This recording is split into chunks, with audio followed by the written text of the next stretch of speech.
Well, hello everyone. It's Friday. We're back in No Man's Sky. And yeah, Faz, this is the track as it's intended. I literally one-to-one copied it and I just extended it. So I found a good looping point and I just looped it over and over. So this is what they made. So I think it's one of the better tracks in the No Man's Sky soundtrack. I love that soundtrack, but it is heavy on the bass, and I'm listening through flat headphones, meaning there's no bass boost on my headphones. If you have bass boost on, like on a mobile phone or your own setup, like if your speakers are heavy on bass, it's going to sound even more. But thank you guys so much for hanging out. Thank you for coming in. I'm always surprised at how many people turn up. It's crazy. Absolutely crazy. So, I don't have any views on YouTube. At least my stats aren't here on YouTube. Let's see. Dude, 100 people here already. You guys are freaking rock stars. I appreciate that. With 27 likes, if you guys want to help out the channel, hit that like button. It does help out the channel when you do that. So, I guess yeah, see, like that crackle. That's part of the music. I don't know why. Maybe it's supposed to sound like outer space crackling from like whatever's going on, but that's part of the track. Anyway, believe me, I went through and I was just like, is this me? Is that my thing? Is that my my audio file? Nope. But we are doing a fugitive run. We're going to continue our fugitive run from last week. So let me make sure the controller's turned on, because you guys know I like to play on PC with a controller, my good GameSir controller.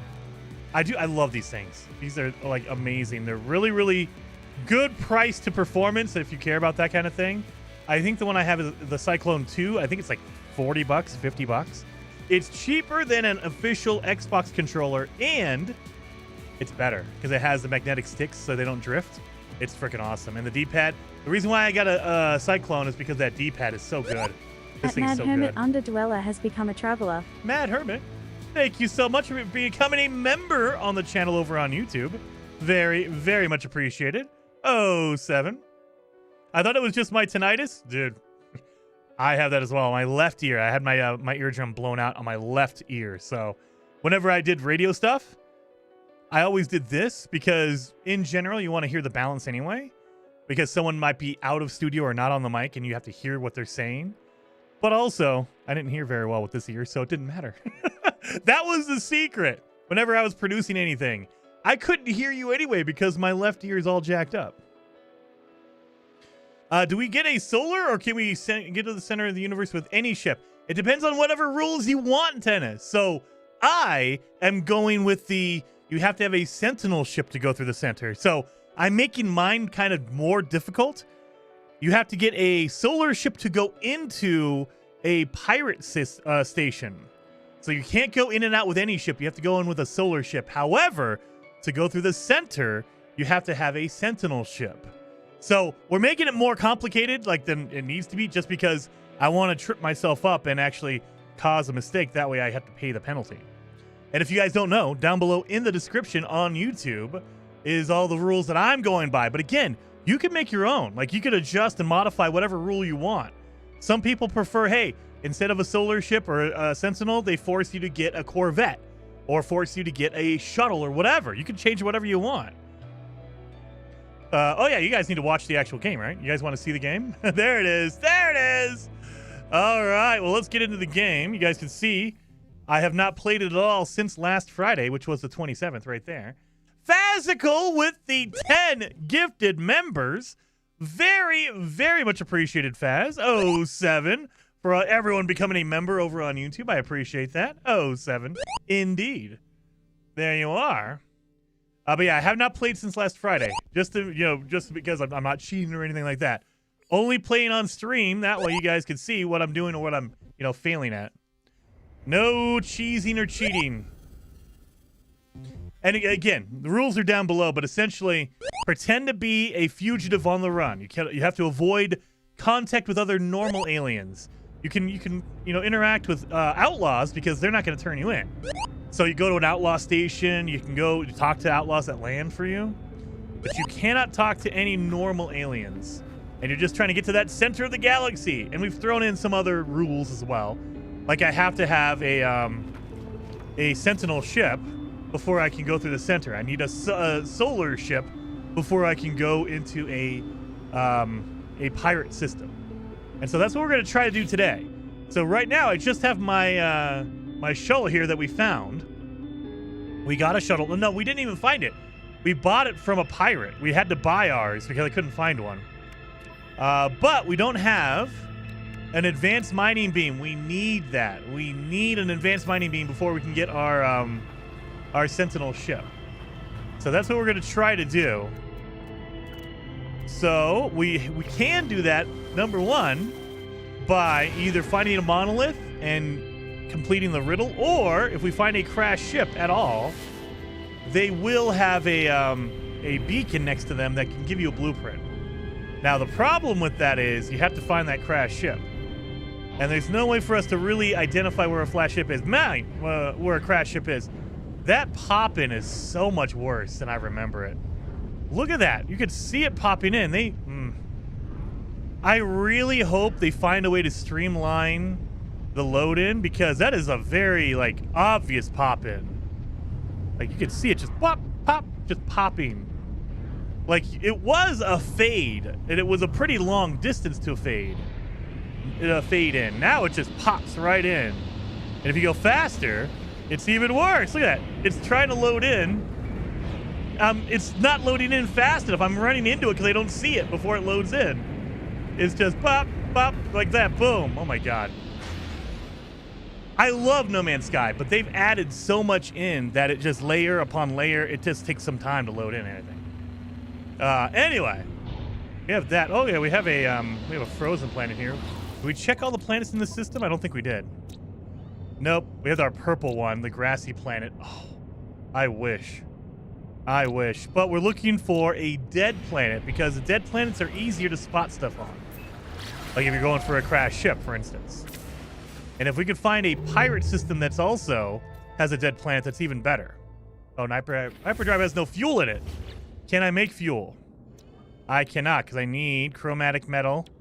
I'm probably going to need oh, no, actually, we're doing decent on that. All right, well, we're going to need to make some stuff. So let's go down here and get some chromatic metal. So there should be some copper everywhere, or at least a metallic thing. Hello, Heather. Good seeing you. How was your lunch the other day? I forgot to text you that. How was your lunch and what did you eat? Because I gave you a suggestion and then you said salad, and I was like, you don't go to that restaurant for a salad. What the heck? So that's what I was just like, what are you doing with your life looking for salads? That's not what this is about here. Hello, Raimi. Good seeing you in the chat, as well as everyone over on Twitch as well. Guys, thank you all for joining and following. Very, very much appreciated on that. Oh, we don't need to start on that. We need to get some copper. I don't think we're going to find any copper. It's an industrial planet. I see some industrial waste, which means there's going to be scrap as well. So let's land and see what we got going on here. I got no fuel for anything. Wow. Heather, did you hear the meteor exploding over Vancouver? What the heck? Did you guys have a meteor explode over there? What? There's one over there. Okay.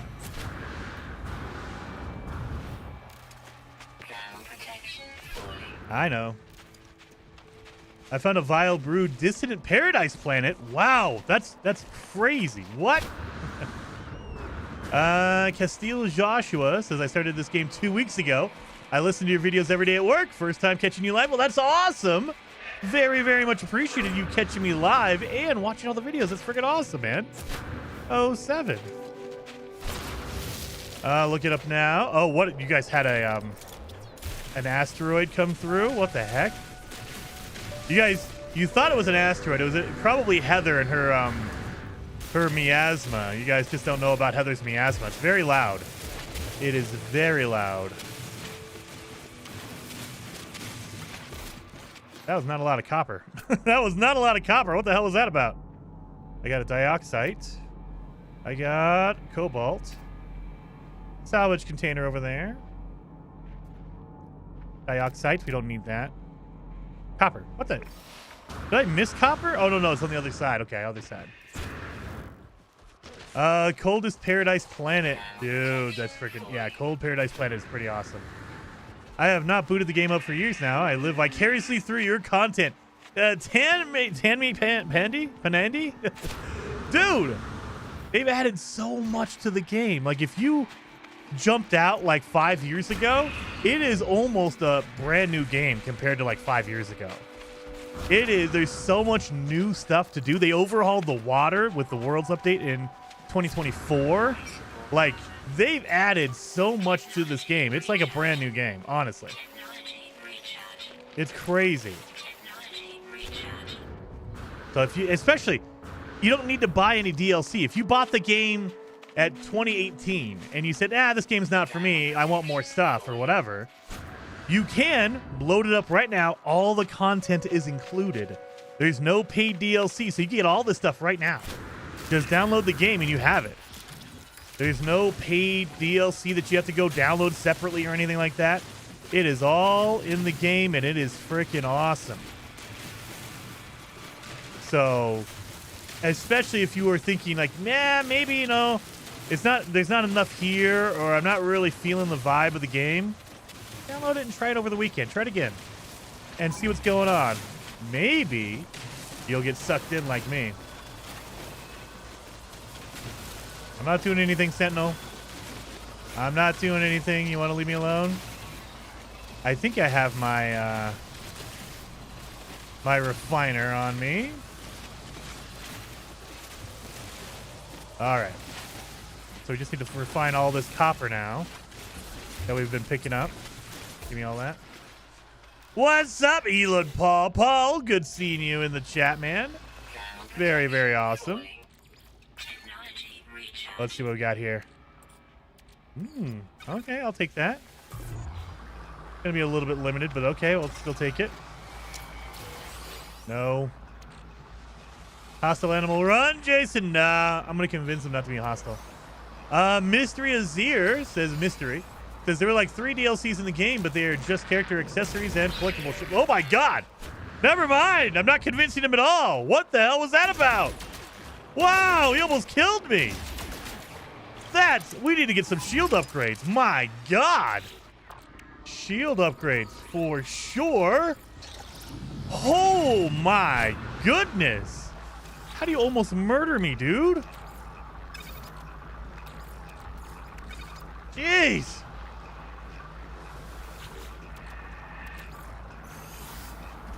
Wow. I love the Siberia series. Nice, heck yeah. The problem is they keep adding more stuff, but the story is still I mean, that is true. I feel and I hope that they're saving all of that for Light No Fire. Light No Fire is like a brand new start. You can say, hey, look, you know, with No Man's Sky, it's more of a feature-rich game, but we need to transfer over and do more content-rich for our stuff. So let's get a good story going on. Let's get all that kind of stuff in there. That would be hopefully. I mean, who knows? We don't know anything about Light No Fire, so it could just be like, yeah, whatever. It's the same thing. But I hope it's not. I hope it's not. We don't need this. We got a little bit of money here. So let's make some. Dang it! Dang it!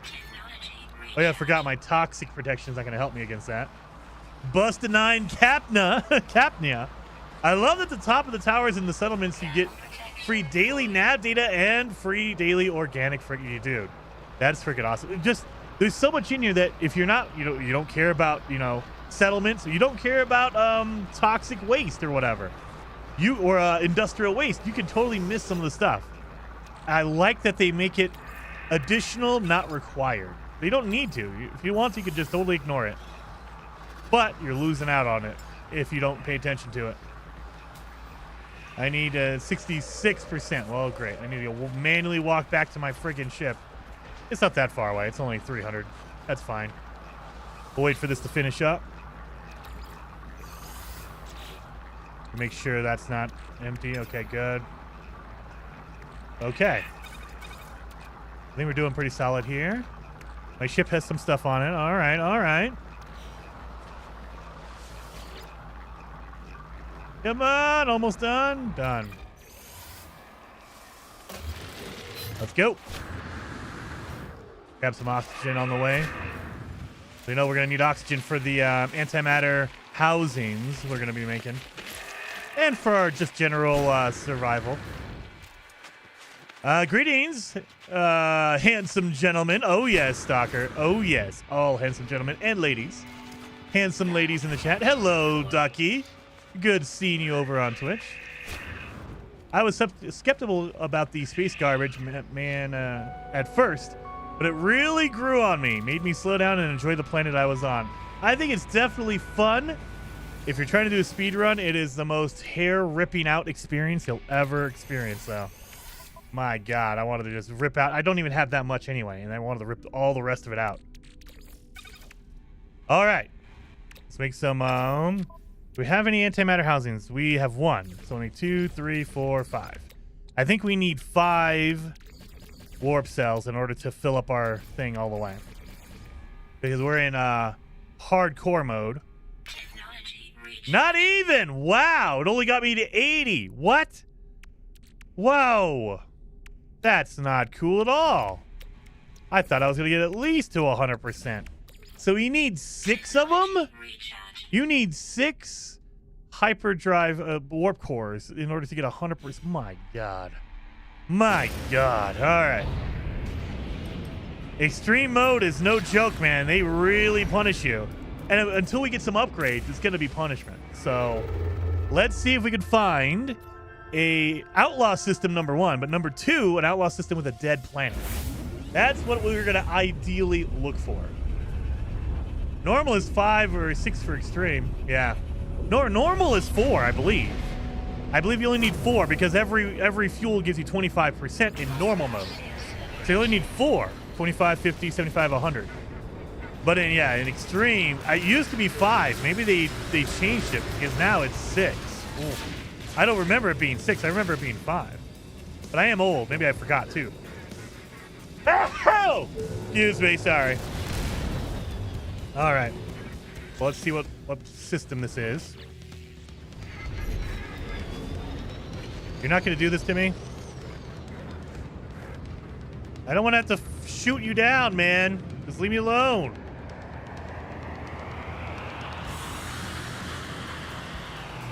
You're going to make me do it. I don't want to.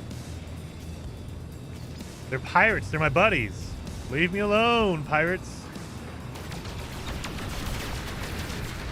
All right, you're going to make me do it, aren't you? All right. I'm trying to go as fast as I possibly can to get away from you. Well, if we're going to fight, let's do it in a meteor, an asteroid belt. That way I can just get some materials while I do this. All right, let's do it. Come on. This is what you wanted. This is what you wanted. I didn't want to do it.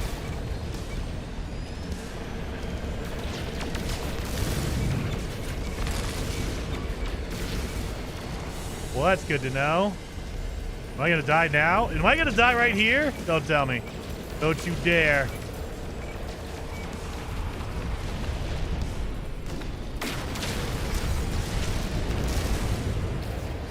I don't like it. Get me out of here. Where are you at?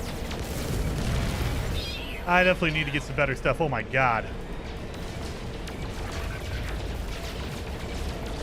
I don't have any sodium. I don't have any shield rechargers. Yep, nothing. Don't you dare. Don't you dare.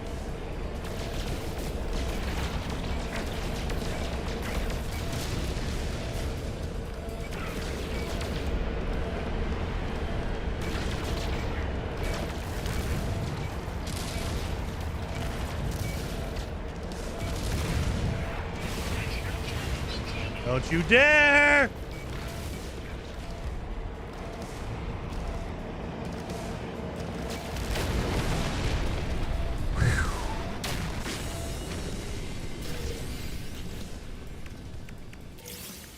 of course, now I look at it and I get a weapon. Okay. Can I fix that? Nope. I need sodium and wiring loom. That's not going to happen. Can't fix that either. So what we're going to do is we're going to take this down. That is not going to give me my wiring loom, but I still need sodium and chromatic metal. That's okay. And this looks like that's a normal space station. So this is a normal system. Damn it.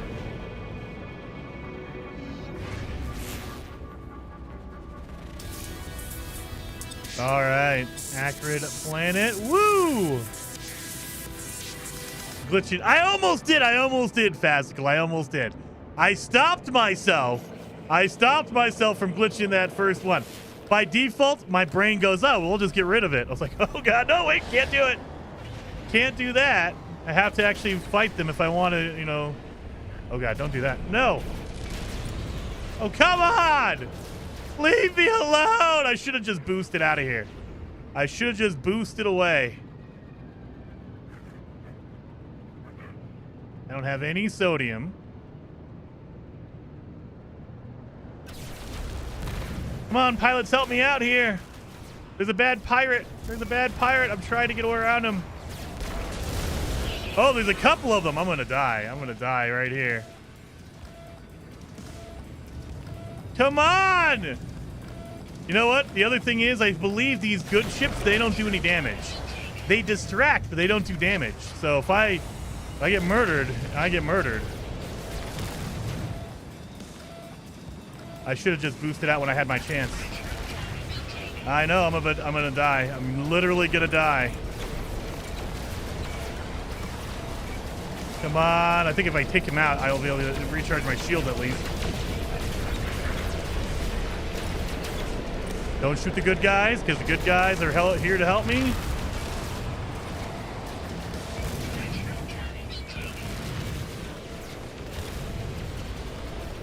I believe it's just like Sentinels. If I kill him and I pick up his stuff. Oh, broke my my stuff too. Oh my God. Yep, I'm dead on this. Do not shoot the good pilots. Do not shoot the good pilots. Because there's 4 of them, and I'm not going to be able to live through 4 of them. There goes my shield. Well, now my shield won't recharge because it's broken. All right, go. Just get out of here. Just leave, for the love of God. Insufficient fuel? How? Oh, it's broken. That's why. Oh, that's even better. Okay. We need metal plating, which I can't get. I need a hermetic seal, which I do have. I have an eyeball. That's going to definitely not help me at all. All right. I don't have any. Okay, we're going down to this planet because I don't have anything. I don't got a damn thing. It's an acrid planet. Oh, my God. Let's go. I got no shield. I got no engine. I got no hyperdrive. Everything in my friggin' ship is exploded.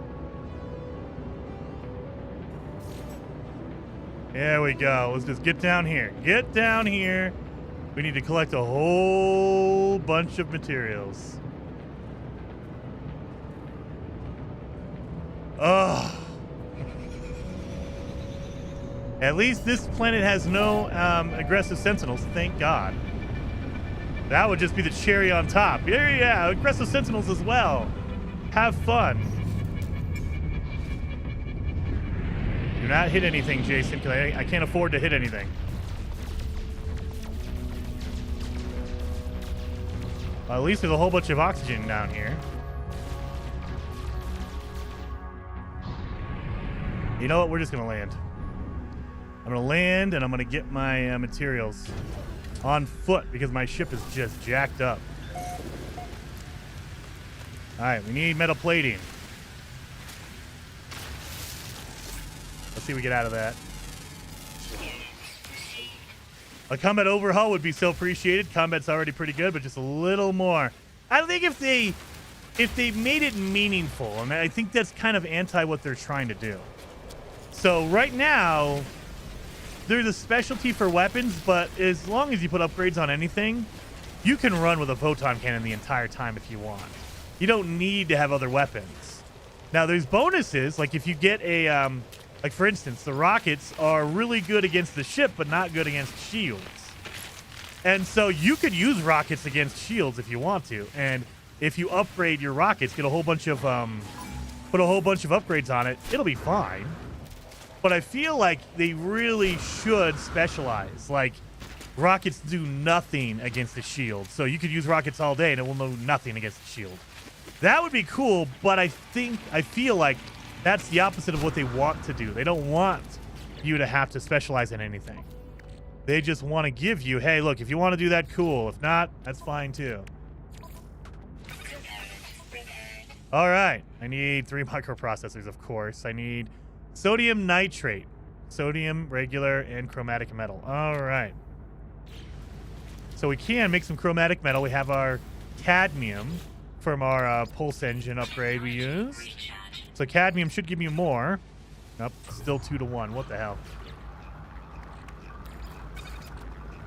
All right, we're gonna need. So we have chromatic metal covered. We need sodium. I can't get the regular sodium nitrate because I don't have the upgrade for my weapon, my mining laser. I wish I could just get straight up sodium nitrate, but I don't have enough. I don't have any upgrades yet. At least get my shield going. That way my ship is not vulnerable constantly.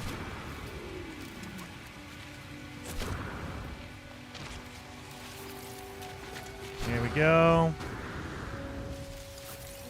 There we go. All right. Casino 973 says it would be cool, but what if they just made missions that require certain weapons? That way you don't need to, but if you take the specific mission, you will need a certain build. That would be interesting. That would be interesting. But again, I don't know. I feel like, at least for No Man's Sky, they want to make it just everything is optional. If you don't want to cook food, you can totally ignore food at all, like for the entire game if you want. And if you want to, there's bonuses there, but it's never required for the game. Like, you could totally play the game straight up and never, ever have to worry about food at all. Speaking of that, though, let's do this. We have our... Oh, my God, we still need so much sodium. But with sodium nitrate, we can make that, I think. We can get a baseline shield going, at least. Where'd my sodium go? There it is. Yeah, that'll give me 14. And we only need 13 for my shield. Excuse me. Salvage container on this one. How is it we're always landing on salvage container planets? What in the world is going on here?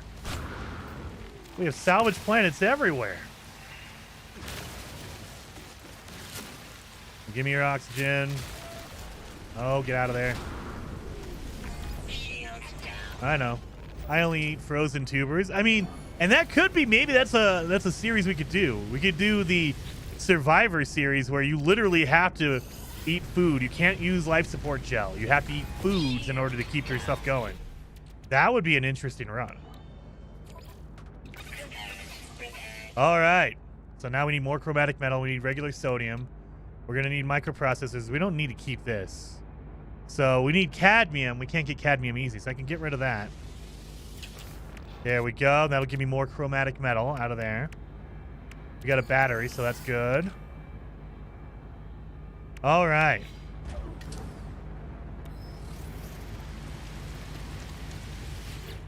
Get in here. Let's put in the cadmium. Where did you go? Where's that red cadmium? There you are, there. That'll give me that while I look around for more sodium.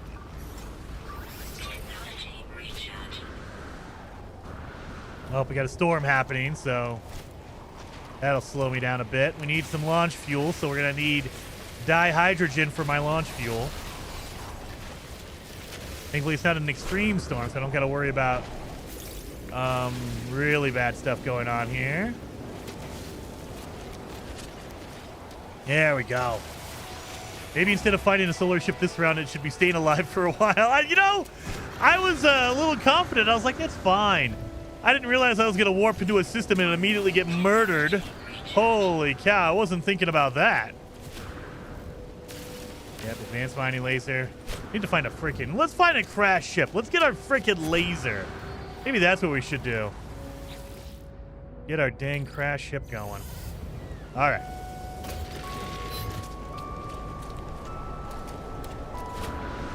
Get over here. We have our, what's it called? Our thing, our salvage container over here.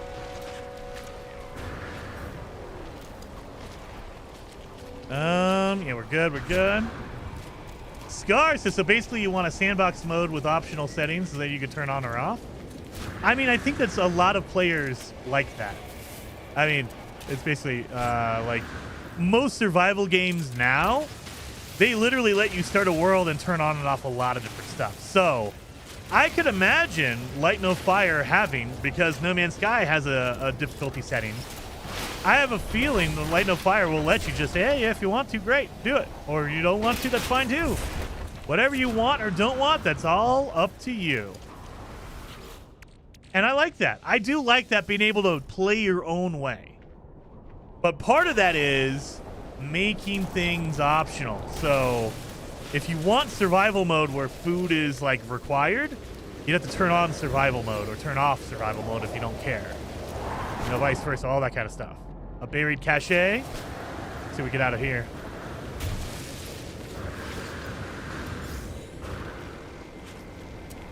All right. Discarded gear. And we're going to get, ooh, indium out of there. Nice.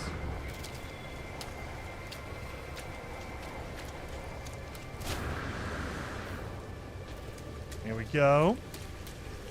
Jason doesn't die. He's just resting his eyes just a little bit. Yeah, I'm just taking a break. Just taking a break. It's fine.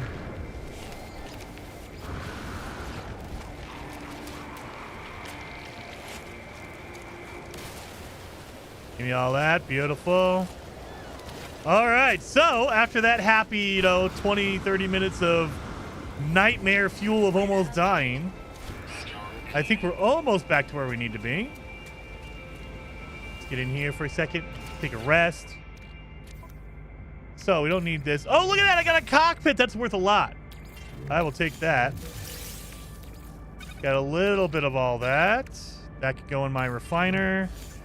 That's all good. That's all in the ship because we could sell that later on. Okay. We're going to need more of that. We have a lot of oxygen.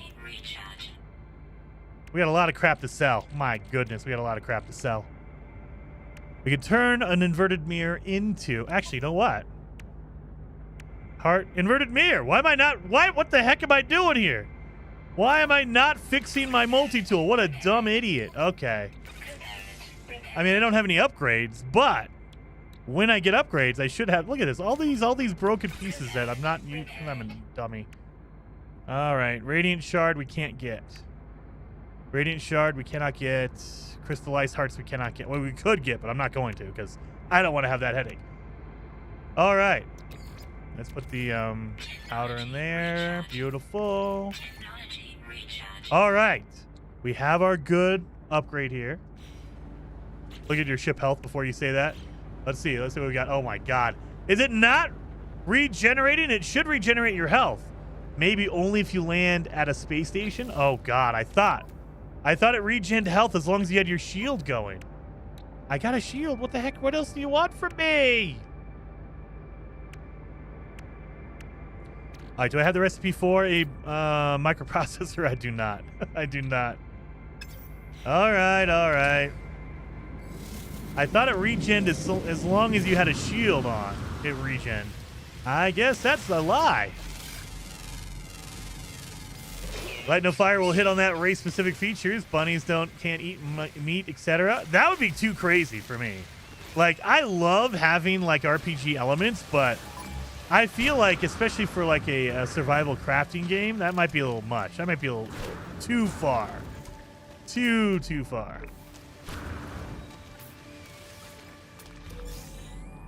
And I think over the weekend, I'm going to play some Resident Evil Requiem. I don't know. Have you guys... I'm assuming you guys do survival crafting games, but has anyone played Requiem in the chat? The new Resident Evil game? I am going to be doing that over the weekend because I have a feeling it's going to be cool. What is this? Ammonia? Ammonia, yeah. I've been itching. I spent the last week playing Pokemon Fire Red, and I'm up to the Elite Four now, so I'm like, okay, I'm basically quote-unquote finished with Pokemon. I got my good 30 hours out of it, so we're okay. So now I can move on to Resident Evil Requiem. Yeah, I've been playing a crap ton of Pokemon Fire Red. Oh my god. Loving that game. I miss the old school Pokemon games. Like, seriously miss them. They're so good. Get some money for a shop I can't do. Maybe there'll be a pilot that lands for me. All right, we need sodium.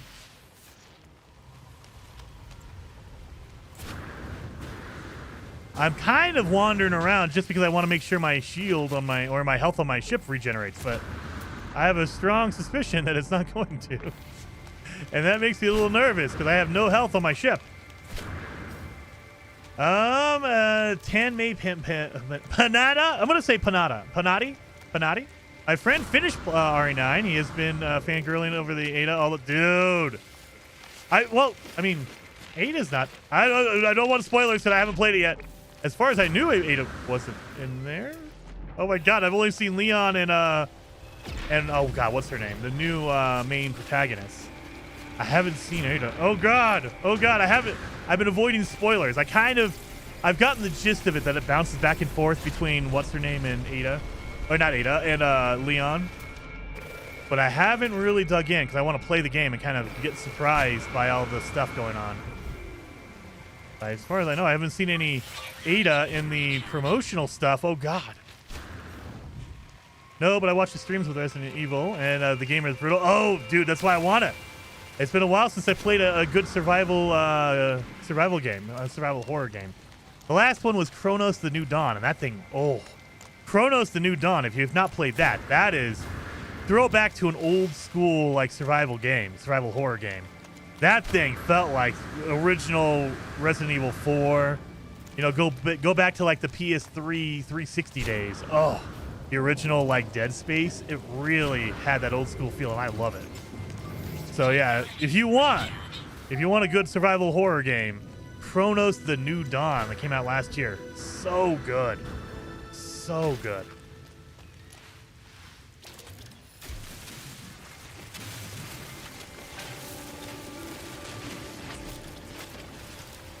Boom, boom. Leave me alone. Oh, that's a building. Can't go over there. Have any room? I do.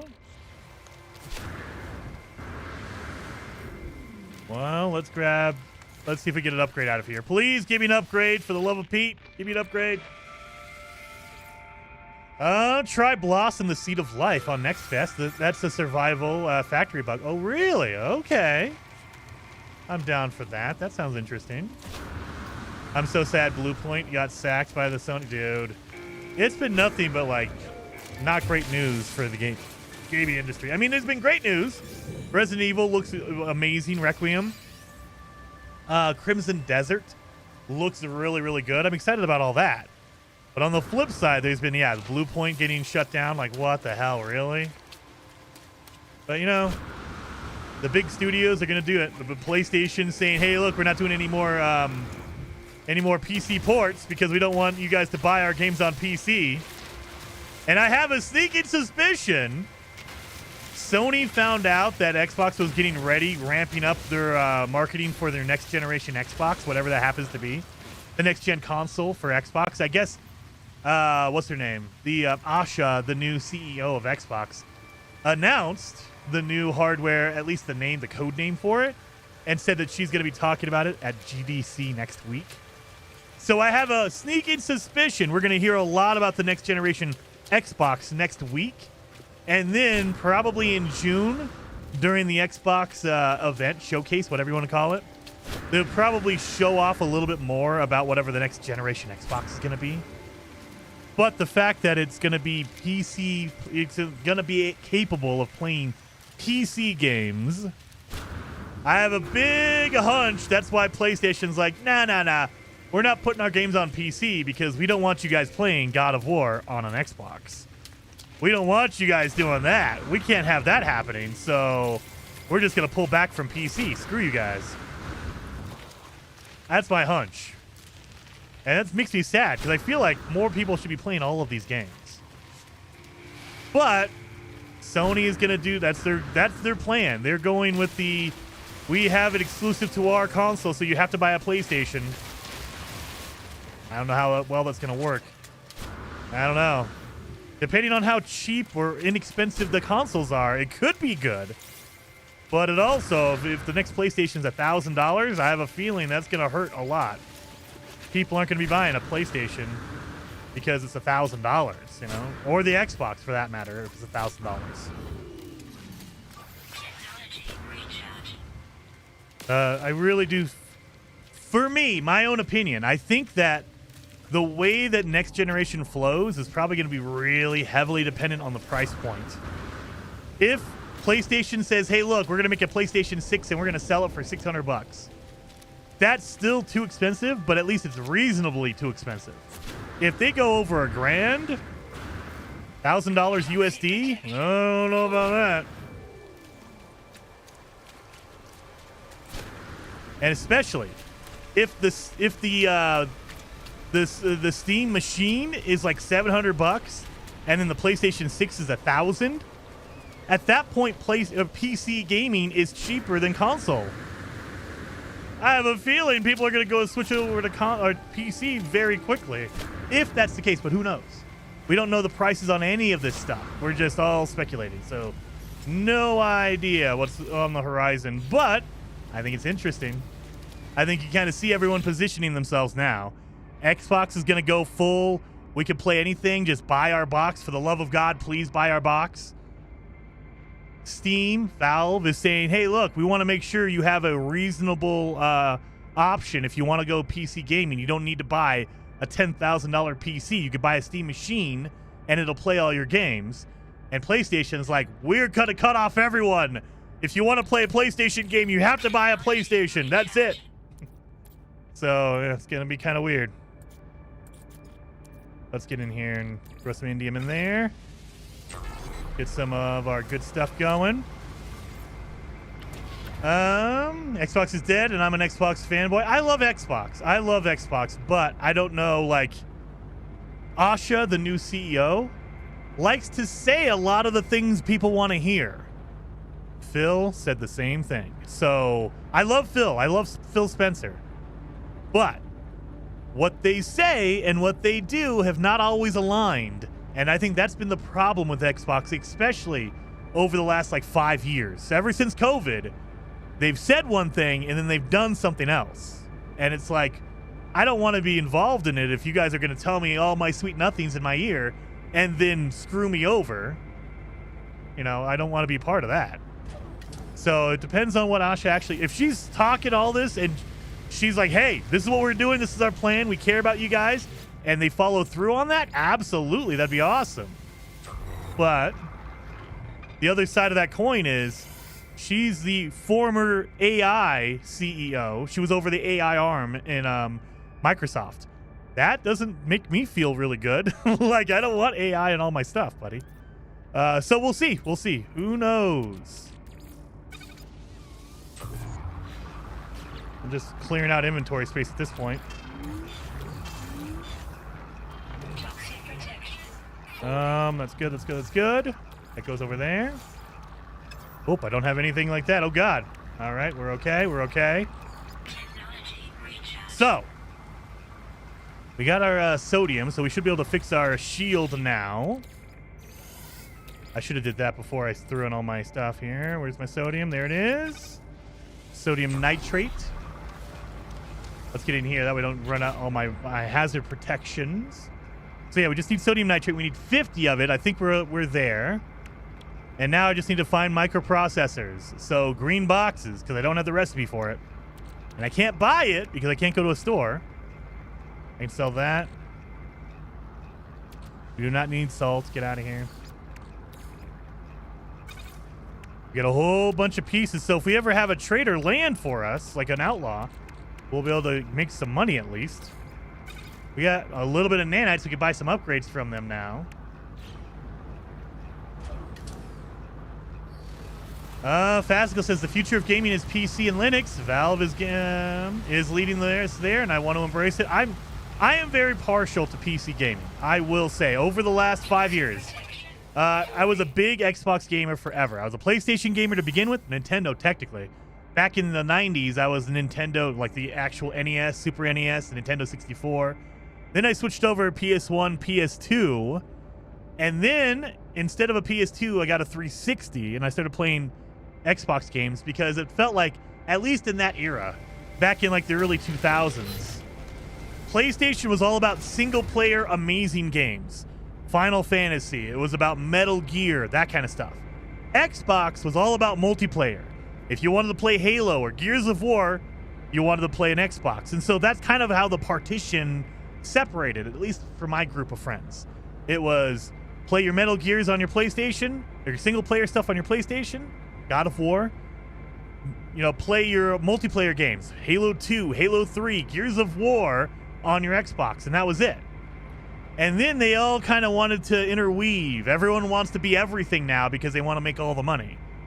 And so now there's not a real identity anymore. So it's like, hey, just buy whatever box you prefer, and you're good to go, wherever your library is. And it makes me sad because Xbox's library is really, really cool. Not over the last 5 years. But Xbox library is really cool. It's just they don't seem to care about that anymore. I don't know why. Like, they haven't done anything with backwards compatibility, anything recently anyway. I'm hoping if I was Asha, if I was the new CEO, I'd be like, let's focus on our library. Let's bring all of our games from the original Xbox 360. Let's bring all that back. Let's go. Let's be the multiplayer game. Let's bring back Halo. Let's bring back Gears of War. All that cool stuff that made us awesome in the 360 days. Let's go back to that. I don't think they're going to do that. I think they want to be the everything Xbox again. So we'll see. We'll see. Atari, Nintendo, PlayStation, 360, then X. So moving to PC is a huge in my head. I mean, and that was the really good shining spot of doing that was everything that Xbox is doing is coming to PC as well. So it made it easier for me to move to PC because I can play Halo. I downloaded Halo over the weekend because I was feeling that Halo itch. I downloaded Master Chief Collection.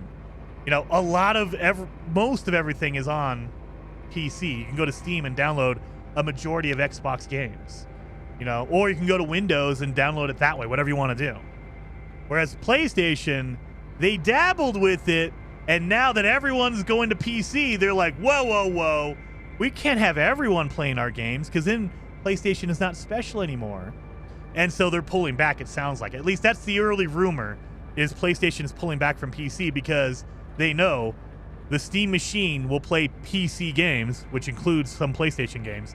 And definitely the new Xbox is going to have a PC store in it, like ship with a PC store on the next Xbox console. And so you'll be able to play God of War on your new Xbox. And they're like, no, we don't want that.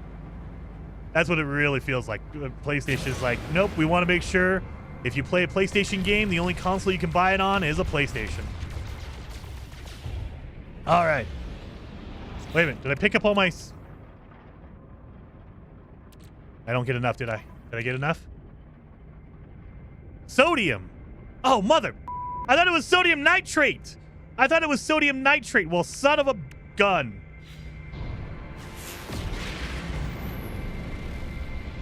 All right. Well, we could do this. So if you pulse drive for long enough, you will have black market traders want to trade with you. I can sell some stuff and make some money that way. And maybe they'll have microprocessors. That would be great. Come on, give me some microprocessors. Ooh, are you a dead planet? You look like a dead planet. No, it's a spine planet. Son of a... I think they're killing console gaming, so they have more servers for AI. Oh, I have no doubt that at least Microsoft, I have a feeling they want to try to integrate as much like AI as they possibly can in everything, because that's where they're investing all their money in. And so if they could find a way, if Asha can find a way to use AI in gaming, she is probably going to do it. Whether it's good or bad, I don't know. Whether she actually does, I don't know. But it feels like that's the direction because Microsoft is heavily investing in AI stuff. All I know is I just want to play some cool games. So I've realized over the last like 2 to 3 years, I have had a renewed focus on indie games. Or at least smaller studio games. Maybe not completely indie, but like Arc Raiders is more of a smaller game. I love that game. Kingdom Come Deliverance 2. Not quite indie, but it's a smaller developer. Love that. I want to focus more towards that, at least my own preference. Those games seem to be better and cooler and just overall worth my time versus trying to, you know, buy a brand new game from Microsoft and it's Redfall. And you're like, well, this is garbage. You know, it's like, come on. Why'd you do that to me? Why? I want to play your good games. If you put out good games, I'd play them. It will be all AI-generated games soon. I don't think so. I think that everyone's going to dabble in it. They're going to find out what the limitations are, and then they're going to back out of it. As my own speculation, but you can kind of see it happening right now. There's companies that are going full-on AI. AI will solve all of our problems. And so they fire everybody. They replace everyone with AI.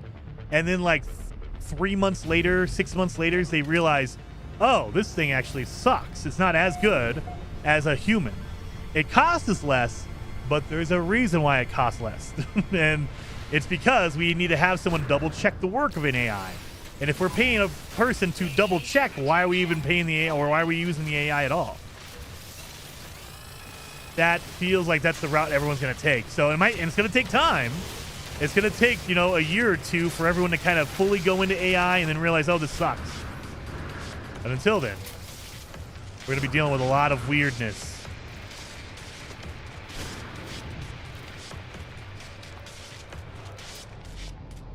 Bum, bum, bum.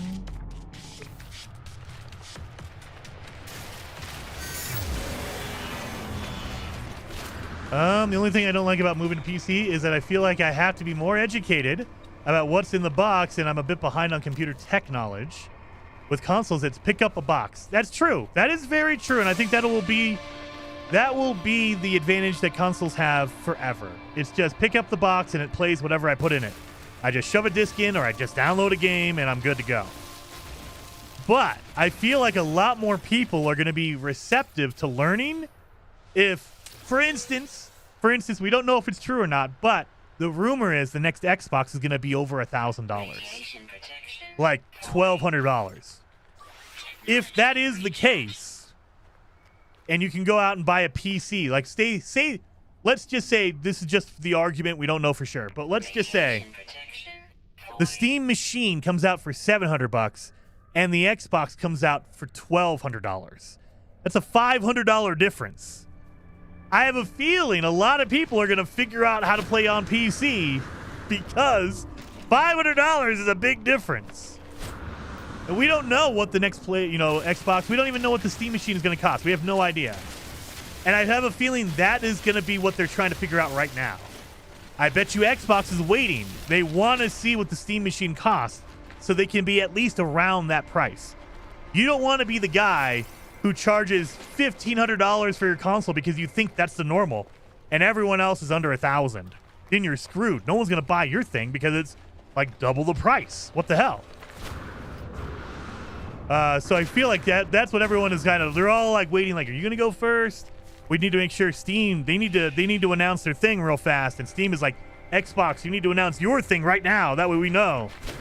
And PlayStation is sitting in the background going, well, our game's not, or our console's not coming out for another couple of years. We got time.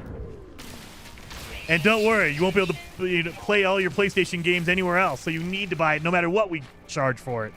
If the next PlayStation 6 is $2,000, you're going to have to pay for it because you can only play PlayStation games on a PlayStation 6. But yeah, so who knows?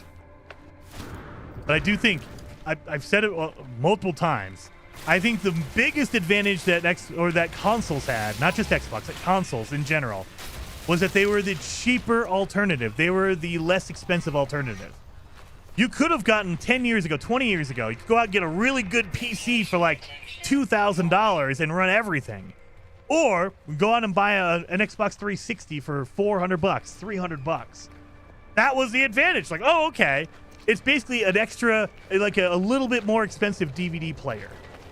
Now, that barrier is kind of getting grayed out. Like, well, for an Xbox, a brand new Series X, it's going to be about $800. I might be able to find an old used PC parts for like $800. So now, who knows where RAM is going? Who knows? But the fact that they're getting closer and closer and closer, it kind of removes that benefit. They still have the benefit of, hey, look, you don't have to worry about having a science degree to run your console. Just plug it in and you're good to go. That's true. That is an ancient ruin. Okay.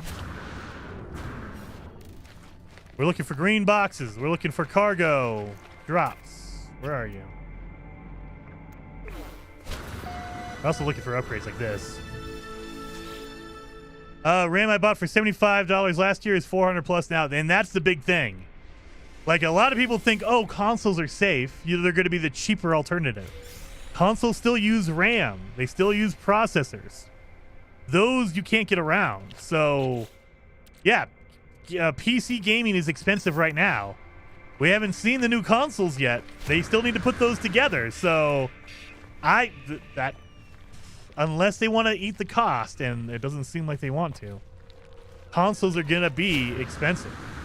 And that's why I'm hoping, I'm praying that if Valve is smart, they are going to charge the Steam machine is going to be a $700 console. It's a PC, but it's a console. If they go above $700, I don't feel like a lot of people are going to buy it. And maybe that doesn't matter to them. But that also doesn't compete against an Xbox or a PlayStation. If they're charging $1,000 for the Steam machine, and then the Xbox comes out at $1,000, there's no competition there. And the console has the advantage of, I just plug it in and I download my games. Thank you, Just Farmin'. Thank you so much for becoming a member or subscribing over with Prime. Very much appreciated over on Twitch. Very, very much appreciated, Just Farmin'. But yeah, if you can come in cheaper, like if the Steam machine is $700 and the Xbox is $1,000, you have that price advantage. And I feel like a lot of people are more willing to deal and learn with the complexities of a machine, a PC, if they're saving some money on the side. Like, hey, look, it's $300 cheaper. I can figure it out for $300 cheaper. I'll do that for sure. And the advantage is my Steam machine will play my Xbox games because I can just download the Windows Store or just download it through Steam itself. Radiation protection falling.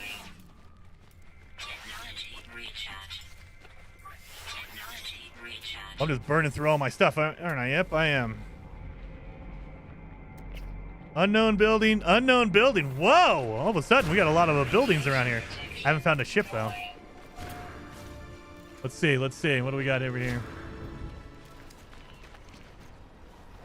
So, oh, that's an antenna. We don't need that. And where's this one at? Over here. I see smoke. I also see a damaged machinery next to it. So usually crash ships have damaged machinery near them. Oh, look at all the sodium. Beautiful. I'll take it. I'll take it all. Thank you. Thank you. Come on, be a crash ship for the love of Pete. Crashed ship, please. Oh, it's a shelter. Dang it. Oh, green box, though. Get my microprocessor out of here. That way I can use my dang hyperdrive again. I would have bought an $800 laptop and rest on the PC. I mean, it depends on what you want to do. And it depends on your budget as well. So, especially right now for PC gaming, for electronics in general, it is just getting outrageously expensive for everything because AI is soaking up everything. So, until that gets solved, either someone comes out on top for AI and everyone else collapses, or if the AI bubble itself just collapses. Who knows? Who knows what we're going to see happen in the future? But until something happens, prices are just going to keep going up and up and up. My friend Ty, he's looking at upgrading his PC, and he's like, should I wait? If you're going to do it, pull the trigger now, because if you wait 2 or 3 months, the price might go down, but it might go up. And I think it's a higher likelihood that the price is going to go up over the next 3 months. So if you can find a good deal right now, pull the trigger, because in 3 months, it might be an extra $200 or $300. It might be double the price. Who knows? Who knows? Not getting any upgrades. I'm getting a whole bunch of this extra crap. I just want microprocessors.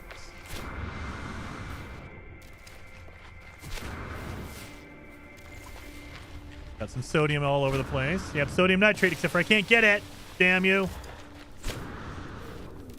Purchased the Corsair DDR5 6000 speed. Last year for $340, now it's $1,700. Yeah. I'm happy. I upgraded my PC last year in May or June, something like that. And I got new DDR5 because I wanted better speed.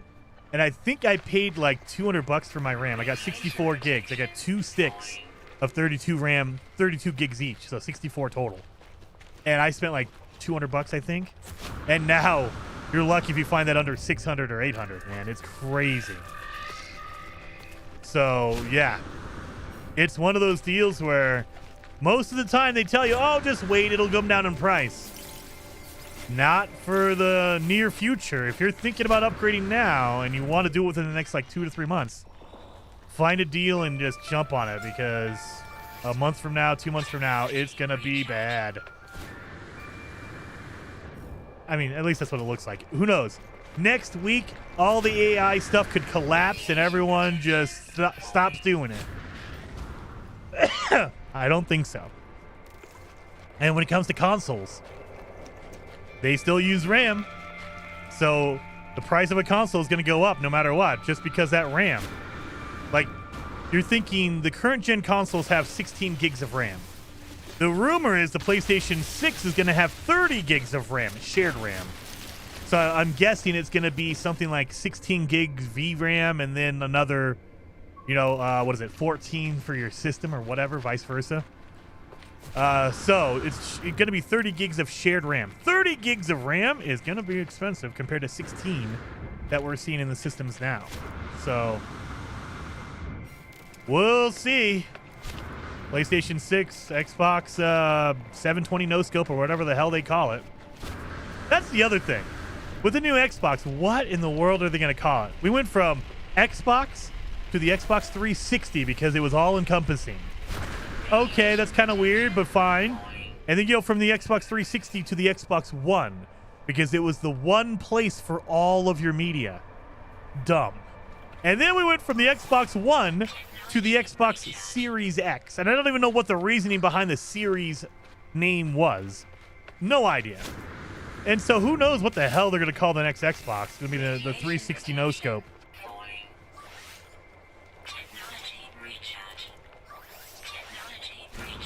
All right, we got some sodium, so we can go back to our ship. Radiation protection. Unknown building over here. Let's go see. We're kind of in the same area. Grab that sodium while I could. We can fix our shield now. We have our sodium. Land for me. No? Damn you. Oh, God. Right into a cave.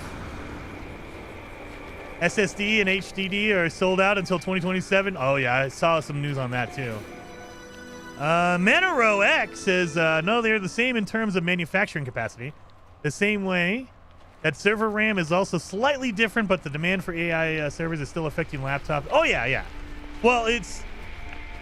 From what my understanding, my limited knowledge is, the manufacturers for the hardware, for DRAM, for GPUs, all that kind of stuff, they have a limited quantity of lines, meaning they can either make AI hardware or consumer-grade hardware. They are opting to not make the consumer grade hardware, and they're going with AI hardware because they make way more money off of it. Like if they sell me a GPU for $1,000, that's great. But they could sell Microsoft a GPU for $10,000 and they make way more money off of that. So they're just saying, hey, look, we love selling you GPUs, Jason, but we make way more money off of Microsoft. So we can only make one or the other. We can't make both at the same time. We can make more of one, so we're going to go with Microsoft. So screw you. Wait. Oh, damn it. It's just a thing over here. And then Maddock, thank you for resubscribing. Very, very much appreciated, Maddock. Oh, 7. I thought it was a crash ship, you guys. I thought it was a crash ship. Nope, just a big old just thing in the middle of nowhere. So, yeah, it's one of those... we saw a lot of companies, a lot of hardware manufacturers. I think it was Crucial. They just said, sayonara, sorry, consumers, regular people.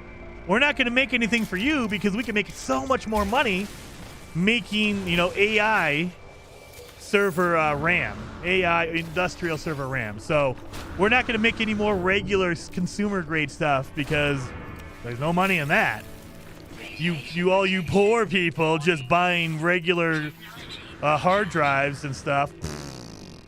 Microsoft has billions of dollars and they're willing to just pay us outrageous amounts of money for that. So of course, we'll go with them. All right, where's my ship at? There you are over there. So yeah. And so, because they're not making enough RAM for the rest of us, all of us poor people, only for corporations, the prices are going to go up because there's not enough of it, because they're busy making it for the server side stuff.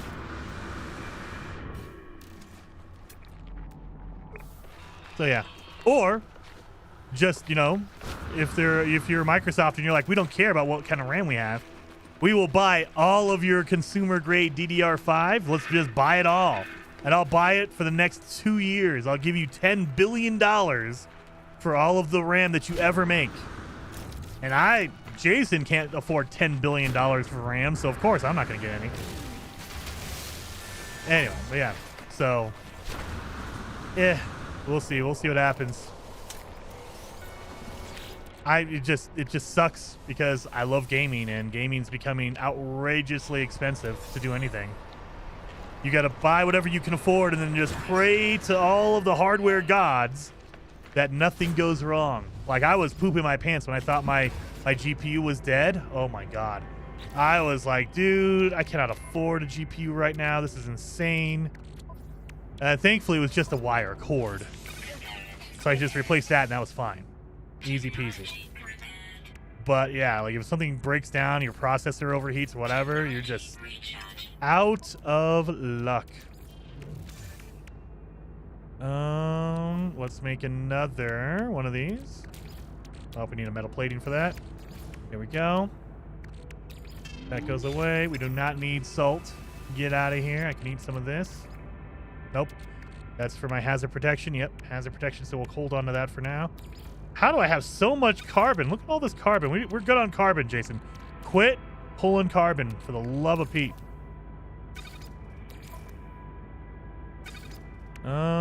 We need batteries. We need health. Life support gels. Okay. I need ammonia. All right. Microsoft will eventually have to sell their AI products to bajillions of people because they spent trillions on making those products, and they won't work if people can't buy electronics to run them. That's the best part, Darth. That's the best part. Don't worry. Don't you guys have phones? Just connect your phone to the cloud, and you can play all your games through the cloud, right? I have a feeling that's the back-end way of doing this. They're going to sell us a really low-grade screen that has no RAM, no anything, but it has a really good Wi-Fi card in it, or an Ethernet port. And all you have to do is connect it to a server that they own, and they charge you like $20 a month, $30 a month, and you can just have a computer in the cloud, right? Oh, that's what it feels like they're trying to trend towards. It's like, hey, you can't afford a regular PC because RAM cost you a bajillion dollars. So just use our cloud version. It's the same, right? There's a little bit of latency, but that's fine. Oh, your internet went down, or oh, our servers went down. Don't worry about it. Yep.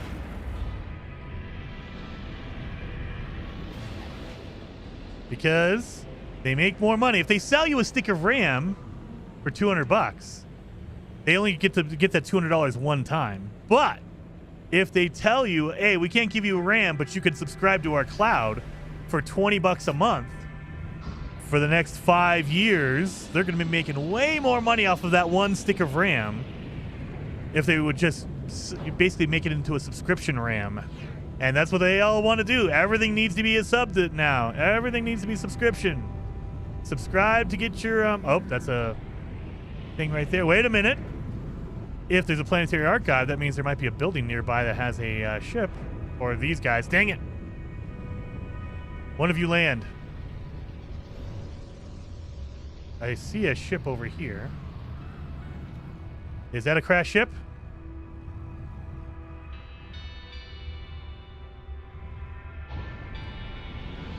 No, that's them. They're moving.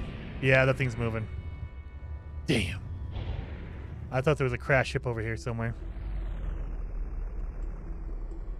I'm sure they've already thought of way worse ways to extort money. Oh, yeah. That's just the baseline stuff. They have money scientists that are figuring out what is the maximum amount of pressure we can put on someone so they can pay for a sub or some ridiculous thing like that. That way we can make more money. Abandoned crate. That's different. It used to be called a cargo drop. Now they call them abandoned crates. That's interesting. They used to all just be labeled cargo drop. Well, I don't want a Gek relic. I want a microprocessor, damn it. But yeah, and that's my fear of the future. It's going to be, how do we extort the most amount of money from you? If I'm Microsoft, if I'm Xbox, I'm going to sell you an Xbox console that is a PC as well. So you can play your Steam games if you want to. But it's going to be really prohibitively expensive. It's going to be a $1,200 console. But don't worry, it's the premium. It's the premium experience. That's what they're going to go with. It's the premium. It's the best, most powerful console ever. It's a premium experience. You have to pay $1,200 for a premium experience, right? And, by the way, if you can't afford it, don't worry. We have you covered. Just subscribe to Xbox Online or whatever the heck they want to call it, Xbox Cloud, and you can stream it to your phone. You can stream it to your Xbox Series X. Your Xbox Series X is not powerful enough to run these new future games, but don't worry, our servers will. All you have to do is pay $50 a month, and you can play any game you want on our cloud service. And the second you stop paying is when you lose control over your game. Over your games. You don't have any control over it, or you can't access them at all. And don't worry, you have a library of cool saves and stuff you want to use. Nope, not on ours. You have to pay for that service. Mining beam. Scan radius is not really good, so I don't care about that. All right.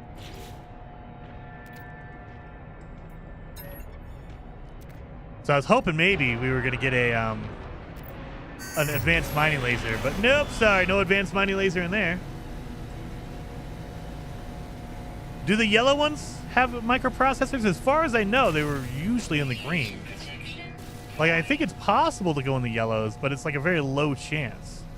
I mean, I'll go grab whatever. As long as I get those microprocessors, we're good.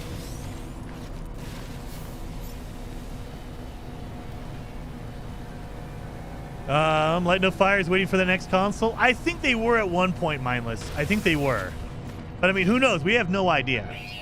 I have a feeling, my suspicion is they were, and now that everything's up in the air because of RAM and whatever is going on, they might be like, look, we got to just release this game. We thought we were going to do it on the PlayStation 6 and the Xbox 720 no-scope, but we don't know if they're going to release. We don't know when they're going to release, so we might as well just push this game out now. We can't sit on it and work on it for 10, 20 years. You got to release it before Jason dies, I hope.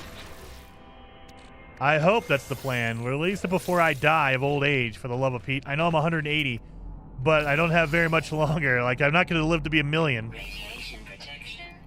So, you guys want to get on that? That'd be great. Oh yeah, we need a cave. That's what we need.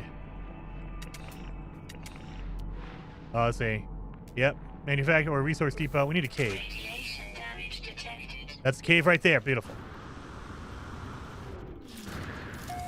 We need to get in a cave and get a whole bunch of cobalt so I can make some freaking batteries. There we go. But yeah, so long story short, I guess, or long story extra long, I feel like PlayStation, Sony, they heard the news that Xbox was going to announce and start showing off their console this year. And their console was going to be a PC/Xbox centered one. It was going to have a PC market for like Steam and stuff. And if they do that, that means you're able to play. Like right now, you can go play God of War Ragnarok on Steam right now. And there's no way for them to say you cannot download it as long as there is a Steam interface. You can download the game and play it as long as your system requirements are met. And so, as far as I know, there's no way that PlayStation can block a game on Steam from going anywhere. At Fat Thor has just donated $10 through Super Chat. Fat Thor, thank you so very much, man. 07, very much appreciated, man. Very, very much appreciated. But yeah, I think Sony heard the rumblings and they were like, no. We're pulling back from PC because if that next gen Xbox is going to be able to play PC games, that means they're going to have PlayStation games. So we can't let them do that. And so that's why we saw all of a sudden the week prior to Xbox making their announcement, PlayStation says, no, we're not doing PC. So yeah, I don't think that's a coincidence at all. Fat Thor with the gifted subs as well, or gifted members as well. Very, very much appreciated, Fat Thor. Freaking legend. 07, man. Got some good batteries now, thank God. All PlayStation has to do is get a Steam client or let you install SteamOS, then they win. Oh yeah. But, I mean, I think that's a good part of it. I think that's a good chunk of it. But if the next PlayStation is $1,200 and the Steam machine is $700, that undercuts them. Like, you can still say, hey, look, you can't play PlayStation games on the Steam machine. I think some people are going to be willing to say, I'll wait for it. It's fine. I'll save up and get my PlayStation later on, knowing they never will, because the Steam machine is $500 cheaper. So I think that might be the route. If Steam goes that route, if they're smart, and who knows, they might not be or they might not care. If Valve is smart, they will really, really aggressively price the Steam machine. If it's $700 and it's undercutting all the consoles, Xbox and PlayStation, a lot more people are going to move. They're not going to upgrade from an Xbox to a Xbox 720 no-scope. Or they're not going to go from a PlayStation 5 to a PlayStation 6. They'll go from PlayStation 5 to a Steam machine. Or an Xbox Series X to a Steam machine. And they'll just say, hey, I can play my games on there. And it has the Xbox Marketplace. It has Steam on it. It's good to go. I'm going to miss out on PlayStation, but I'm okay with missing out on Last of Us Chapter 2, Part 3, Remix Edition, Boogaloo, or whatever the hell they have Naughty Dog doing, because that seems to be the MO. It's just re-release Last of Us 27 times. So I'm okay. I don't need the PlayStation. I don't need that because I've already played Last of Us. I'm good. I've played it multiple times. And if I could save money and now if it's the same price, then you have a better argument. You're like, okay, I could buy my PlayStation 6 for $700 or my Steam machine for $700. Okay, there's an argument there. I'd just go get a PlayStation, especially if it does have a Steam client on it. Oh, even better, Because I can play Steam games and Xbox games and PlayStation games on my PS6? Absolutely. If it's cheap enough.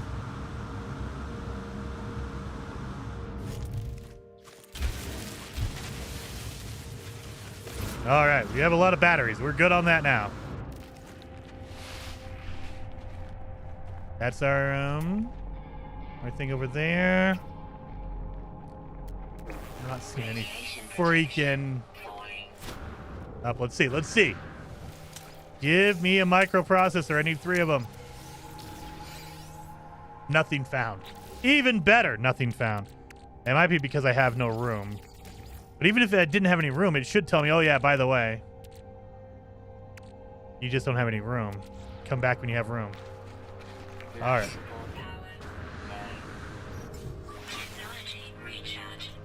All right, let's get over here. See if we can get an upgrade out of here, please. Oh, I already did it. Your fire should go away if I already opened you, damn it. Valve said it would be priced like a PC and not like a console, subsidized. Part of that is you could just load any random OS on it and Valve won't get more money. That's true. That's true. But if you're savvy, like Valve doesn't even need to release a Steam machine, honestly. They don't, because I'm literally playing on Steam right now on my PC. I made a PC. I have a PC. You don't need a Steam machine to have Steam on it. Just like PlayStation and Xbox, you have to have that device to get your Xbox Marketplace, your PlayStation Marketplace. And so that's the only place to get them, whereas on Steam, you don't need it. And so theoretically, they don't even need to release a Steam machine. If they're going to, I would hope it's because they want to try to convert more console players over to PC. Say, hey, look, it's cheap, it's easy, the interface is easy, you don't have to worry about driver updates and blah, blah, blah. All you have to do is download your game on Steam and play it on the Steam machine, and you're good. So I'm hoping that's the route they take. Now, they said they weren't going to subsidize it like a console. I don't know. Like, if you're going to go all in on that, why wouldn't you? Like, honestly. If you're not going to go the console subsidization, then why even put out the Steam machine to begin with? Again, they have millions and millions of players on Steam already. You don't need a Steam machine for that. So the argument for it would be make it more of a console-like experience and bring people over. Cheaper prices will do that. But I'm not the lead guy at Valve or Xbox or PlayStation. I'm not the marketing guy. I'm not the CEO. So they have their plan in mind. I don't know. It's going to be weird over the next couple of years seeing what the heck's going on between prices on hardware. Oh, it's a building. Damn it. I saw a thing. I thought it might have been a ship. Yeah, between the prices of hardware and what everyone's trying to do to convince players to join their platform, I don't know. It's going to be weird. PlayStation seems to think that if they just make everything exclusive, people will just buy their console. I don't know if that's going to be the case. Because if you would have said PlayStation in 2005, absolutely. They had a million games that were way worth it. Like, you bought it on a PlayStation 2 because they had all the good stuff. If you would have talked about the 360, that makes sense. They have Gears of War. They have Halo. That's the only place I could play those games, and I like that multiplayer experience. In 2025, that's not the case. Like, there might be hardcore God of War fans that will only play that game and that's it.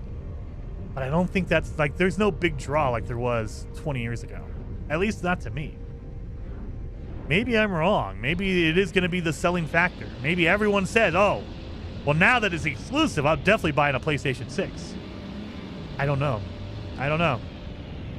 It's not a drawing factor for me. I'd rather play on PC, and I'd be happy if they'd put it on PC, but I'm not going to buy a PlayStation because it's not on PC. I'll just be like, all right, that looks cool. And moving on. I'll go play some Light No Fire. I know that's a third-party game that's on everything.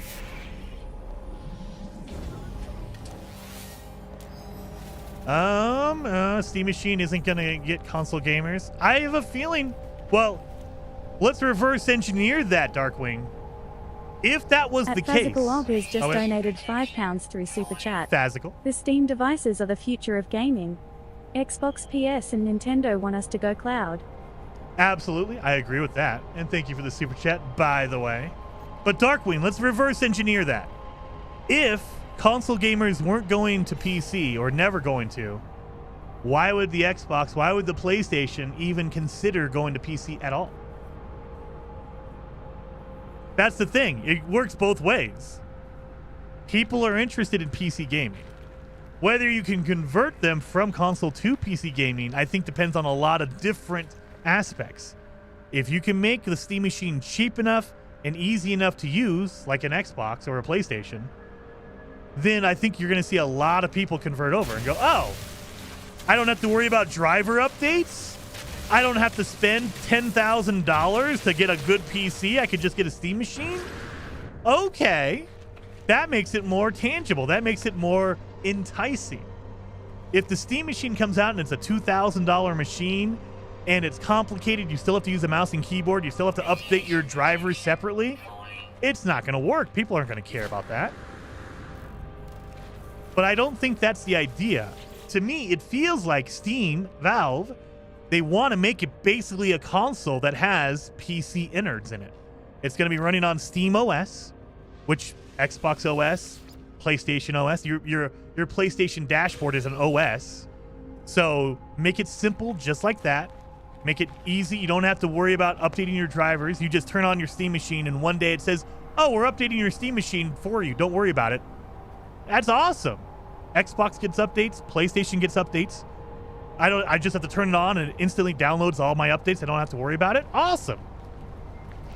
If they could do that, I have a feeling a lot more console players are going to be open to PC. And if you get that price point correct, then absolutely, no question.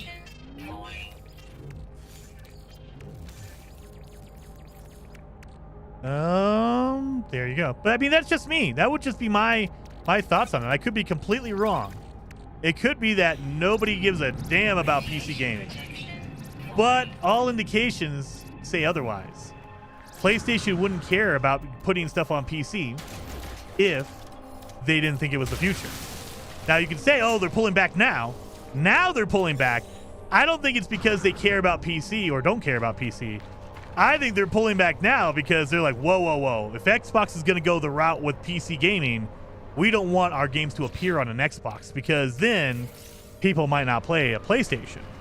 I think that's the route. It's not that they don't like PC gaming. It's the fact that they don't want Xbox to get those games. So they're like, no. We're going to keep this for us. Screw you guys. At least that's the appearance. Because magically, they don't make any of these rumblings or announcements until the week before Xbox comes out and says, oh yeah, our next console is going to be a PC included console. The week before? That's very, very convenient. Convenient timing on that.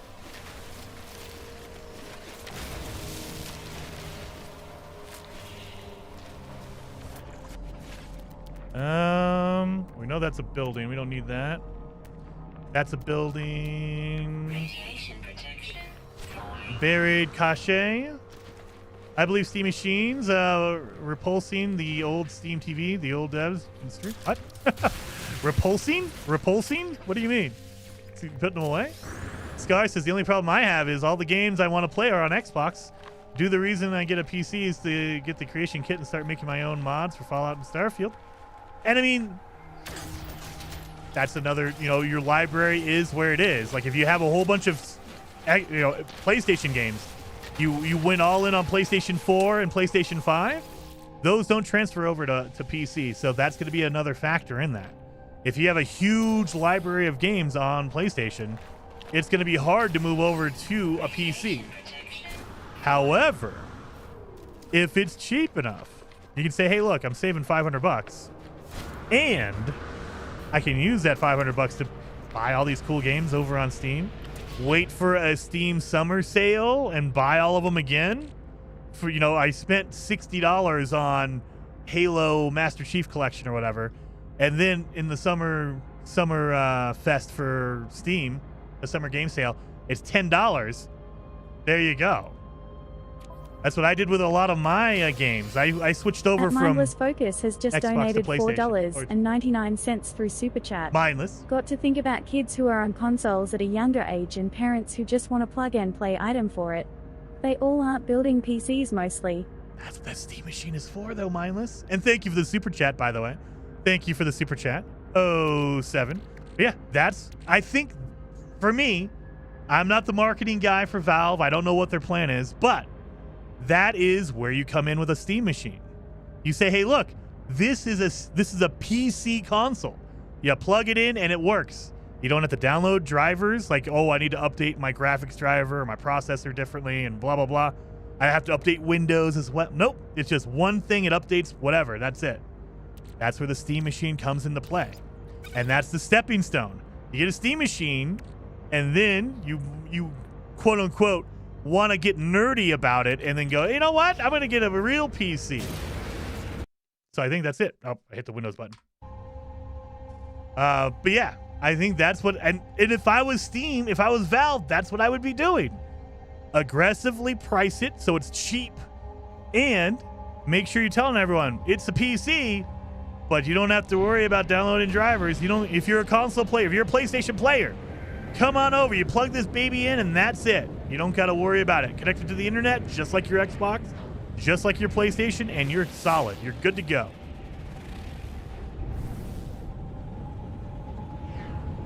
So, and I have a feeling there's a lot, like,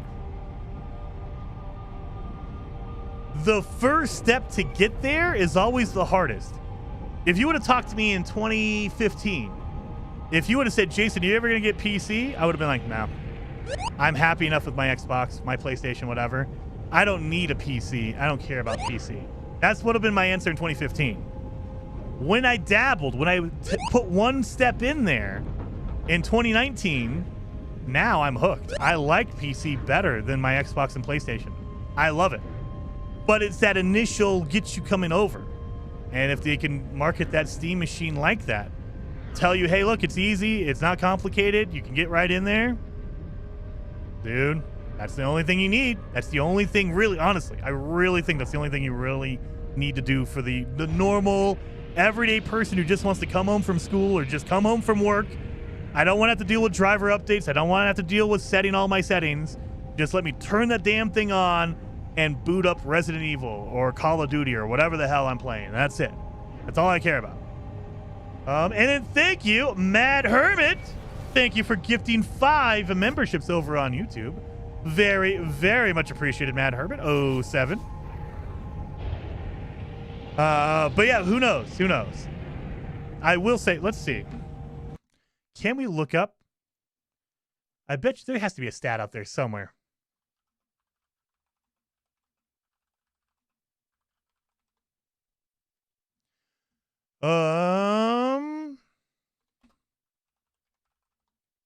I think Capcom recently came out and said more than half of their game sales have been on PC. Like, that's slowly. Like, Capcom, the guys who make Resident Evil, for instance. 10 years ago, it was lopsided. Console, PC. That number has been growing on PC, not really growing on console.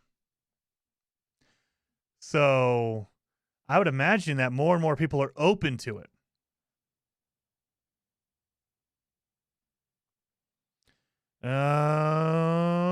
But yeah, I bet you they don't have any numbers.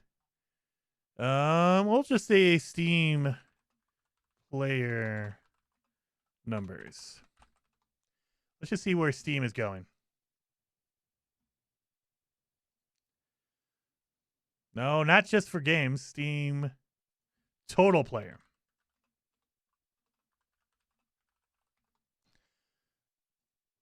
No, not for games. Just for I guess it does give us concurrent users. Do they not give me over time? No, they don't.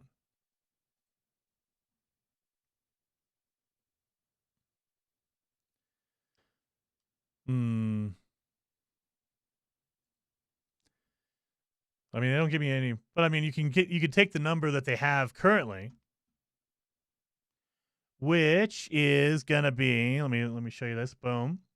That's what I'm looking at right now. So there are around 40 million people concurrently. That's not the total number. That's the number that are online at the same time.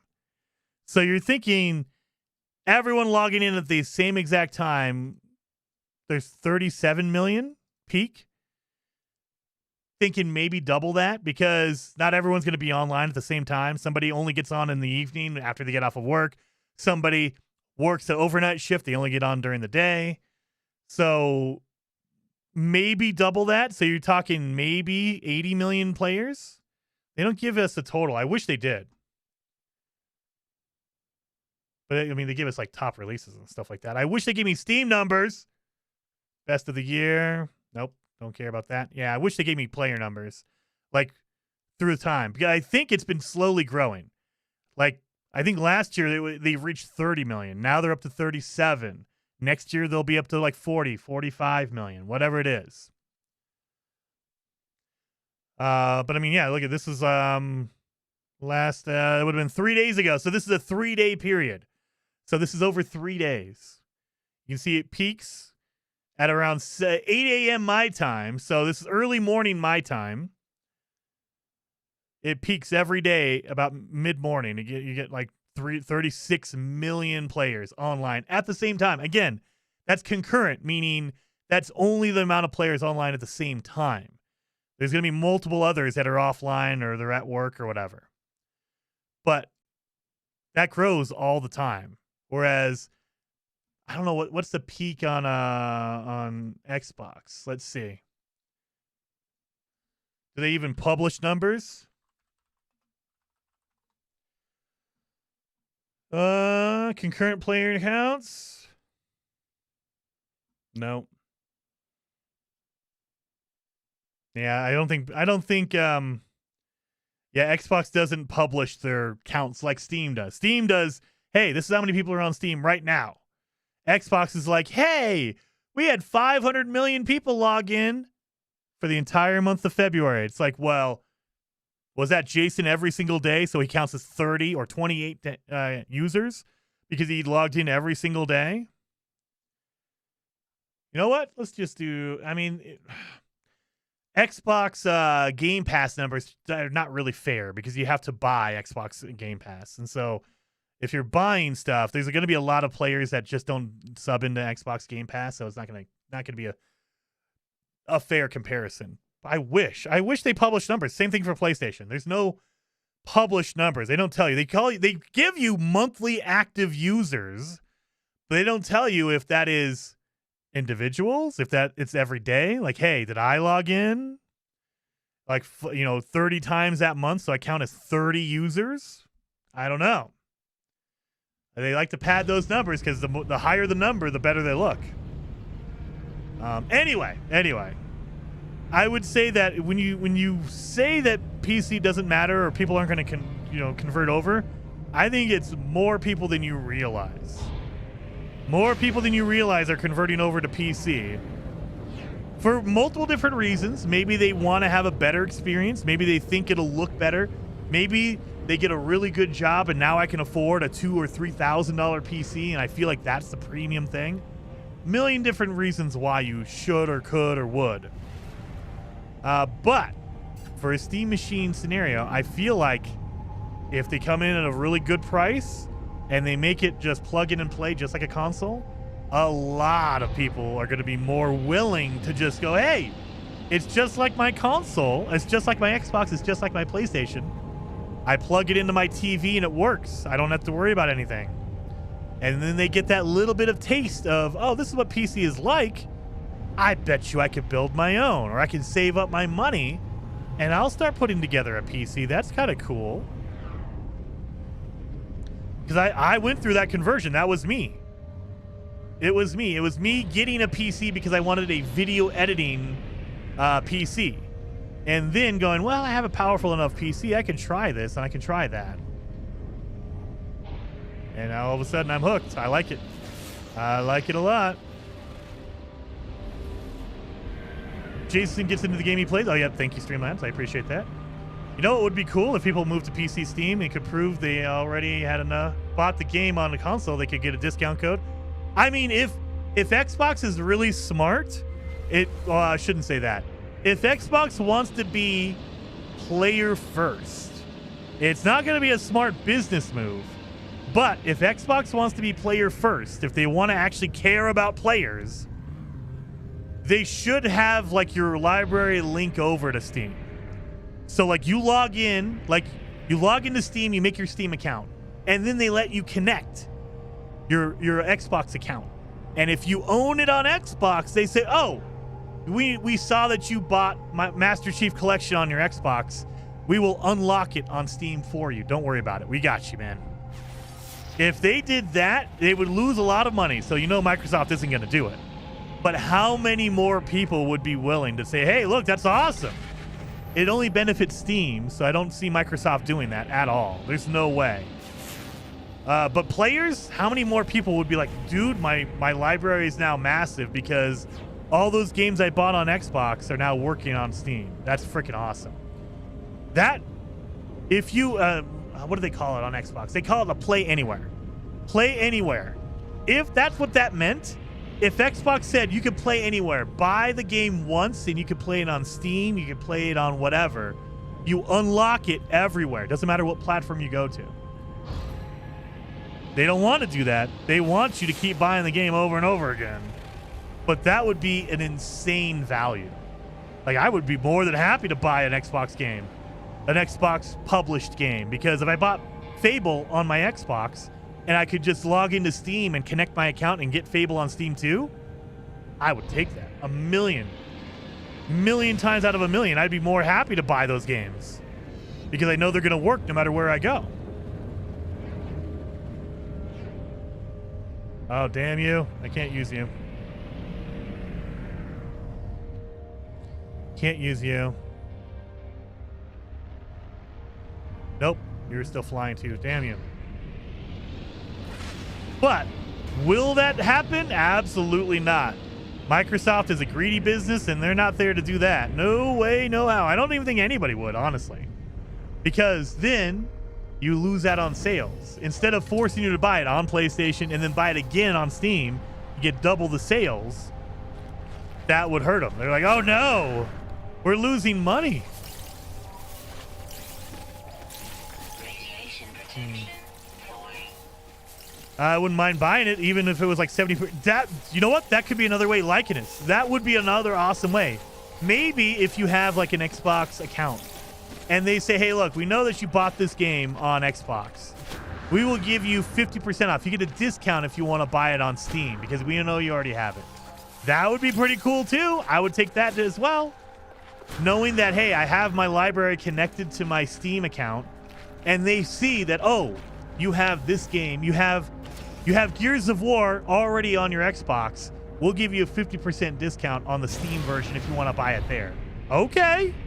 Give me half off or whatever. That'd be pretty cool.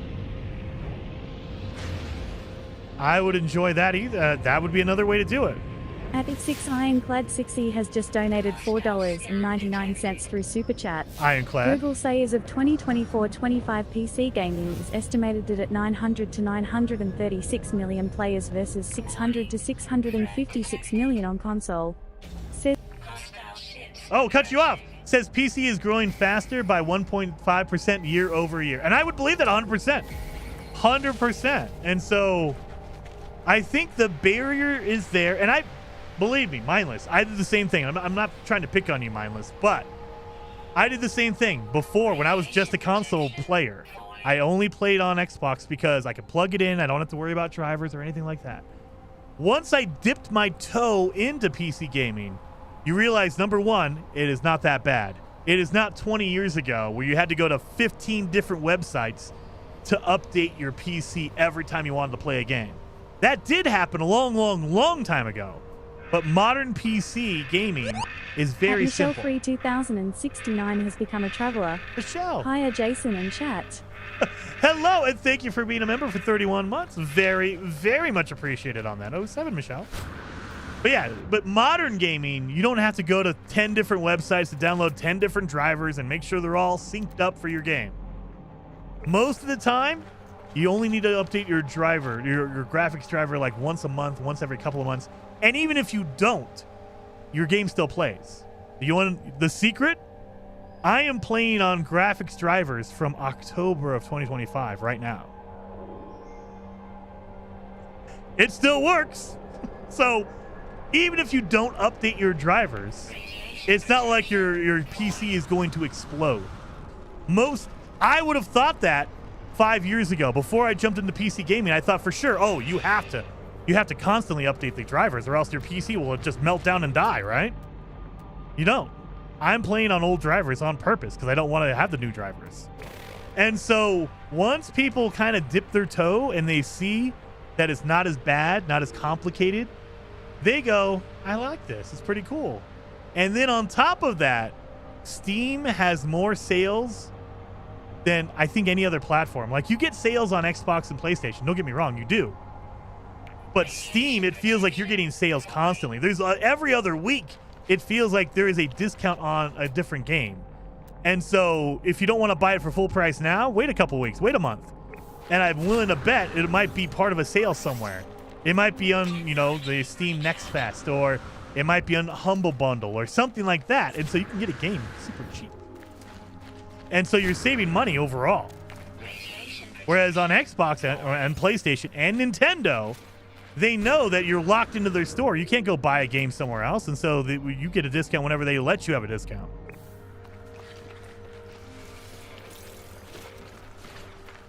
Anyway, I have a feeling PC is just going to keep growing, and that is why PlayStation was putting their games on PC. Xbox is going PC. The Xbox next console is going to have a PC store on it because they want to give you more reasons to buy their hardware.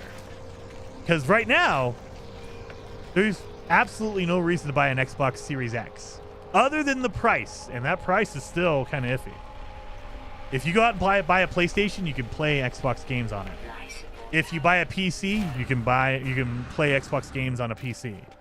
And so there's no incentive really. And actually there's a detriment, because if you buy an Xbox, you cannot play PlayStation games and you cannot play PC games right now. You're locked out of two of the marketplaces. So there's actually a detriment to having an Xbox at this point. If you got your Xbox years ago like me, I got my Series X when it first launched. You got it for cheap. I got mine at the original good price of $500, which was expensive, but now it's $600, $700. It's more expensive now than it was before. So it's like, ooh. There. I keep collecting all this crap, thinking maybe one day we'll have a our freaking, what's it called? Our 3 microprocessors. Someone just needs to land and sell me microprocessors, damn it. Abandoned crate over here. PlayStation is just as good with sales. They always have a lot of games on sale just like Steam. I don't know about that, Darth. I'd have to go look at the numbers on that, but I don't know about that. Most of those sales aren't widely advertised, but they're always running sales on a lot of games. Granted, I'm not saying that no platform ever has sales and Steam is the only one. I'm not saying that. I feel like Steam they're more often having sales. And the other benefit of Steam or of PC is you don't have to have Steam. Go to Epic Game Store. Every day there's a free game on Epic Games. You can go over there, build up a library of just free games if you want to.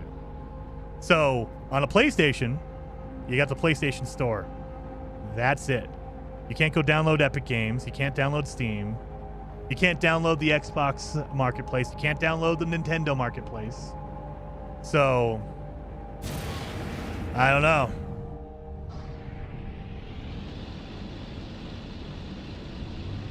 And I'm not saying that you shouldn't buy a PlayStation or an Xbox. I'm just saying that there is a fear of PC that I think that most people, when they dip their toe in, they realize that fear really isn't as bad as they think it is. Oh my God. If I play my game and I didn't update my drivers in the last 5 minutes, it might explode. No. There's a at least this was my own experience. There's a fear of it's going to be way too complicated and difficult. I don't want to deal with the headache. I'd rather just plug it in and play. That's most of PC gaming right now. Most of PC gaming. You can literally set up your PC one time, download the drivers you need, spend a day doing it, and then never touch it again. You can play your games for months, for years, not update your graphics driver. Windows will tell you to update, but they have it turned on by default. They will auto-update your Windows drivers. And then once in a while, you might go, oh, yeah, this game is not running well. I better check and see. Oh, yeah, there's a graphics update for that thing. Okay, good. And that's it. So, and if the Steam machine can come in and just take care of that automatically for you, if they can say, hey, look, you don't need to worry about updates on your drivers. We will do it for you as a Steam machine. Even better. It's even less. You don't even have to worry about it at all. So,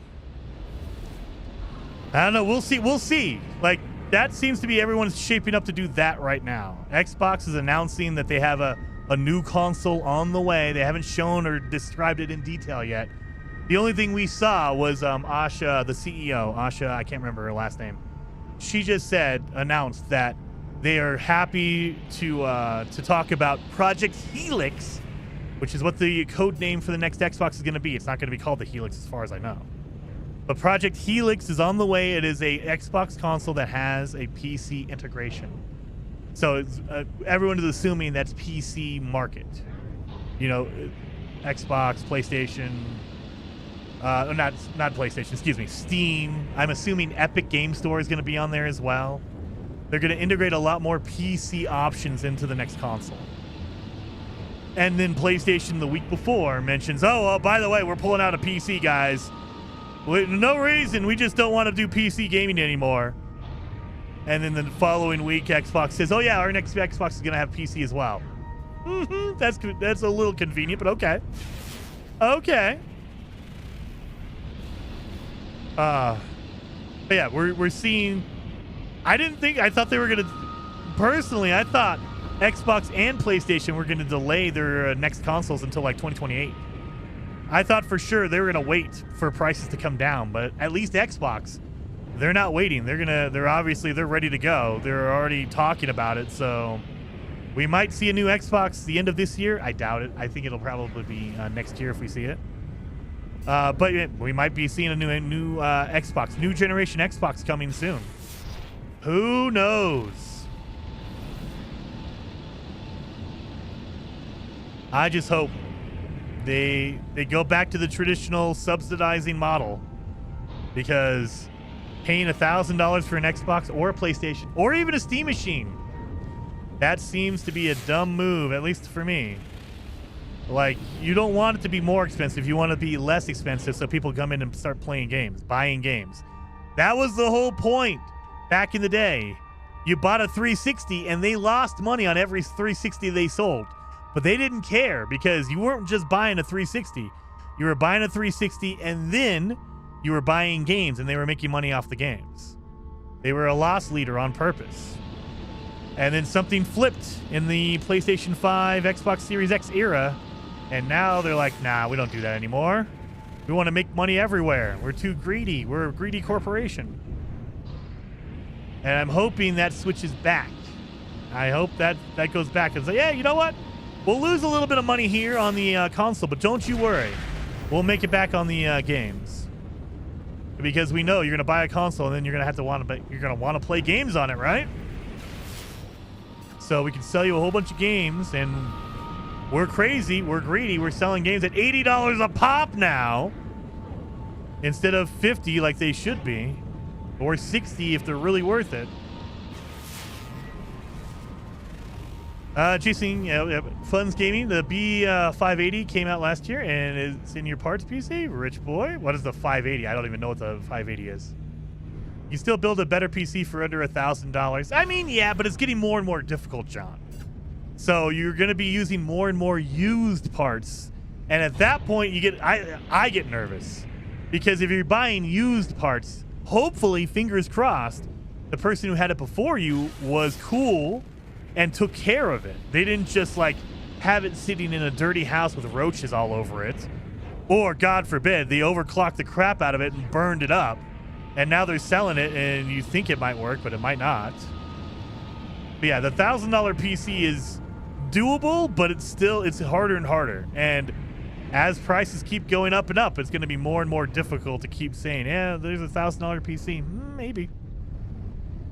Depending on RAM, depending on hard drives, depending on graphics cards.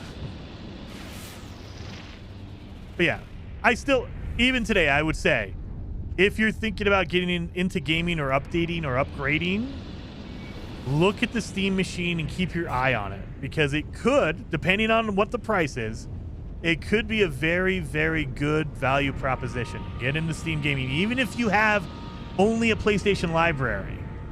Get into PC gaming by dipping your toe in there on the Steam machine, and then, start buying brand new games there. Wait for sales and get your old games if you really love. Hey, I'm going to go on there and I'm going to play, Halo Master Chief Collection or whatever. I want to play Resident Evil 9 Requiem. Wait for a sale. It will go on sale. And you can start grabbing it there that way. And then there's a lot of indie games that come to only PC. That's a market, damn it. We're never going to find a crashed ship, are we? Let's see. Have I got any room? Oh my god, I don't. All right, you know what? Let's start refining some of this stuff down, because my goodness. We got too much crap in my inventory. I need to find someone to sell stuff to, damn it. I need a black market guy. An outlaw. Where is my sodium? Make that into sodium nitrate. That'll save me some space right there. Beautiful, beautiful. Radiation protection falling. Yeah, look at all that. I can refine this down. I can make some nanites out of that. I think I can refine this. Stop! Fly! Land! Damn it! Damn it.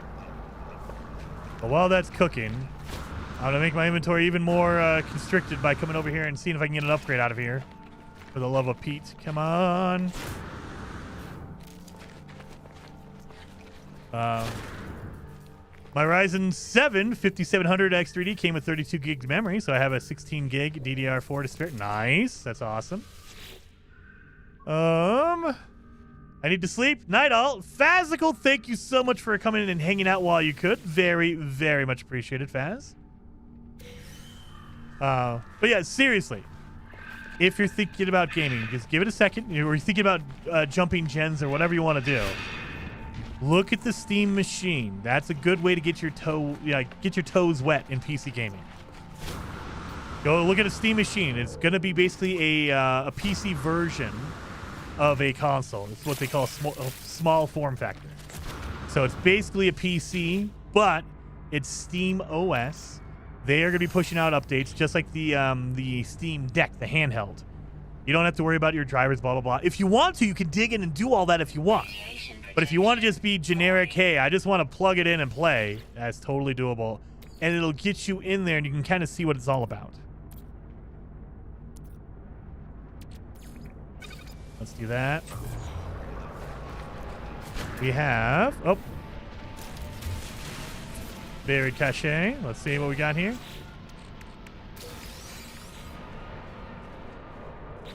Let's eat that. Get rid of that. Beautiful. Oh, come on. Buried cache again over here. Oh, there's my green box. Get that going. Angelo says if you have a PC games on Steam, you can still use them on the Steam machine. Yeah. It's the exact same thing. It's the exact same. And if you want to, you can take your Steam library. Like right now, let me show you what I got going on over here. So I could, if I buy a Steam machine right now, I can literally just download all these games. I have these are in my Steam library right here. So I buy a Steam machine tomorrow. I can just load it up and then download Arc Raiders for free. It's part of my library. I can download all this stuff, whatever I want. I've been playing a lot of Prey lately because I love Prey. But yeah, so all these games that I own on Steam, I can just download it on my Steam machine. You don't have to rebuy them. It's not like a brand new device. So you could just say, hey, I want to download these. These are all it right there. Boom. So you don't have to worry. If you have a Steam Deck, same thing. You log into Steam with your Steam Deck, the little handheld, and you can just download these. Now, there's some games that won't work on a handheld because they're not rated for a handheld. But you have access to your entire library. So if a game is available, like it will work on your handheld, your Steam Deck, it will work.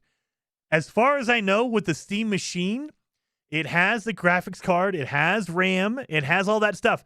So depending on the game, it might run better or worse because it's not like a super duper insanely beast of PC. The Steam machine is kind of like a mid-tier PC. So depending on the game, like Cyberpunk, you can download it and play it on the Steam machine, but if you want to turn on like path tracing, ray tracing, all the bells and whistles, it's going to run really poorly because it's not like an insane PC. So just keep that in mind. When it comes to PC gaming, it's a little bit different. On console, you download the game and then you just play it. On PC, you download the game and you can play it, but you can start tweaking settings. Like I can go in here and I play on Ultra because I have a really beefy PC. On the Steam machine, you might need to turn these down to like enhanced or high to make sure it runs smoothly. But by default, when you download the game, a lot of modern games will auto look at and say, oh, your PC has these things in it. You probably want your settings down to high or you want your settings down to enhanced.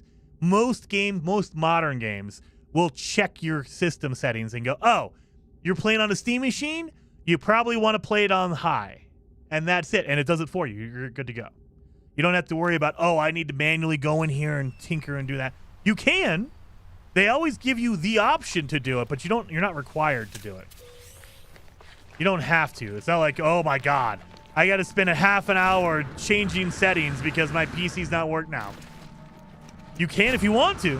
If you want to be super nerdy about it like me, you can.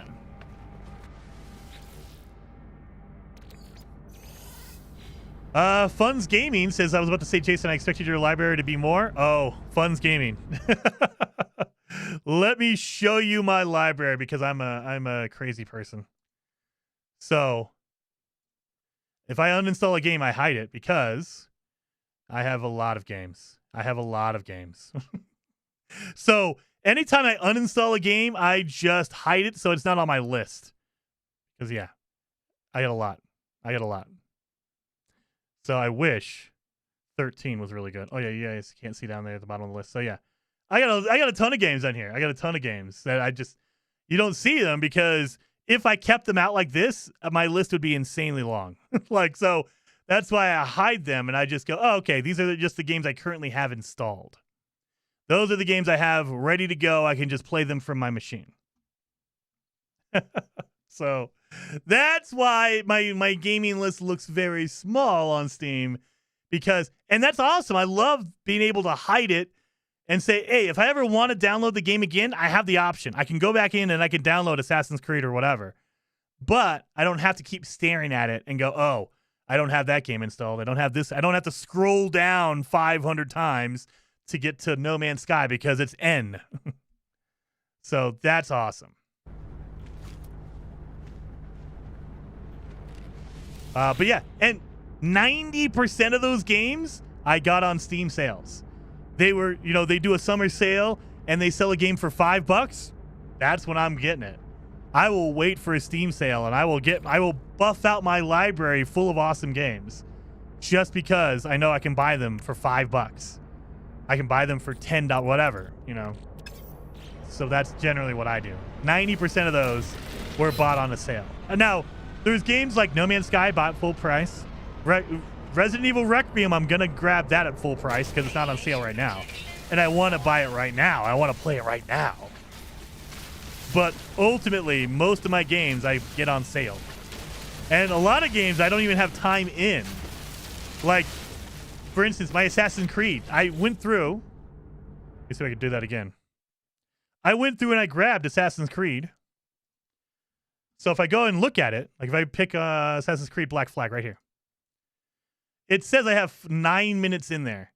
The last time I played it was September 2022 because I played the crap out of this on my Xbox. I beat the game on Xbox. And so I wanted it in my library. I waited for a sale. I grabbed it in 2022 when it was like $5. And I was like, okay, cool. Now I have it. I think I spent like $20 or something like that. And I got all the Assassin's Creed games. I got the entire library of Assassin's Creed games for $20. And I was like, okay, I'll do that. That's easy.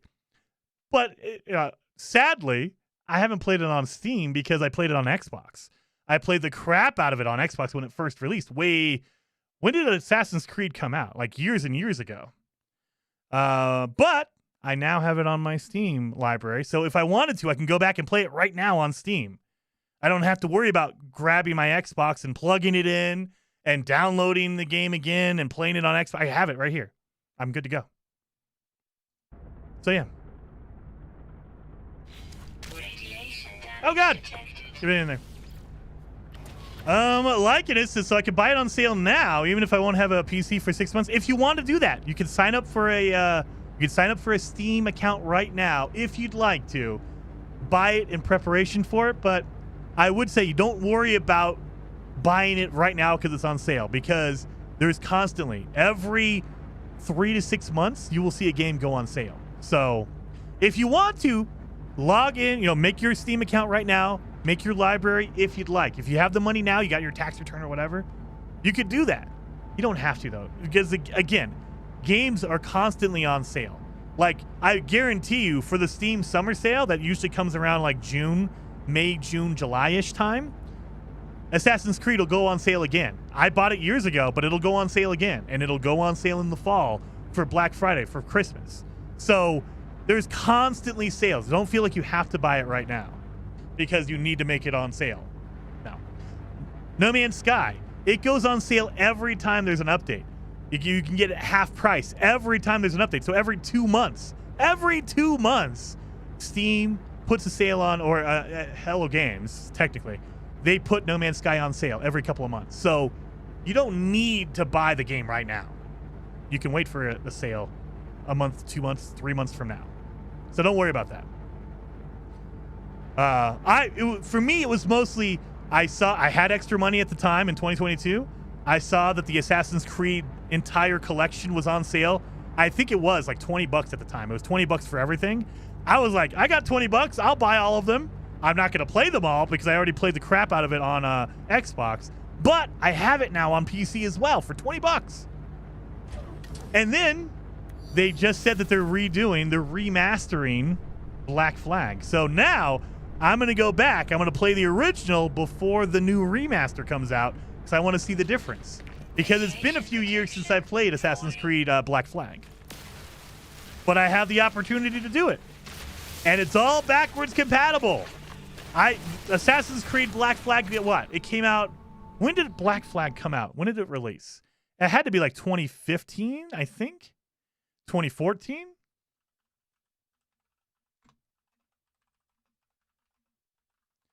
When did that come out? 2013. It came out in 2013. So you're telling me I got a PC that I'm playing a 2013. It's a 12-year-old game. Last generation. It came out not on the Xbox Series X. It came out on the Xbox One. And I can play that on my PC right now. So there's built-in backwards compatibility. Whereas the consoles now are better about it. But if I want to play Metal Gear Solid 4, I can't play that. I can, but it's what is it? It's a streaming only game on PlayStation 5, I think. You have to stream it. There's no native. I can't download Metal Gear Solid 4 yet on my PlayStation 5. I can't. If I want to go back and I want to play Killzone on my PlayStation 5, I think that's only a streamable game. You cannot download it and just play it. There are some games on, some lost games on the PlayStation 2 that you'll never find. There's game on the original Xbox. If you want to go back and play, I believe, Brute Force. It's an amazing game. It came out on the original Xbox. You cannot play that right now. Whereas I probably could play it on my PC if I wanted to go grab it. And yep, exactly. Manaro. He says, if you really like game preservation, support GOG, Good Old Games. That's another marketplace. So you have Steam, you have Epic Game Store, and you have GOG, Good Old Games. There's multiple stores you can download on your PC and just go find cool games. Alpha Protocol, highly recommend. That's an old, I think it's a 360 game that you probably cannot play right now unless you have a disc. So if you don't have the disc, you cannot play Alpha Protocol. But if you go to GOG, Good Old Games, GOG, if you go over there, you could go download Alpha Protocol right now and enjoy it in all of its terrible glory. I love Alpha Protocol. It is a really cheesy, really rough game, but it's so good. I love Alpha Protocol. Anyway, but there's that. So, and then that's not even going into emulators and all that kind of stuff. There's other means to get games. Like if you want to play a Nintendo game on PC, you could do that. I cannot talk about how you could, but you might be able to sail the seas as a pirate. And you might be able to play some of those old games that you cannot buy anymore. Whether on PlayStation, Xbox, or whatever. On Nintendo. But you can play it on PC. There are ways to do that. So there are a ton of things you can do with PC.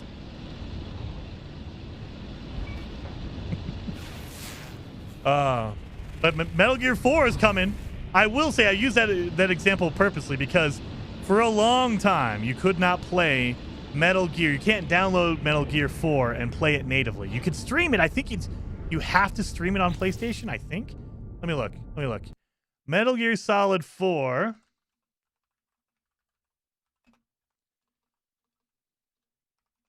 PlayStation 5. It joined in... Oh, no, don't tell me that. I know the game's coming.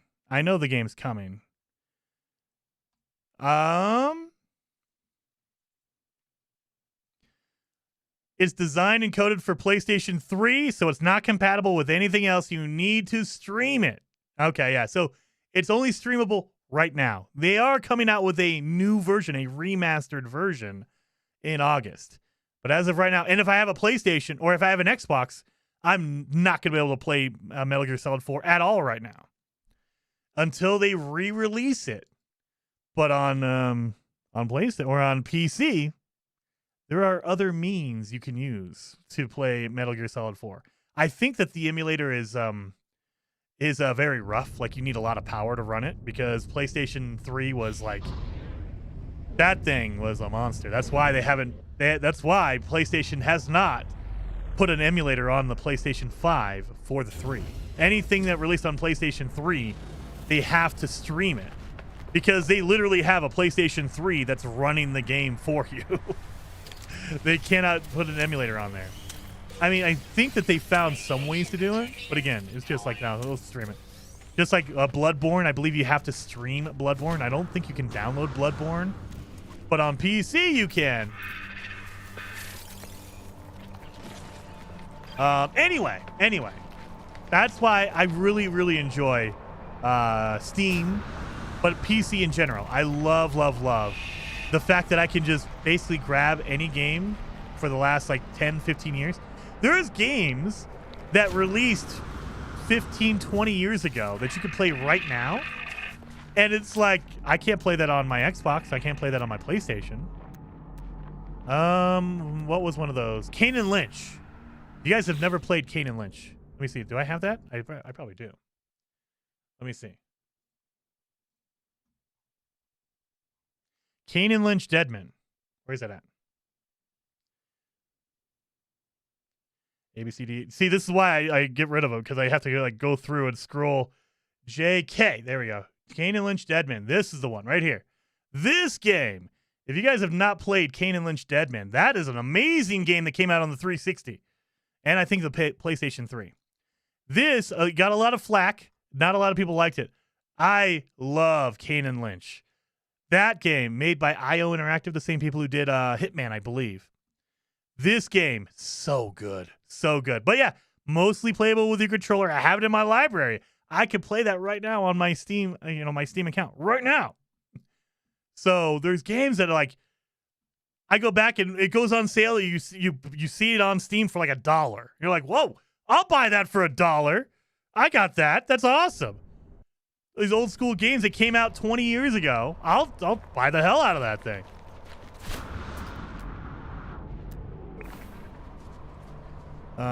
Anyway, so there are multiple ways you can go on PC, and I think the biggest positive that the Steam machine has is that it is a console-like experience. However, just like the Steam Deck, if you want to, you can just plug it in and play it and not worry about anything. You don't have to touch anything. You don't have to download anything. You're not doing all this other stuff. But if you want to get nerdy, it is still a PC. And so you could totally dive into the OS. You can customize it. You could do whatever you want. It's fully customizable. You can download an emulator if you wanted to. So you could do all that. They allow you to do all that. It's not locked down like the Xbox or PlayStation 5. If you wanted to do all that with a PlayStation 5, you literally have to jailbreak it and then void your warranty, and then you have to like really get in there. Whereas on a PC, it's like, no, that's it. That's what it's meant to do. That's what it's meant for. It's a PC. So they're more open to that. Whereas an Xbox or a PlayStation or a Nintendo, they're locked down. They don't want you to do anything except for what they tell you to do. Whatever they allow you to do, that's what they want you to do. There's ways around it, but then you're voiding warranties. You might get your account banned, so you lose your PlayStation account or your Xbox account if you tweak a little too much, if you mess with stuff.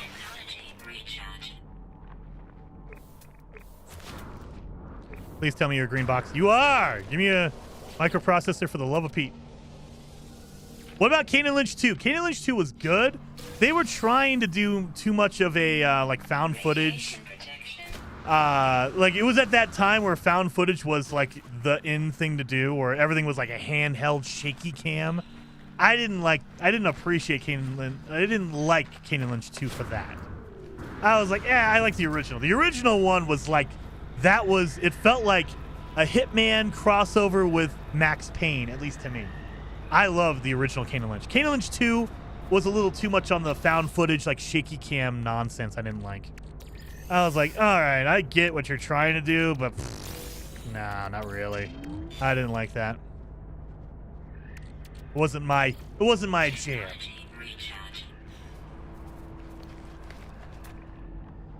Still waiting on the sale on Ghost of Yotai. Yes. Jason in Twistle says, I'm an Xbox player. I like physical games, and I have a collection of over 2,000 and a lot of consoles. That is freaking awesome. That is epic, dude. Holy cow. I can appreciate that. And so if you're a collector like that, Steam generally doesn't do, like, there's no PC versions of that. Most games on PC are download digital only. However, I would argue that's the way consoles are going now, and that makes me sad too. Like, they will sell you a physical, like, the collector's edition that does not include the game. Like, they give you a statue or an album or whatever, but then when it comes to the game, it's like, here's your digital code for your game. And I know a lot of people, they want an actual disc that has the game on it. And sadly, that is becoming more and more rare. Everyone wants you to buy it digitally because it saves them money.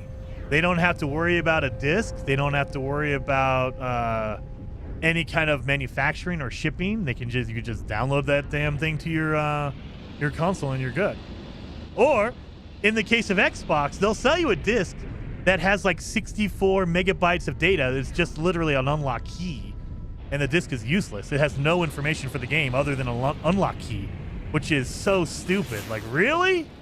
I went out and I specifically bought the disc because I want the disc. And then even then, I still have to connect to the internet because, screw me, I guess. Nope, that's not it. That to me is even worse. Or the Nintendo virtual cards. you go and buy a physical like thing, and it has a cart in there, and you're like, cool, I have the game. It's like, no, actually you don't. It's, oh God. It's literally just a little cart that has a key on it that lets you download the game. And it's like, I don't want to download it. The reason why I got your literal cartridge is because I wanted to play the game off the cartridge, damn it. Yeah. Manaros says, if you have kids, discs and cartridges will be destroyed and lost. I mean, very true. But if you're a collector, you probably aren't letting your kids play around with the serious collector stuff. Look at that. We have a base computer right there. Beautiful. I am never going to fix my hyperdrive. I've found so much crap, but I have not found an actual microprocessor. We got two unknown buildings right next to each other. What is this? That is just a save beacon. Well, thank you for that. And you are a shelter. Thank you for that. All right, you know what we're going to do? I'm going to land, and we have to run. We have to run and find grain containers. So, make sure my launch fuel is full so I can call in my ship whenever I want to, and let's go. We got to find minimum three containers. Probably more than that, because we need to find microprocessors. We need 3 of them. I love the day one CD, dude. Yeah, exploits, layers, glitches. Oh yeah. Guess I remember the games I bought for PS2. I have a box full of the games, PC games I bought in the past. Oh yeah, they used to sell like big old fat boxes for PC, and they would come with like multiple discs you had to install onto your hard drive. But yeah, it's since Steam came around, PC like actual physical content has gone way down. I think you might be able to find some PC releases, but my guess would be 90% of games never have a physical release if it's PC. They'll give you a collector's edition, and it'll have like a statue and all this other stuff, but it won't have the game. They'll just give you a code for your platform of choice. Epic Game Store, Steam, whatever.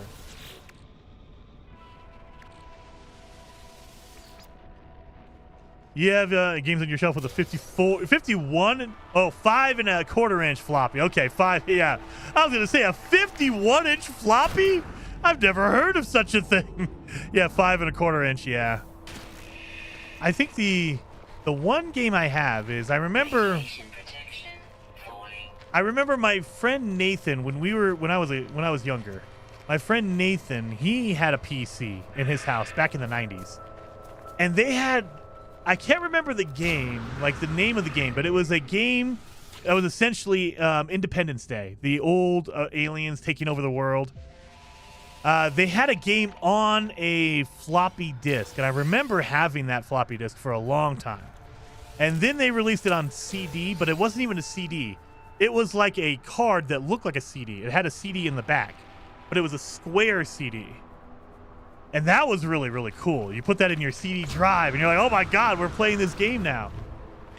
Oh God, I can't remember what that was called. Way, way back in the day. This would have been like mid-90s, late 90s maybe? 30 years ago.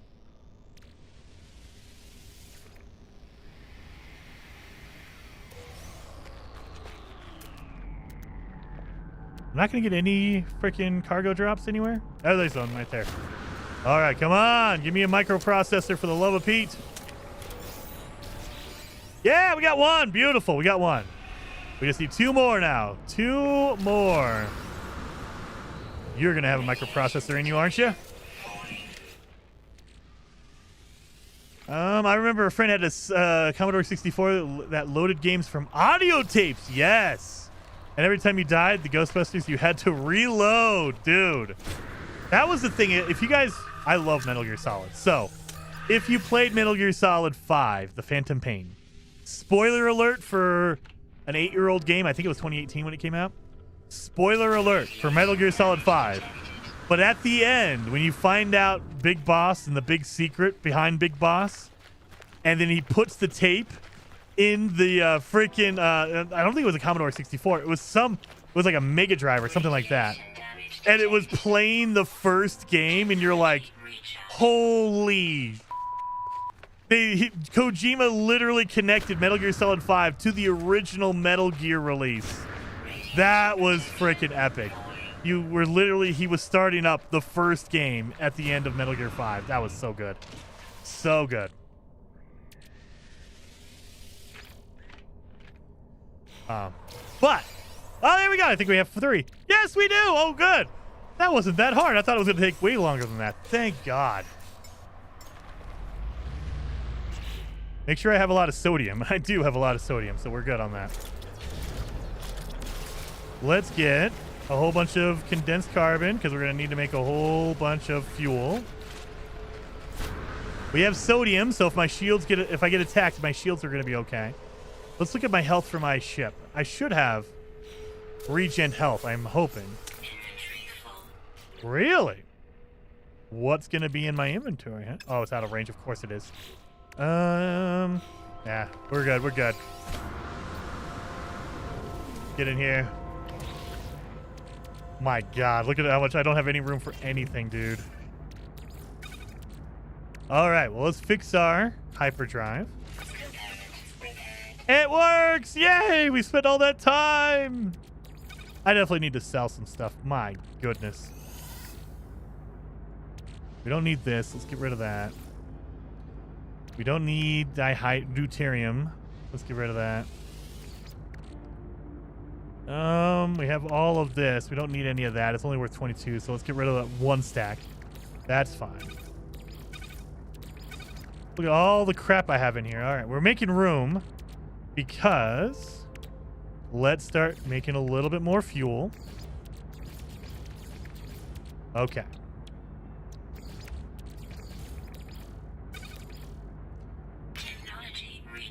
It's only 13% for each one. So 13, that's 26. So yeah, that would equal out to about 6 of them. Oh my God. That's what's taking so freaking much. Oh. All right. We've made room. Hyperdrive is filled and our shield. Okay, we got our health back. Thank God our health is back. Thank God. We're not in a pirate system. So let's try to jump over here now. All that work just to get my ship back to where it was when we started. Oh, look we have an Atlas station. I'm pretty sure those are okay to go into, but I don't want to worry about it. It's a normal space station, so we can't really do anything with this.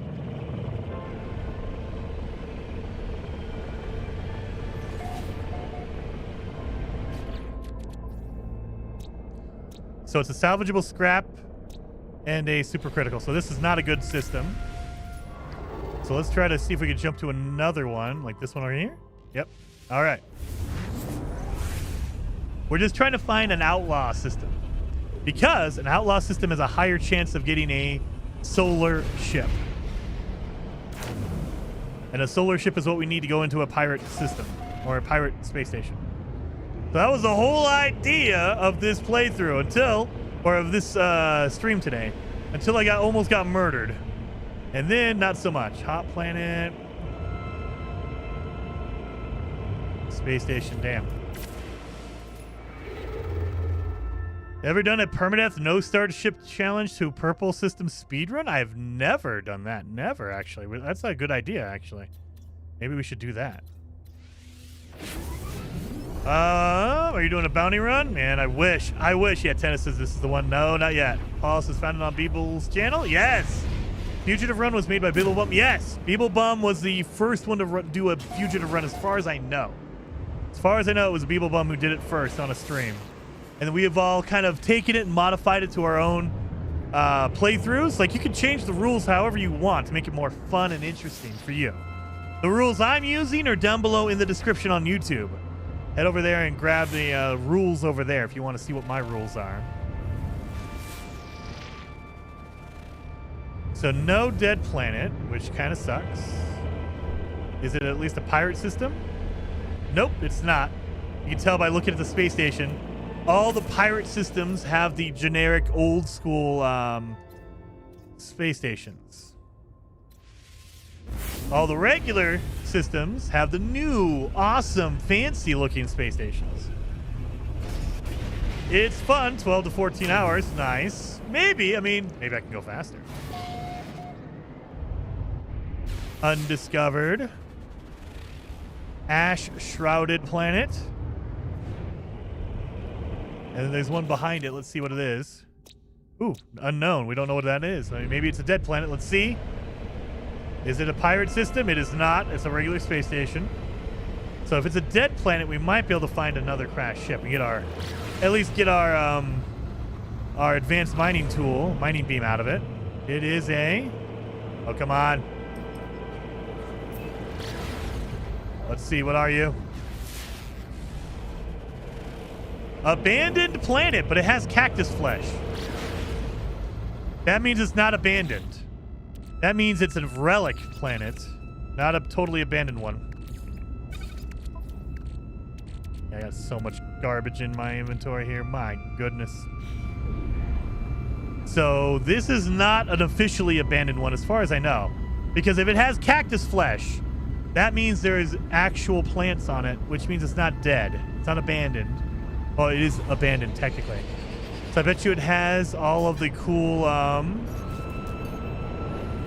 relics and things like that. Let's see, all the polished stone on it.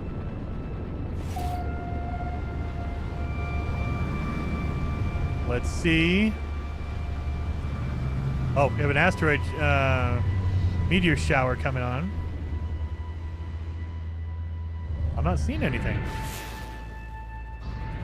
Yeah, usually you get to see that. I guess not. That's so loud. Technology recharge. Can I make any more? I'm going to need ferrite dust. All right. Let's grab some ferrite dust while I'm here. Go to first person so I can see what the rocks look like when I shoot them. Thank you. Beautiful. Give me all that ferrite dust. Yeah. So we can do 3 more. Technology recharge. 100%. All right. Getting there. How do you get those cool engine trails? These are the default ones on my ship. I haven't done anything.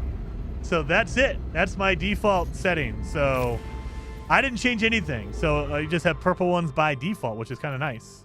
Kind of cool. This one has a lot of planets in it. Hopefully it's a pirate one. Ah. Over 18 quintillion. Yeah, there's millions and millions and millions of systems. And so there are still systems that no one's ever been to, and this game's been out for 10 years. So you can jump in right now and you will find a whole bunch of systems and planets that no one has ever seen before. Right now.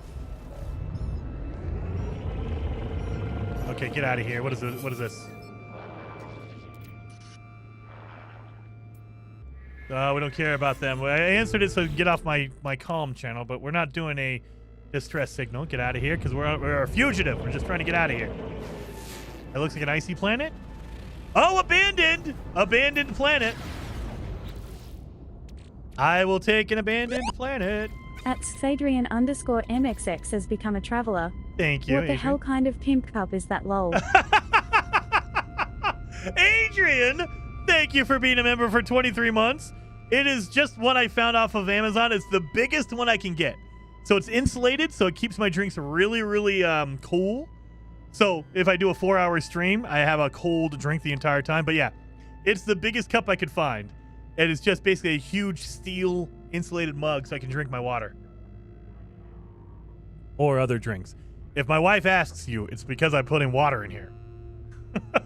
It's for my water. Oh, of course, I ran out of fuel. Son of a gun.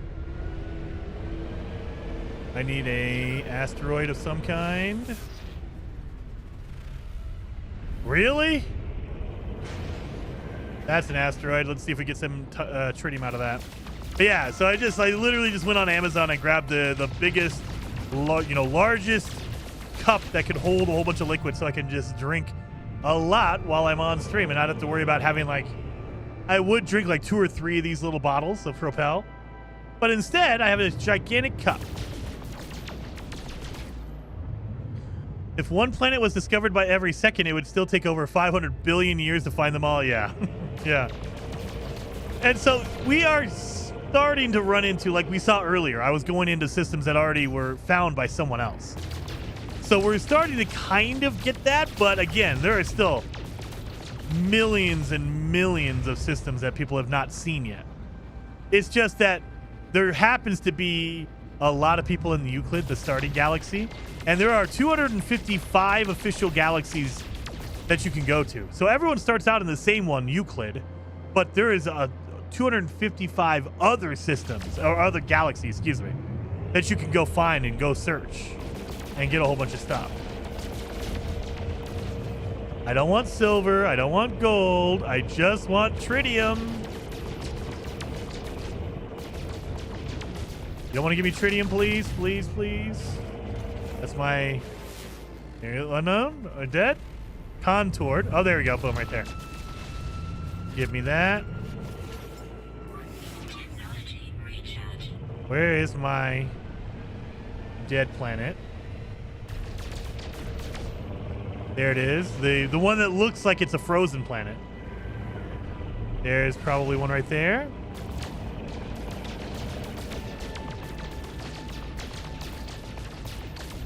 Come on.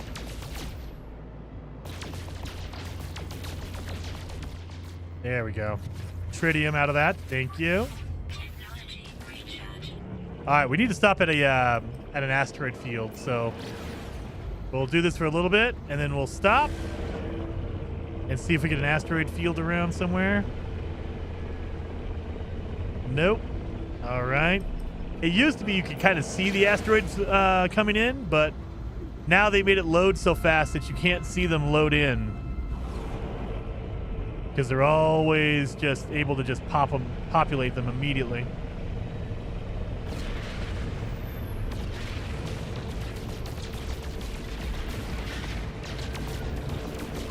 Asteroid will give me tritium, please.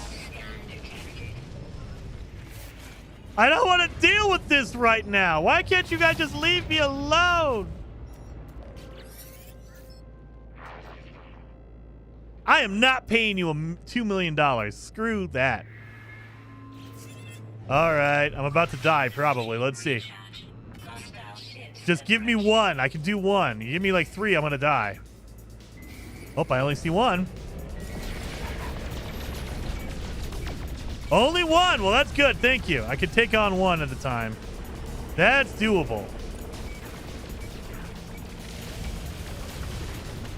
Aha, sucker. Give me a good upgrade. Nothing. Nothing. Got a whole lot of nothing out of you. Well, dang it. Nope, not that one. That's the one over there. All right.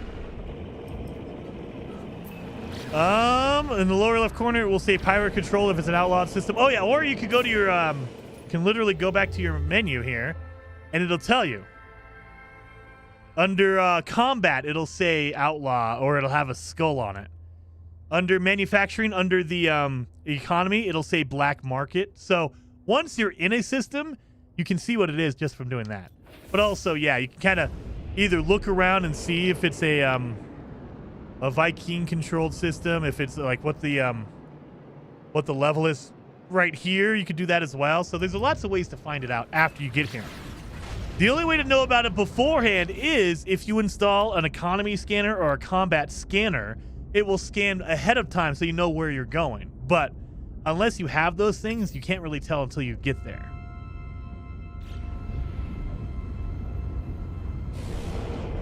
Asteroids? Yeah, there we go. Asteroid belt right here. Thank God.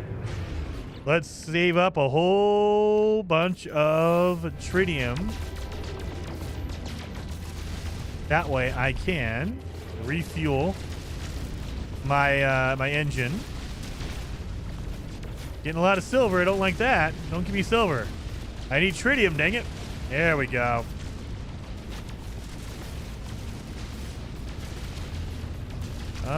Gary, I don't think he has that skin. Yeah, I don't have any of that stuff. I am on a fugitive run, which means I can't talk to aliens and get upgrades. I wish I did, but I don't. I don't have any upgrades for my scanner, the combat or the economy. So we're doing it the old school way of you have to go to a system and then check it from there. If I had an economy scanner or I had a combat scanner, it'd be making my life a lot easier. And maybe we can find a ship and we can get one, but we haven't been lucky with ships either.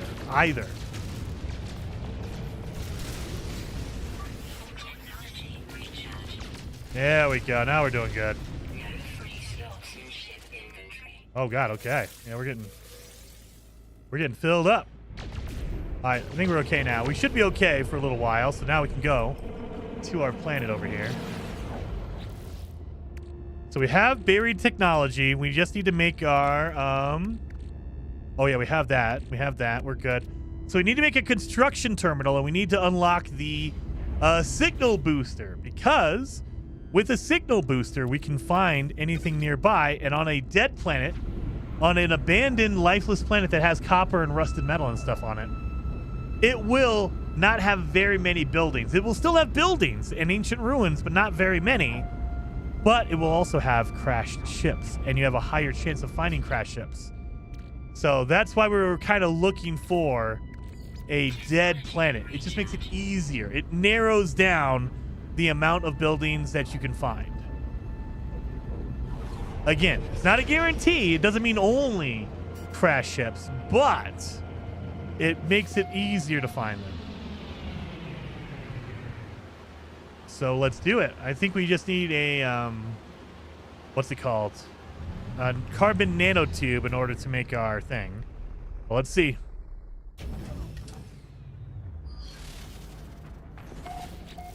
So we need a, yep, carbon nanotube. That's all we need.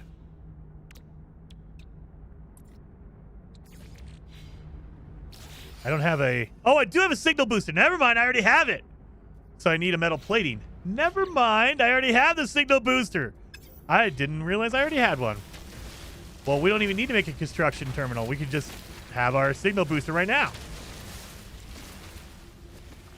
All right, that should give me metal plating. So never mind. Signal booster. Normally, I'm not a big fan of these because they mark any random building. There's no control over it, and you need to go to that building in order to take it away. So essentially, whatever it scans for, it'll find it, and that's it. And unless you can go there, like if you're stuck on foot, you're kind of screwed. But I have a ship. I can fly there. And abandoned building. Damn it. So we have an abandoned building over there. Great. But if I try to mark it again, it won't mark another one until I've gone to this building. So I need to come over here first, get rid of this abandoned building off of my marked locations, and then I can scan for another one. Now, the other downside is sometimes it'll keep marking the same thing over and over again. I can't go inside, but I can go here. All right, now we're done. So the other downside is sometimes this signal booster will keep marking the same building. If that's the case, we have to go somewhere else. Like that. It just marked that same building. Mother.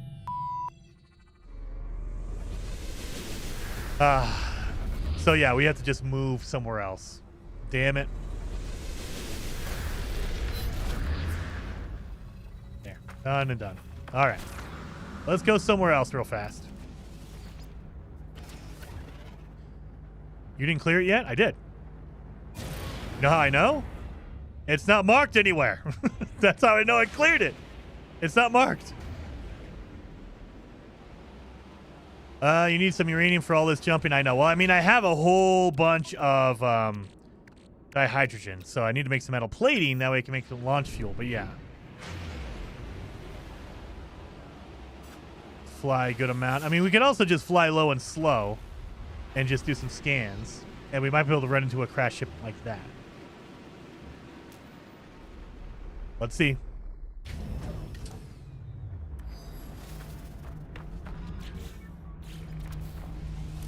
Mark something else.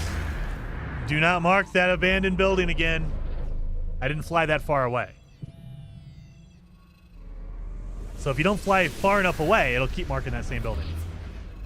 There we go. Crash ship right there. Distress beacon. Beautiful. So now, because we're in a normal... Damn it.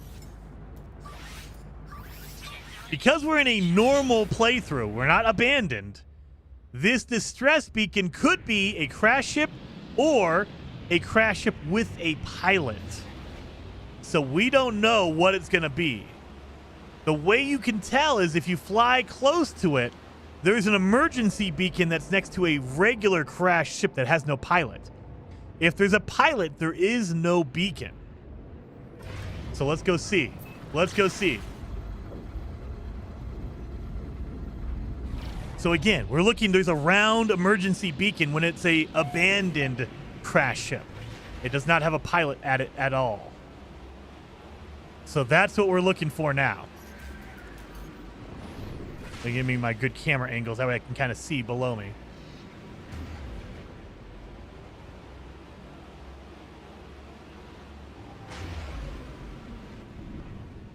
And we can also do this. Pause it. And I don't see an emergency beacon. So there's a pilot that's here. But let's double check. Don't take a picture of that. I don't see an emergency beacon. So there's a pilot around here somewhere. Oh, no. I do. There's an emergency beacon. So that's what you're looking for right there. So as you're flying in, you're looking for that little round ball behind the ship right there. That's what you're looking for right there. That is what you're looking for, this little round ball. If it has a round ball, that means it's a completely abandoned ship and you can claim it.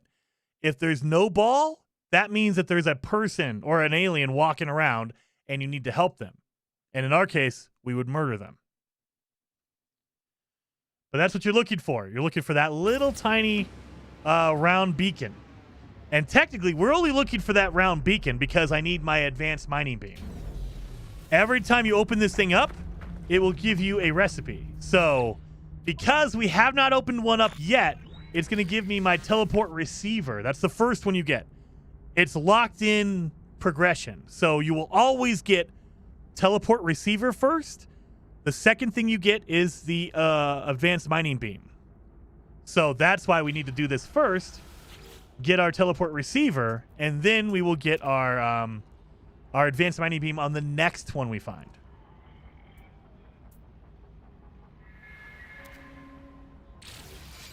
Teleport receiver. There you go.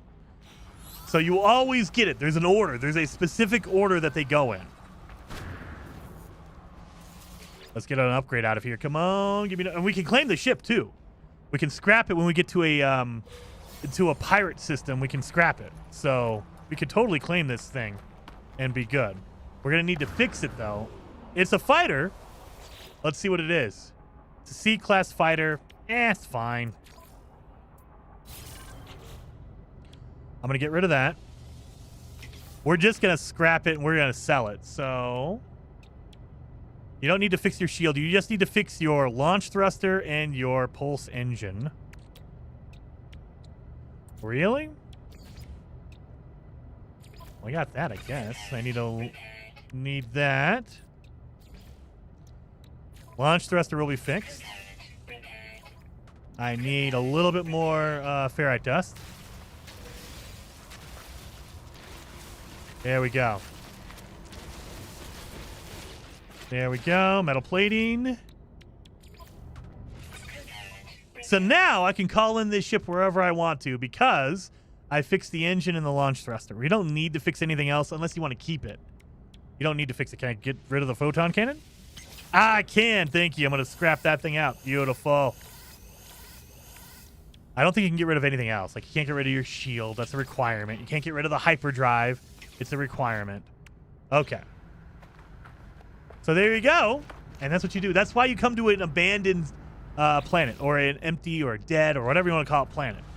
Because they have a higher chance. It's not a guarantee, but they have a higher chance of just giving you a an abandoned ship. So let's try to find another one. Find another one. Come on. All right, it found something else. Let's see what it found. Not gonna tell me?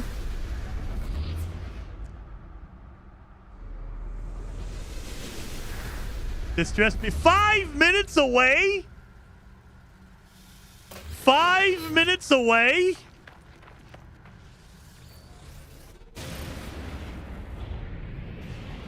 Usually it's like 5 hours. 5 minutes? I will take that. Again, we're going to look and see if it's a real crash ship or if it's just one that has a pilot next to it. That's another one. Look at that. Right there. Right there. That's what you're looking for. Right here. So we found 2 crash ships right next to each other. Within 5 minutes of each other. Holy... Well, I'm happy. Now we have our advanced mining beam. Oh, well, I should say, we probably do. Unless I screw this up. I might screw this up. I have screwed it up before.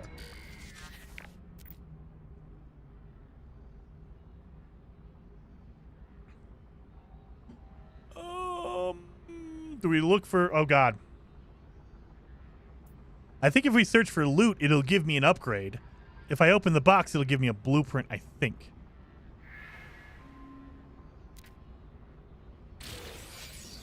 Mother...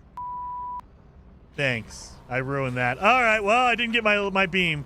Son of a gun. Let's see what we got here. I screwed that up.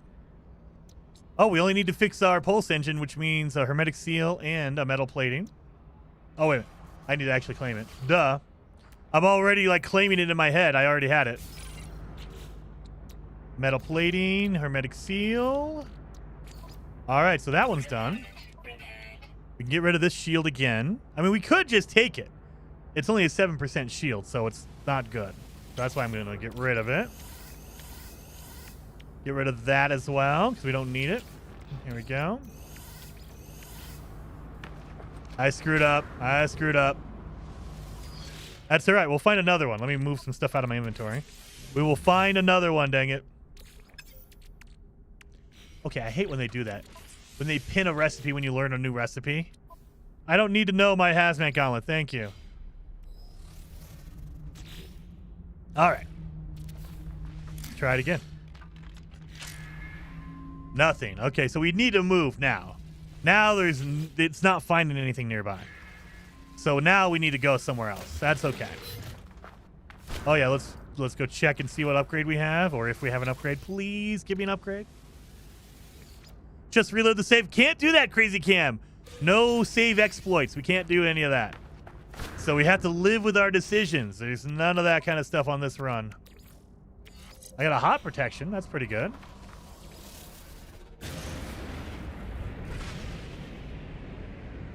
So in general, they say, you know, as long as you travel for about 30 seconds, you can get far enough away to where you'll find something. You don't need to go that far. 30 seconds is like the minimum buffer. Like, okay, you know, absolutely, if you go 30 seconds, you're going to get far enough away. But you don't have to go for 30 seconds.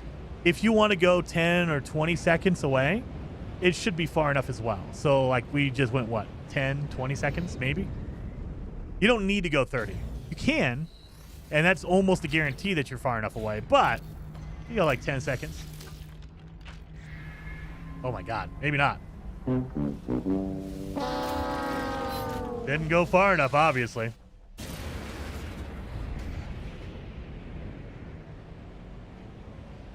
Or he doesn't realize something all of us are trying to tell him. What'd I say? Jason sometimes gives incorrect information. What do you mean? I don't think the dead planets can have NPCs. If you find a crashed ship, it should not have a pilot. So, I don't know if that's 100% true. I know that if you're in an abandoned system, that might be true, but I'm in a regular system. So, I think, I'm not positive, but I think that even if you're on a dead planet or a lifeless planet, it could still have a pilot because the system is not dead or abandoned or whatever. it's only in abandoned systems, as far as I know. Or an abandoned playthrough, if you're on an abandoned playthrough. But we're going to find out. I'm going to try to keep looking for more crashed ships here. But I know that I think I have run into a piloted crash on a dead planet. What the heck? Oh, we have another distress beacon 1,000 feet away. Did it mark the one I just came from? I mean, it's less than 5 minutes.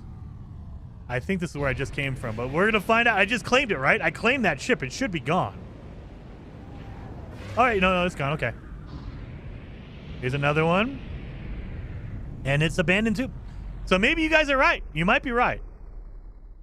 I would say probably right, because I'm generally wrong. However, I like to think that I'm right sometimes. I think I'm right sometimes, right? But yeah, it's an abandoned one again, because we have our distress beacon. Come on, give me my dang thing. I need to be correct on this one.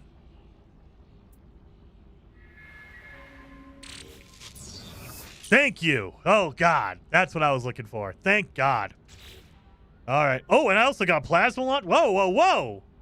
Did they change that? You should only get one. I got two. I got 2 blueprints. I will take that. I don't remember that happening ever. You have your moments. Every once in a while, I'm right. All right. Again, 9% shield. So you could keep it. Again, you could keep it, but you know what? I will keep it. I will keep it because I don't have any shields right now. So theoretically, this is still a positive. Did I not uninstall it? Oh yeah, you have to fix it first before you install it. Ah well, I'm too lazy to do that, so I'm just gonna destroy that. Getting a lot of wiring loom, which is good. Hermetic seal, metal plate. Oh damn it! Don't have enough of that. I need a jelly as well. I can make that. All right. So I got all that. I just need to get some ferrite dust to make my metal plating.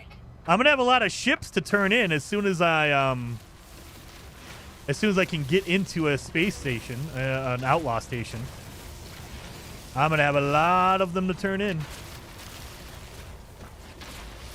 So we're gonna be making tons of money and upgrades. Hopefully we get a whole bunch of storage augmentations.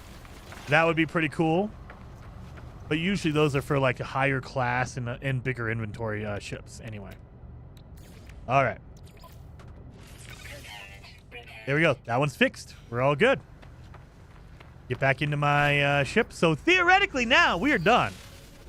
I could, you know what? We need to go back to our other our Sentinel ship location, because I bet you my Sentinel ship will have a lot more room.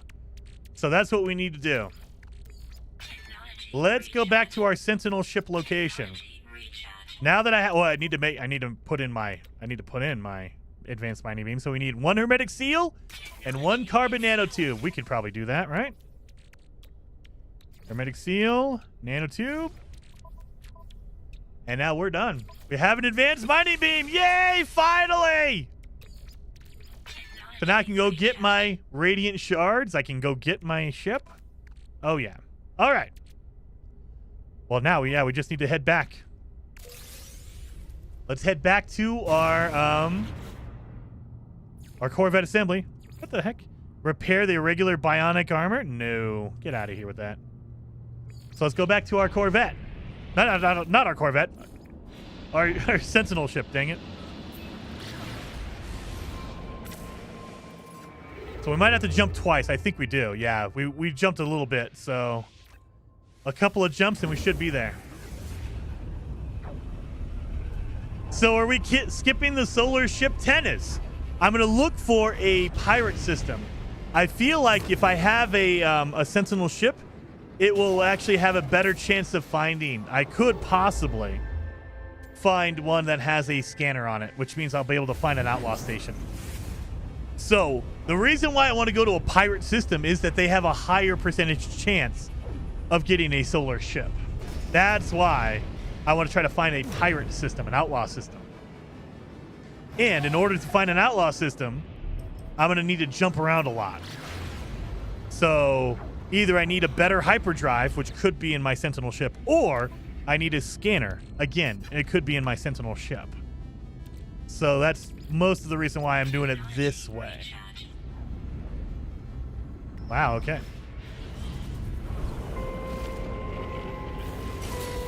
What the hell? Oh, God, a pirate. Nope, we're not doing that. Sorry, get out of here. I can't be tempted. We cannot do any. We're on a fugitive run. We can't do any story missions. So I have to ignore that completely. Can't do any story missions. I mean, we can answer the call and just delete it, because to get it away from me, from stop calling me, we could do that way, but we can't use it. Like this guy. He keeps freaking calling me. All right.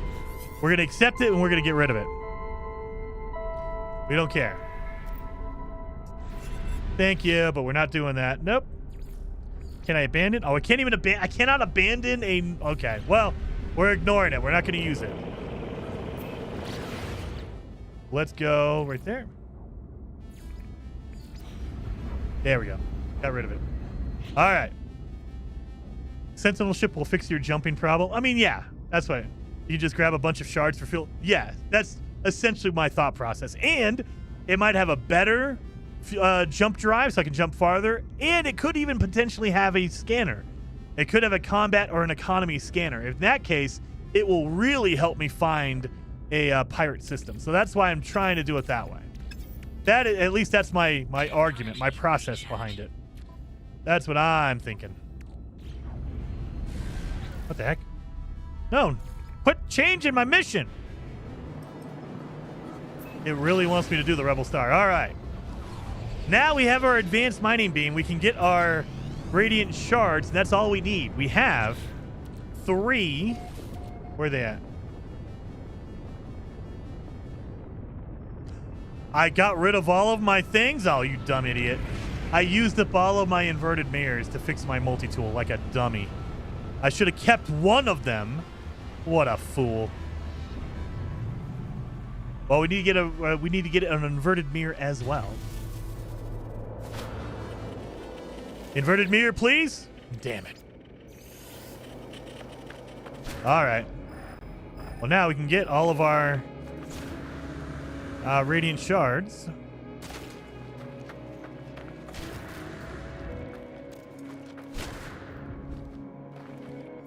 Nope.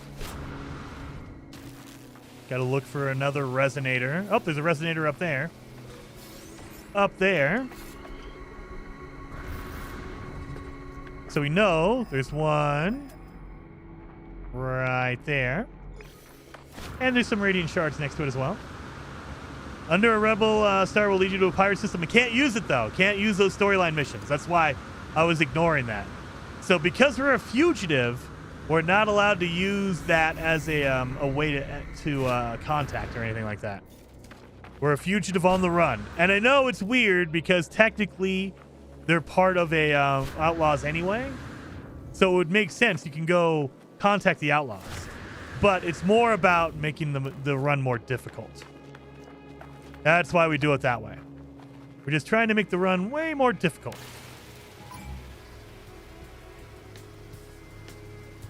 Give me an inverted mirror. Watch. The one time I want an inverted mirror, they're going to give me an echo locator chart. Watch. I didn't get up and check on it. I don't know, but... Up, inverted mirror. Thank God. And then we have the radiant shards over here. We just need 3 of them, so we already have 1. That's number 2. And that's number 3. Yep, we're good. All right. So now we can scan for the monolith to fix our brain. I mean, as much as it can be fixed. And claim this one as our own. Go around, collect a whole bunch of radiant shards for the inventory. The inventory should be larger in this.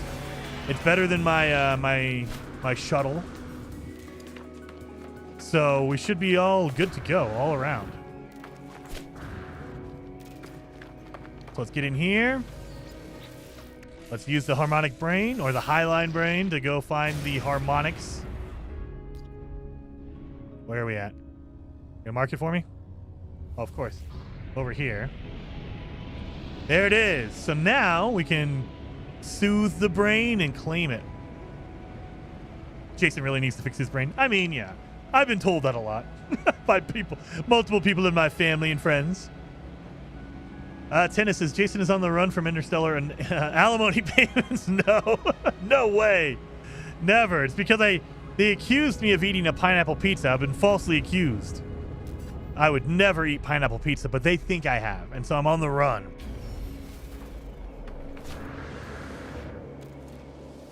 All right. And so we're just going to present the brain, and now we can claim our ship.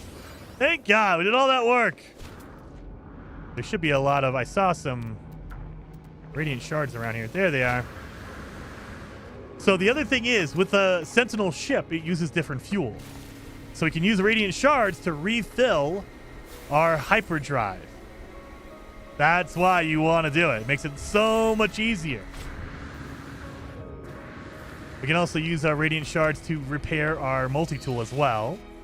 But let's go do that. Let's go and claim our ship. I want to see what it looks like too.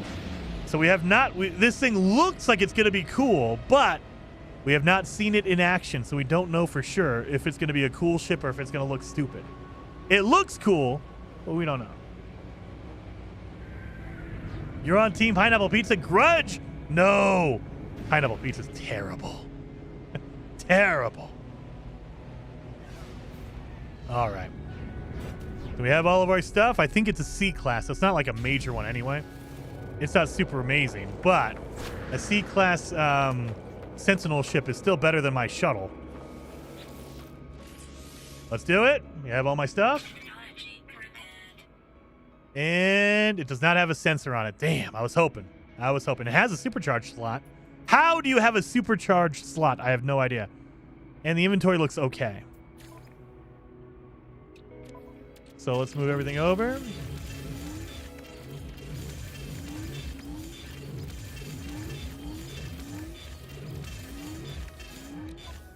I mean, I didn't move over my shield, but eh. Oh, it has a supercharged slot in here. That's why. Okay. That's probably why I have one right there. Yeah, close enough. That's all right. Claim it. Now let's see what this thing looks like. Oh! You telling me that doesn't look cool? Look at these wings just fold up. That's so good. I like it. I like it. All right, let's do this. This is my my pulse engine. That's my anti-gravity well. So that's my launch thruster. That's my hyperdrive. Again, one shard fills it up completely. So you want to keep those. And also for this as well. So look at that. Look at that. That's why. Sentinel ships, they have different fuel setups. So amazing. I have a rocket launcher as well as a Sentinel cannon. All right, we're doing good. But we don't have to stop there.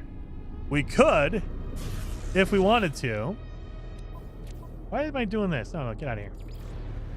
I could go back to my harmonic camp. Where did it go? There it is over there. I could go back to my harmonic camp and look for another Sentinel ship. Now that we have all of our stuff, we can go back and get a whole bunch of them. So we can farm up Sentinel ships because they're worth a lot more. Or we can just look for an S-Class one of these.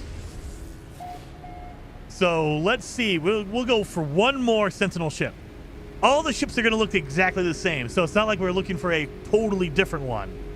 What we're doing is we're trying to farm up. When you find the ship you like this one, if you keep scanning, you can optimize and get your best, your favorite class. So you can go and get an S-Class ship if you wanted to. Or you can get one with a better upgrade or whatever. All the different kind of things on there. So you just scan for another spike, find another ship, and just keep doing that over and over again until you find the ship that you want. S-Class ship or the inventory you want or whatever. Sometimes if you want to find the one that has a supercharged slot on it. Whatever your preference is, you can do that. That looks so cool. All right, let's go find this one. I step away for dinner and you have an awesome ship. Oh man, we just got it finally. So we were looking, we got some crash ships. We finally got our advanced mining beam. That's what we were looking for. We got the advanced mining laser, so now we can claim our Sentinel ships. So now I'm gonna look for one more. This is my only one left. After this, we're gonna farm up some shards and we're gonna go crazy looking for a pirate system. Because we need to find a solar ship before we can go into a pirate space station. Let's see what this one is.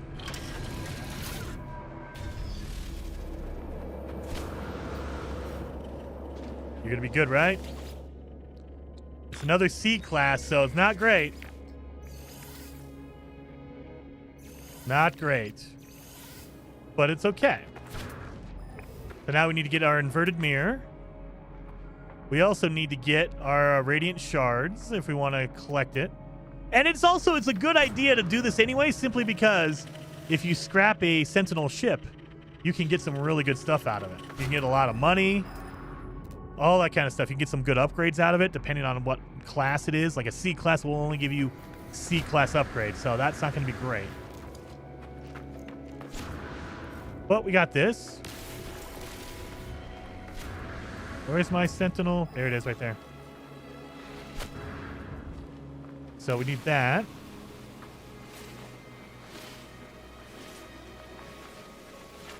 Radiant shard right there. Radiant shards are down there.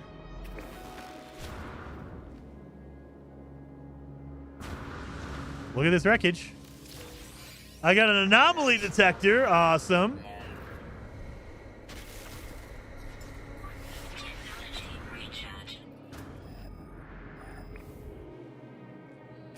That hurt a lot. I need to get some shields.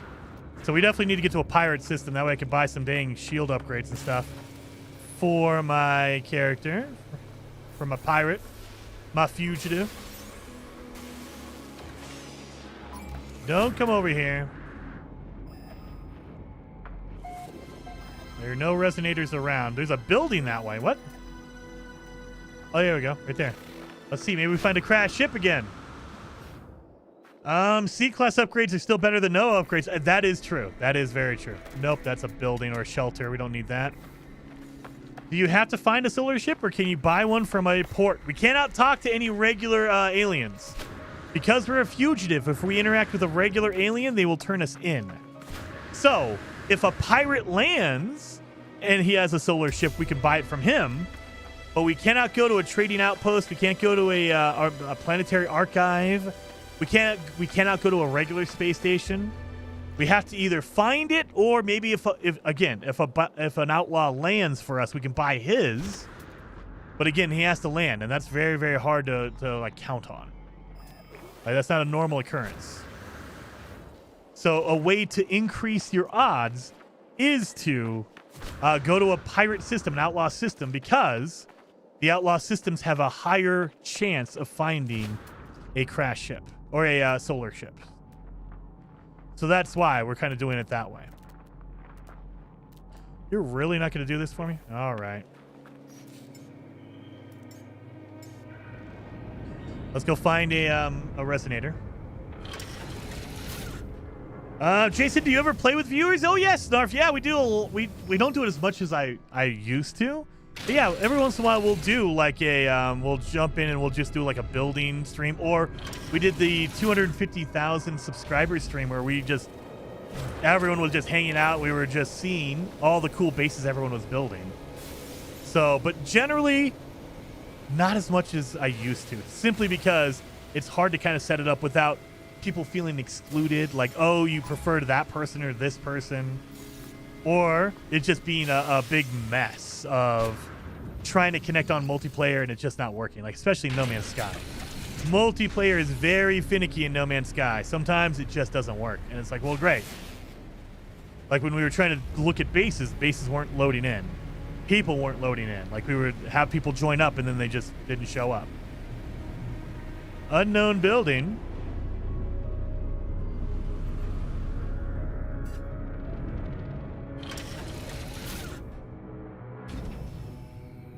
It literally marked a crashed ship for me. And it's a hauler, which is probably really expensive. What the hell?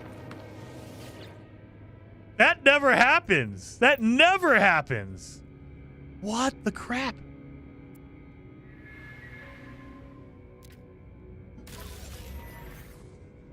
Oh. It's a B class. It has... Oh, it's a weapon upgrade. Ah, well, I mean, we'll take it. It has 2 slots that are open. Okay, we'll accept that one. Critical damage taken. Thank you for breaking my stuff, though. I appreciate that. All right. Can you buy solar ships in a pirate space station if it happens to be to board? No, because the way my rules are set up, I have to have a solar ship before I can go into a Outlaw space station. So I cannot even go in there yet. Where did that go? Oh, thank God, it went in there. I can't even go into a space station until I have a solar ship. So that's kind of like, okay. But let's grab this thing while I'm here. Well, let me move this out of the way here. Force of the Void. It is a C class, which is fine. It's probably worth a lot. It's worth 16 million brand new. Not going to be worth that much because it's broken. But that's okay. We're going to fix it up. And metal plating. Why did I make a nanotube? I don't know why. You don't need a nanotube, but thank you, I guess. That, and yeah. We're supposed to make a jelly. I made a nanotube because I wasn't paying attention, but okay. All right, so now I can call it in. I can get rid of that. It's a 2% shield. Get out of here. Get out of here with that garbage. Wow. My suit's full.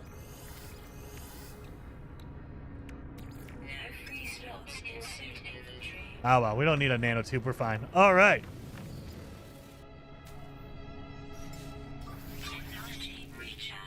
We need to find a resonator. That's the whole reason I was doing this. Oh, my God. We need to find a resonator.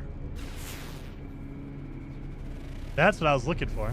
Look at the Jason is all over the place. Dude, all of a sudden, we started out the stream very badly. I was getting basically almost, I was on the edge of death in the first half hour of the stream. And then the last hour of the stream, it's just been, oh, okay. Here you go. Here you're going to have everything. It's all yours. It's fine.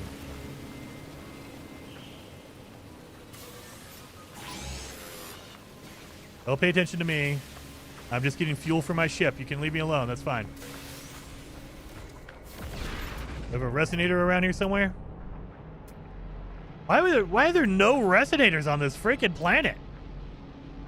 There's a monolith 13 hours over there.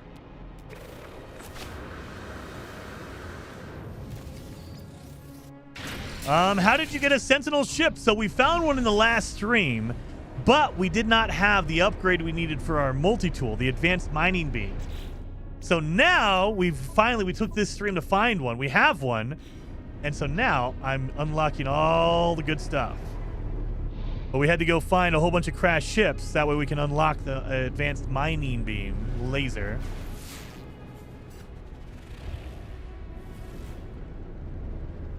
You're really going to make me do this, aren't you? All right.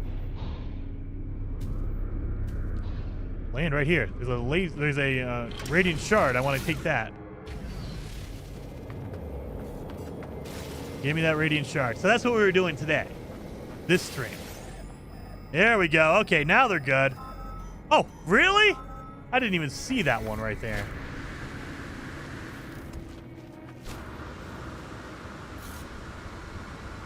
So if you want to see what is in this resonator, if you walk up to it, it'll tell you.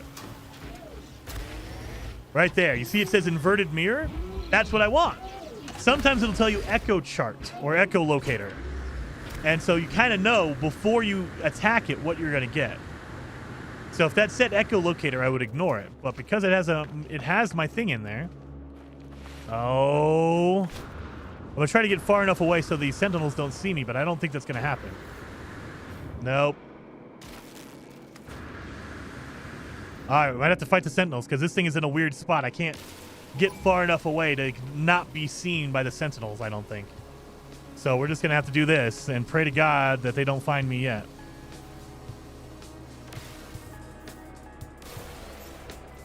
There, done. Get out of here.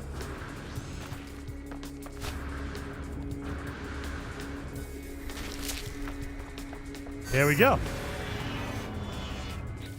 Really? Really? Sprint distance and shield. It gives me shield. I'm going to fix that. It gives me better shields. I need that. We have enough wiring though and stuff. So let's do that. Let's fix my upgrade here, because good lord. All right. In the ship, in the ship, in the ship. All right. So now we can go claim that ship. Let's do that real fast. And this will be the last one I claim. Then we have to go find a pirate system. So salvage site. We don't need to do that. We need to find... Oh, look at this. Monolith is right here. I was just watching your video doing exactly this. The best early gear for No Man's Sky. Yes. If you're a brand new player, this is some of the best stuff you can get early on. It is so good, and that's why I put up videos. Like, you definitely want to get this stuff. Farm up a whole bunch of Radiant Shards for fuel, and you're just set. You can also use some of those to fix up my multi-tool. Yeah. We can do this, like, we're literally in the early game. We haven't done any storyline stuff. We're a few hours in, and we're getting all the really good stuff. It makes your runs much easier. And we can farm up Atlantidium. Atlantidium refines down in the Pugnium, which is fuel for your ship. So it's always good to do that as well. All right, let's go back. And we're going to claim this one just to scrap it, unless it's better than the one I currently have. It could be. We don't know. They're both C-class, so they're both not great, but it might be just a little bit better than the one I currently have. It's going to be the same look. It's the same cosmetically, but the stats can change. The inventory can change.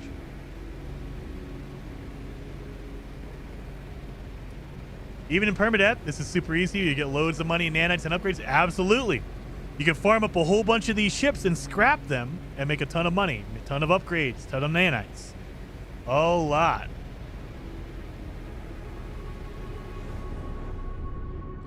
So here we are.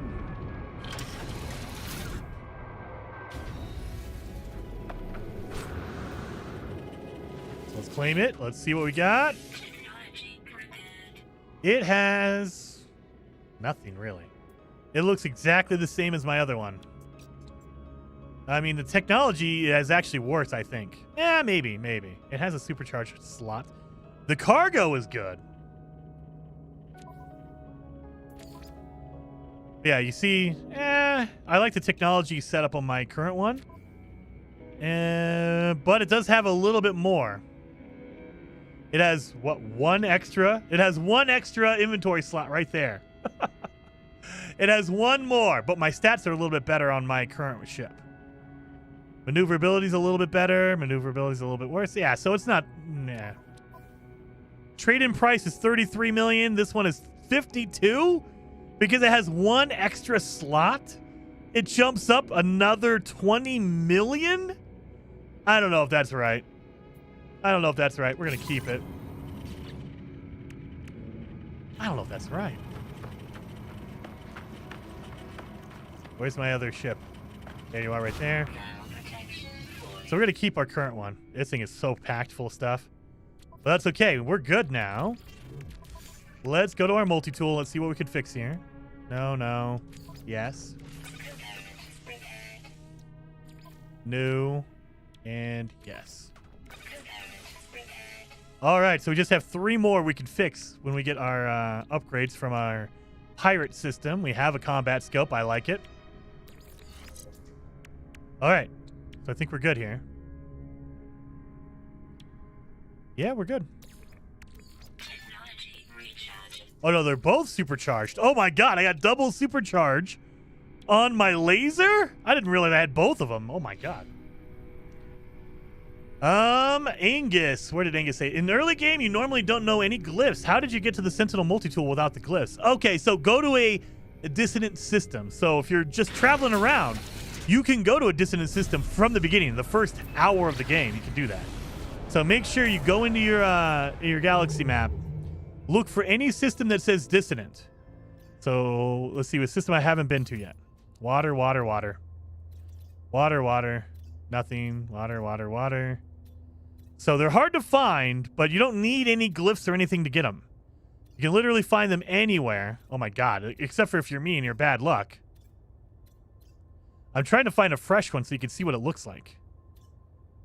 Obviously, they don't want me to. There we go, right there. So, go to any system, and if it says Dissident in there, that is a corrupted Sentinel system. You can go there and find your multi-tool. You could do that. So, you don't have to have any glyphs or anything like that. You could just go there and get it. Go there, find a harmonic camp. So, either find an echolocator chart or just fly around until you find a harmonic camp and go get it that way. So, that's what it looks like. You don't need to have any glyphs or anything like that. It's just right there. But we are looking for a pirate system now, an outlaw system, so we can get a solar ship. Let's see if we found one. We found Earth right there, obviously. It is not an outlaw system. You can tell by the space station. The space station looks too fancy. That means it's not an outlaw system. And you don't have to. A solar ship will appear in any system. It's not. You don't have to go to an outlaw system to find a solar ship. However, solar ships appear more often in a pirate outlaw system. And so if you want to increase your odds of finding a solar ship, go to an outlaw system. That's why we're trying to do that. It's just to make my life a little bit easier. Nope, regular space station, all right. And because we don't have any scanners, we don't have an economy or a combat scanner, we can't tell before we get there if it is one or not. We literally have to jump there, see it, go, okay, it's not, and then leave. Oh, water planet. Look at that.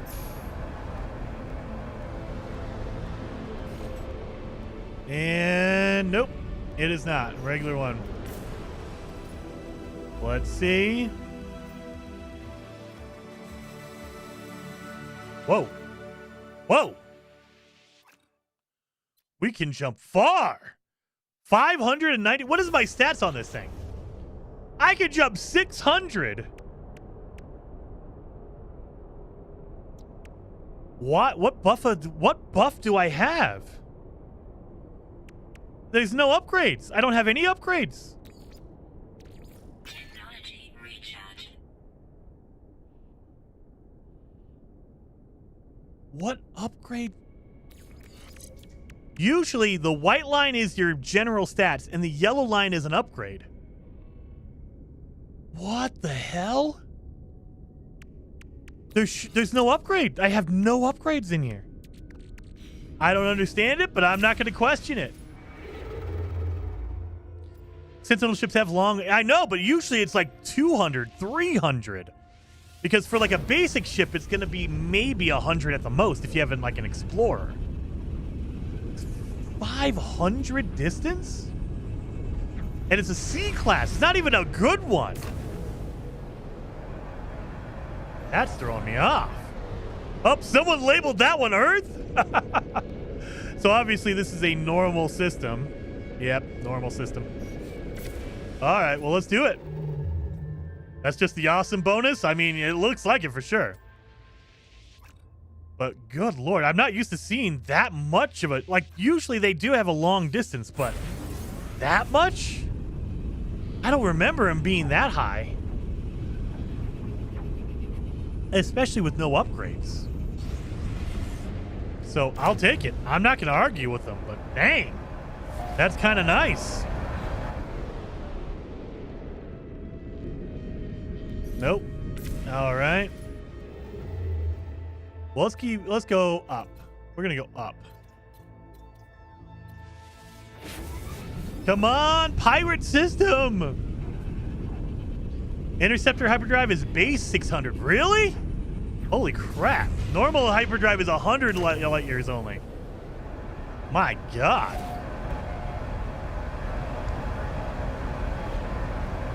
That's a purple planet over there. A vapor planet with ancient bones and vile brood on it. My goodness.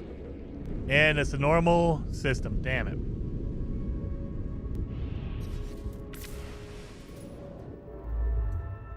Interceptors always had a base 600 since the day they were added to the game. Are you sure? I mean, awesome. I don't remember it being that far, though. Maybe I'm so used to having my main save that I didn't. Oh my God, that's obviously normal. Don't even have to wait for the stats. I can see that that's a normal system. I'm just so used to having the crazy ones that it's like, okay. Have you got an economy scanner? You can find pirates. I wish, Matt. I don't have an economy scanner. And because I'm a fugitive, I can't go get one because, I mean, the thing I know is that we're allowed to make a base in an abandoned system. So maybe that's what we do.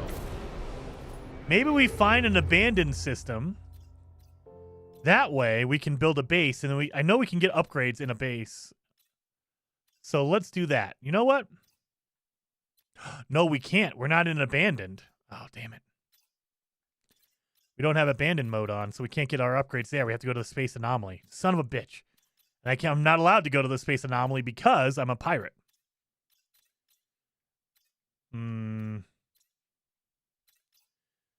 So, dang it. Yeah, because I know in abandoned mode, when there's no other life forms, intelligent life, you can build a base, and I believe they give you the terminals to get all your upgrades because there's no one on the space anomaly. However, we're in normal mode right now, and so they expect you to go to the space station or the anomaly. They don't think you're going to be a fugitive like I am. You got one from a crash, ship's crash? Nice. I mean, you could also, if I start claiming a whole bunch of ships, I might get lucky and get an economy scanner too. So that's a possibility as well. I was hoping maybe I'd get lucky by jumping around a bit and find a pirate system on my own. Oh, hyperdrive has no fuel. But thankfully I have a whole bunch of these and I only need one per, right? One per. So now I'm full again. I can just keep jumping around for a million years. I was hoping to get lucky by jumping around and finding a pirate system. But maybe I should start looking for crash ships again and find it that way. Get a good technology upgrade.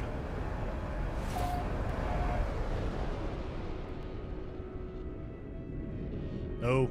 So they kind of look like that. A pirate system, a pirate station looks kind of like that, the little diamond. But obviously that's not one. Dissident system. If it's a pirate and corrupted, that's even better. What is in that giant mug? It is water, technically. I don't know if I don't want to dump it out and show you, but I do have water in there. There's water. This time it's water for real. And it had ice in there, so it's still cold. Almost 4 hours later, it's still ice cold, which I love. Nope, not that one either. Damn it.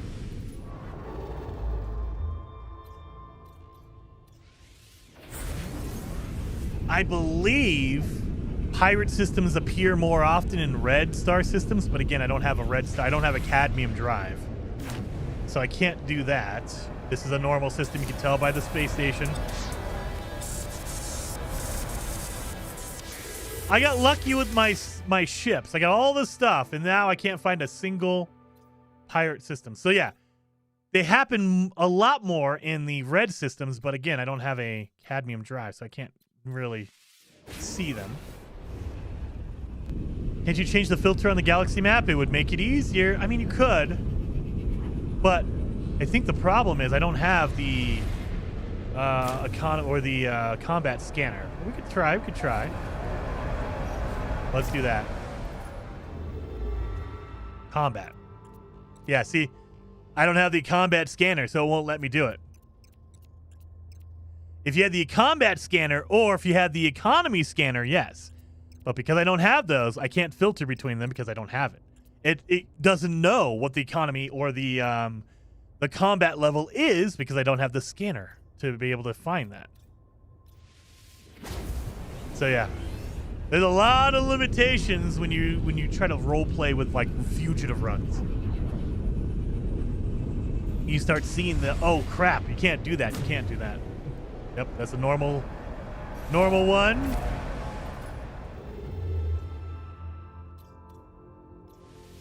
Let's check that one. Yep. What is it, Giant Monkey? Yep, got it. Oh, we're gonna be up all night? Oh, we will stop eventually because my wife will murder me if I go too late. But I'm hoping, nope, it's a normal one again. You can tell by the space station. So if I look at it, it says regular space station. So, yeah. Damn it. And there's no way. Yeah, you can't tell. You cannot tell. Dang it. Back from dinner. So what's the tally? We've been jumping a lot. I don't know. I think I'm what, number 20 now? Just jumping around looking. That's a normal space station, so obviously not a pirate system. Yep. Normal space station here. And you never know. Until you get your scanner, there is no way. There's no visual representation. You can't tell if it's a normal, a pirate, an outlaw, whatever. You can't tell. You only tell by going there and look at the space station and going, nope, that's a normal one. Let's see. I have jumped 30 times. So I'm guessing about 10 of those were before I started looking. So we're saying a good 20 jumps just looking for a pirate system. How can you jump so much without refueling? And what is a fugitive run? So I can jump that much because I have a Sentinel ship. And because I have a Sentinel ship, it uses different fuel. I can put in radiant shards. And they're more efficient. I have a longer range on it. So a Sentinel ship is way better for jumping around if you're doing that. And a fugitive run, to answer your second question, is like a role-playing thing we're doing. That escalated quickly. Sergeant Trusty, really got out of Sergeant hand Rusty. fast. Sergeant Rusty, thank you for the raid. Much, much appreciated on that. 07. So I was just about to explain what a fugitive run is, so appreciate the raid over on Twitch. So a fugitive run is like a role-playing save. You start a brand new save, fresh. You set all the difficulty settings over to the most difficult. So it's really, really extremely difficult. And the whole idea is you role-play as a fugitive. You're on the run. You can't talk to regular aliens because they'll turn you in. And the whole goal of it is to get to the center of the galaxy without being caught as a fugitive. And there's a whole bunch of different ways you could do that. You could talk to other outlaws. So if you find a pirate or an outlaw system, you can talk to them and buy upgrades and do all that kind of stuff. But you can't go to any normal building. You can't go to any normal space station because they'll turn you in. You cannot go to the space anomaly because they'll turn you in. You're a fugitive. And so it's a different kind of spin on playing a save on No Man's Sky. That's a black hole. We can go through a black hole. Let's see. Are you an outlaw? Outlaw station! Yes! Outlaw station with a black hole. Beautiful. So now we're in an outlaw system. One of the sub-rules is we cannot go to the outlaws. Bob as well. That escalated quickly. Bob! That really got out of hand fast. Thank you, Survival Bob, for the raid as well. 07, all of a sudden getting raided by everybody.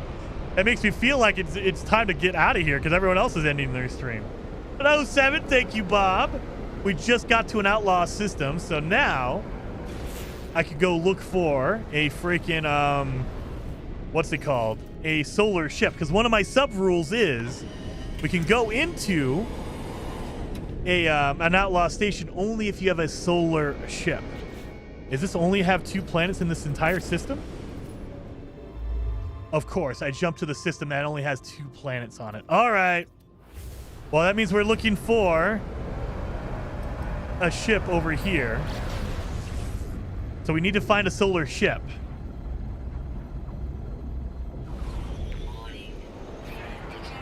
I do not want to fight anybody right now, please. And so 07, thank you all for the raids. Holy cow, multiple raids. Thank you, Sergeant, Sergeant, and thank you, Bob. Very, very much appreciated for the raids. 07. Raids are the consolation prize for being a long-winded. Hermit Underdweller has just donated $5 through Super Chat. Thank you, Matt. Arranged. Thank you, Mad Hermit. Very, very much appreciated. 07.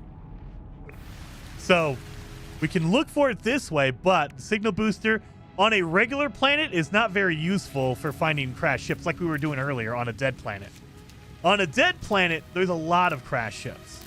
On a and not very many other buildings. On a regular planet, there's going to be a lot more buildings, and so this is more likely to find a building versus a crashed ship. So that's kind of why you want to find a pirate system with a dead planet, because then you can go look for it all day. That is the ideal. We got a drop pod. And if I try to find it again, it says, sorry, you've already done it. Yep, nearby building is already marked.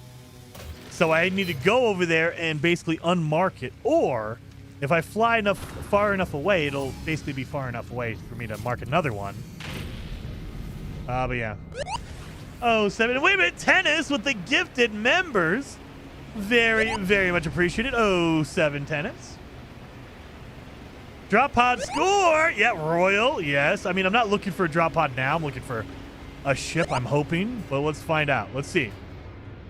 So I flew away a little bit. I don't know if that's far enough away, though. That might not be far enough, but we're going to find out. It was far enough. All right. Let's see what we mark.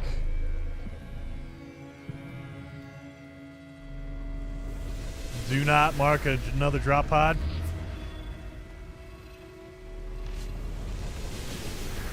So I got 2 drop pods marked. 2 drop pods. So this is why you want to find a pirate system that has a dead planet in it. So maybe we found one. We know this one is here. We know this one is here. No. We're jumping out of here. We're jumping out of here. Let's see if there's another pirate system nearby. But yeah, 07. Very, very much appreciated, Tennis. 07. Let's see. Pirate system and then a dead planet. That way we can... Nope, not a pirate system, obviously. There it is. Not a pirate system. It is a regular system, which is fine. So we know that this one. Odor is our pirate system. All right, let's see. Maybe this one is. Come on, pirate system.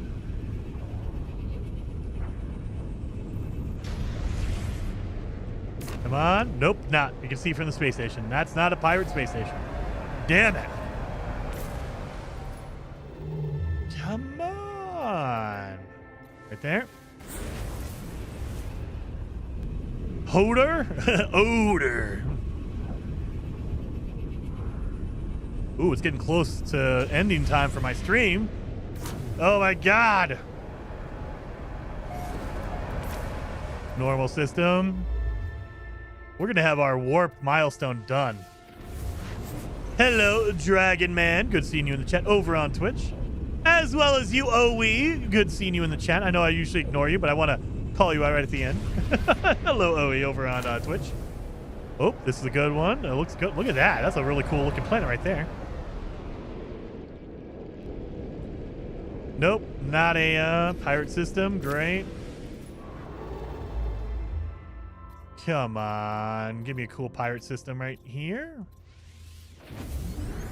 I'm multitasking, watching on Twitch and on YouTube. Well, I appreciate that. Very much appreciated, man. Come on. We got it. We got to find one, right? Gotta find one. Ooh, that's a good looking planet right next to us. Look at this. Oh, that's a Verdant or a Grassy? Grassy. Oh, that's a good planet. So please tell me this is a pirate system. It is not. Damn it. Not a pirate system. Emerald, we don't have that. Let's do this one. I wish you streamed more. I enjoy watching your stuff. I mean, I try to keep it to a schedule because ideally I will record videos as well as stream. But, I mean, yeah, maybe. I don't know. Now that we're dual streaming and it's actually working, maybe more streams in the future. I don't know. There's always that balance of, ideally I want to cut more videos for games and stuff. But then when you stream, at least because I'm by myself, I don't have any editors or anything like that. I can't really stream and cut videos. I have to choose one or the other. So I stream for like 8 hours, 6 hours, something like that. And I'm just done. My eyes are cooked for the day. I have to take a break. And so I can't cut a video right after that. And then vice versa. If I'm cutting videos, it takes hours. You have to record the video, edit the video, post the video, make a thumbnail, blah, blah, blah. And so that takes a few hours, and so it'll kind of kill any stream I have. Awesome Tommaso says, I like to watch the Arc Raiders stream so I can learn all the latest curse words. I mean, that's very true. We were pretty good. We were pretty good last stream, right? We didn't cuss that much. That is a frozen planet, if I've ever seen one. Glacial. That looks like a grassy one over there. That looks like a paradise planet. Let's see. It's a moon. It's a rainy moon, so not great. All right. And we have a normal space station. Damn it. Says the man, no life in Valheim. I mean, that's true, too. I get addicted to games. Like, lately, the last week, I've been playing Pokemon Fire Red. So I literally end the stream, I go hang out with my wife, wait for her to fall asleep, and then I jump on Pokemon. Because I love those old school first generation Pokemon games. First, second, and third are probably my favorites. You know, you get some really good games. And after that, they got, you know, more 3D, and they were cool, but I have a soft spot for the original games. All the way up till probably the Game Boy Advance.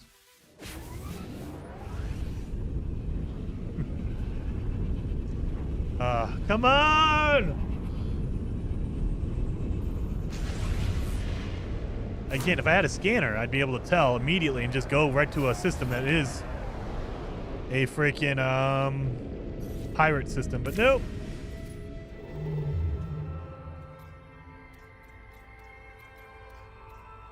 So yeah, we're just jumping everywhere. Oh, hyperdrive has no fuel. We gotta refuel again. And we have so much that we're set. We're pretty good forever. Waits for her to fall asleep after he puts a sedative in her drink. No, I would never do that, Oe. Never.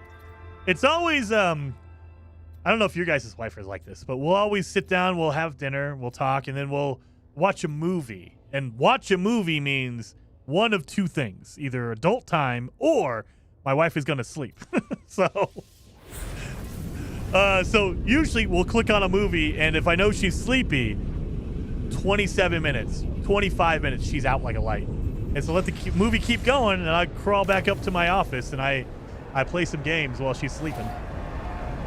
My wife, she never understands. I'm like, dude, you only need like 4 or 5 hours of sleep, and you're good. My wife's like, no, you don't. That's not healthy. I'm like, oh, I'm fine. I'm fine.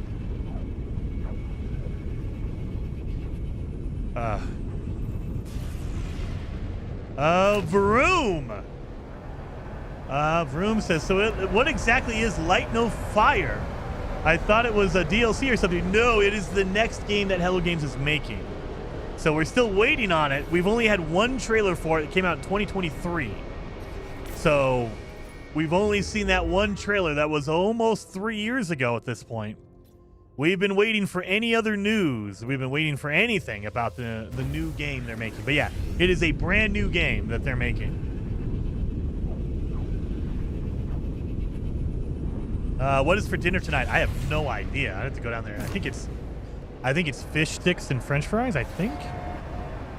I'm not positive though. Might be chicken. Might be chicken. We've been doing a lot of chicken lately. Chicken and rice. Chicken and rice. Dissident system, come on. Dissident system, be a pirate system as well, so I can have a 2-for-1. 2-for-1.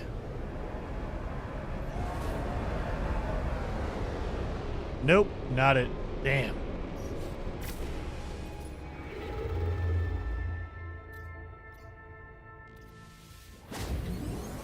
I'll bet dollars to pesos we'll see Light No Fire. Before Elder Scrolls 6? I mean, I hope so. I hope so, because in my head, Elder Scrolls 6 is probably 2028. So we got at least 2 more years before Elder Scrolls 6. I'm hoping Light No Fire is coming out before that. I'm hoping to see, I mean, I say this all the time. I hope we see Light No Fire this year. I thought we were going to see it 2024. We didn't. I thought for sure 2025. We didn't. 2026 is here. It's already March and we haven't heard anything yet. So I don't know. Not a peep about Light No Fire so far in the first 3 months. I don't know. I hope. Oh, get out of here.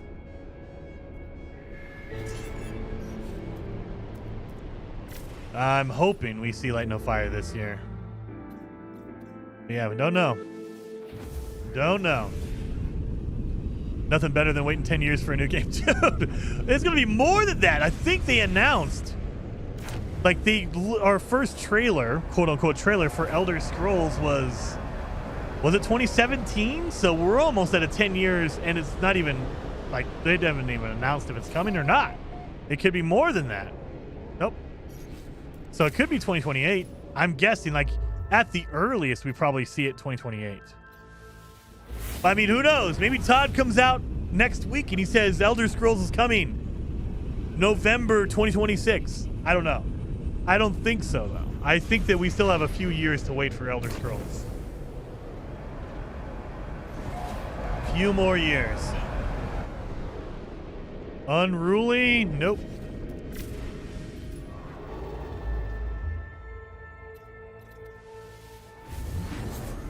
If we look at the last few updates to No Man's Sky, that seemed to be experimenting with Light No Fire tech. We can presume they're getting close. I mean, maybe. We don't know. Like, my argument is that the way that they've handled No Man's Sky is very reminiscent of early access. Put out the game and it's quote-unquote finished, but they have spent the last decade adding content over every couple of months. We get new content. So it's kind of like an early access release. And if they do the same thing with Light No Fire, put it out right now. You're going to support it for 10 years, right? Every so often, who knows, if it's 2 months, every 4 months, whatever it is, you're going to be adding content to Light No Fire, presumably. So why be quote-unquote finished? It doesn't need to be done. If they're going to be adding more content anyway, put the game out now. So that's kind of like, I'm like, that's what I'm scratching my head. Like, they announced it in 2023, technically December 2023, so end of 2023. And we haven't heard a peep since that point. So why not just put the game out and put out updates on the regular every 4 months, every 6 months, whatever it is, and just keep it stable that way. Hyperdrive has no fuel. It feels like my fuel went faster that time. Technology recharge. All right. So, but I don't know. I don't know what they're waiting on. I don't know if they're trying to do something and it's not working. Like maybe multiplayer is very finicky and they're trying to nail that down. Maybe they're waiting on new consoles. They're like, look, Xbox, the next Xbox and the PS6 are right around the corner. If we put out a game right now, it'll be weird. We might as well just wait for the next generation consoles. That way we're solid. We're good. I don't know.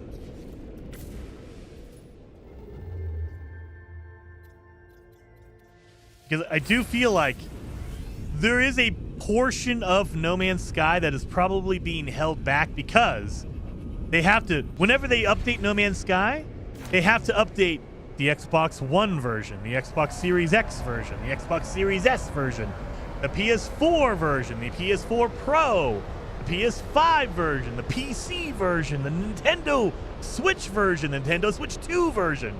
And so they have so many platforms they're updating. I'm sure that's a headache. And if you can wait for the next generation and say, hey, look, Light No Fire is a next-gen experience. You can only play it on PlayStation 6, Xbox 720 no scope, and the PC. Maybe that's what they're trying to do. I don't know. It very much is a headache. I mean, yeah, like I try to keep track of all the different versions, and it's like, dude, you have different PC versions. You have the Steam version, the Windows version, the GOG version. Then you have, or I don't think it's on Epic Games, is it? I don't think it's on Epic Games, but you have 3 different versions just on PC. And then you have Xbox versions. You have the Series S, Series X, Xbox One, Xbox One X, which is like a more advanced version of the Xbox. So you have 4 different Xbox versions going out, 2 different Nintendo versions, 4 versions of the PlayStation. I believe it's Pro, PS4, PS4 Pro, PS5, PS5 Pro. You also have the VR versions. I forgot about that. PSVR 1, PSVR 2. You have the Steam VR versions. I mean, yeah, you got to imagine that's a headache to keep track of all of that. And I wouldn't be surprised if they say, look, we want to just do a next-gen version and keep it simple. No Man's Sky mobile, dude. No Man's Sky mobile version. I mean, they did optimize the PC version to where now it works with integrated graphics, which is basically the lowest of the lowest system. That's like No Man's Sky on the Nintendo Switch is a mind-blowing thing. Like, I did not think that was possible. So, mobile version. I think that at least modern phones, like if you're talking about a new iPhone or a new Android phone, they're probably on par, maybe a little bit below an original Switch. So, maybe possible.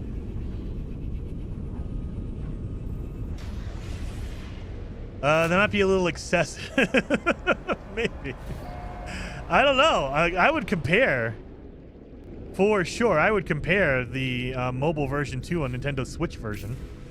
Like, to be fair, the original Switch 1 version is not ideal. They had to cut out a lot just to make it work. You don't have settlements. You don't have multiplayer. You had to wait 8 months before you got the Corvettes. They got the Corvettes to work on the Switch, but I feel like that was a lot of work to get it to actually fit. So, I don't know. Can I run No Man's Sky on my microwave? Dude, it's going to be the new Skyrim. It's going to be on your new, your Alexa or whatever. I picked up Star Rupture today. It's on the last day. It's on sale for $17. Dude, Tux, heck yeah, dude. I need to go back and play some more. You see, there's so many games. Outbound is coming at the end of April. Wind Rose is coming. We don't know when. Star Rupture is out. I want to play that. There's too many games. Too many games. Oh, is that a pink planet over there? That's a pink planet. That is my dissident planet. Wait a minute. We're going to go over here. We're going to see what this one is. We've been jumping around a lot, and it's boring. I feel like just doing that is boring. No Man's Sky runs natively on the Mac ARM M to latest. Dude, I know. There is a lot of different versions out there. It's crazy. Oh, God, of course. All right, let's see if I can live through this. I do have my Sentinel ship, so it should be better. Come on in, boys.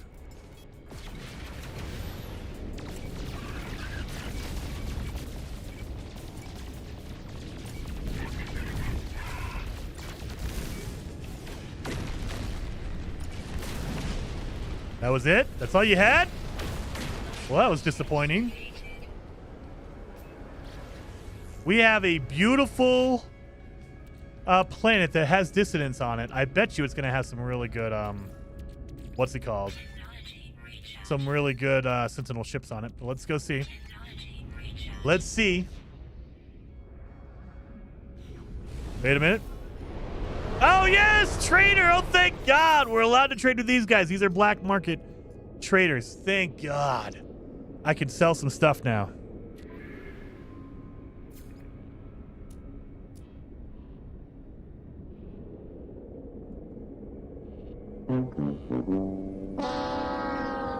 He contacts me in my ship. Oh, thank God I can do that. Okay. I was like, you won't let me switch it? Okay, I can. Okay, thank God. Thank God. I was about to be pissed off that I couldn't sell anything out of my ship. Look at all this. Oh my God. Pirate transponder. Let's just sell that. Highline brain. Did I not claim my thing? Why do I have a highline brain? We're going to keep that for a minute. Where did I get a highline brain and I didn't claim? What the hell? All right, we're good. And he doesn't have anything I need. I don't need Fesium. I got plenty in my pants. So we're good. Thank you. No upgrades on that one. I wish, but no upgrades on that one. Where did I get that from? Do I have a mission? Where did I get that brain from? I don't have a mission to go claim a ship. I don't understand it. All right. Well, we'll go with it, I guess. We're up to 20 million now, so we got a good amount. I don't know where I got that brain from. We got a pulse engine. I will take that. So that is going to be over there, I believe. Right there. Yep, that's the one. Let's go down here and see. You're going to unlock another interceptor and I got distracted? I thought I got 2. I only looked for 2 as far as I know. And as far as I remember, I claimed it. Let me look. Let me look. Yeah, I have the other one. I have another Sentinel ship. So I have 2. So I only scanned for 2. I don't understand. Oh, well. Well, we'll let it go, I guess. Go home on a camp? No, you're a plaque, dang it. This is a pretty planet. Look at this planet. It's pretty. I like it. It's not quite purple. It's more of a, like a really dark red, like a maroon or something. I'll take it. It's like purple adjacent, I guess. You don't want me to murder you, buddy. You do. Okay, fine. I'll murder you. That's fine. I don't want to, but I will.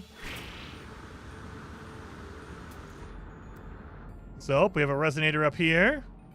Let's see if we get an echo chart out of that. And then thank you, Dodging Bodies, for resubscribing. I appreciate that, man. 07 Dodging Bodies. Glyphs! You want glyphs? I could give you glyphs, you guys, if you want it. So I'll give you some glyphs. Let me zoom that in for you so you can tell where it is. Look at this thing, though. It's in Euclid, obviously. Oh, yeah, you guys can tell.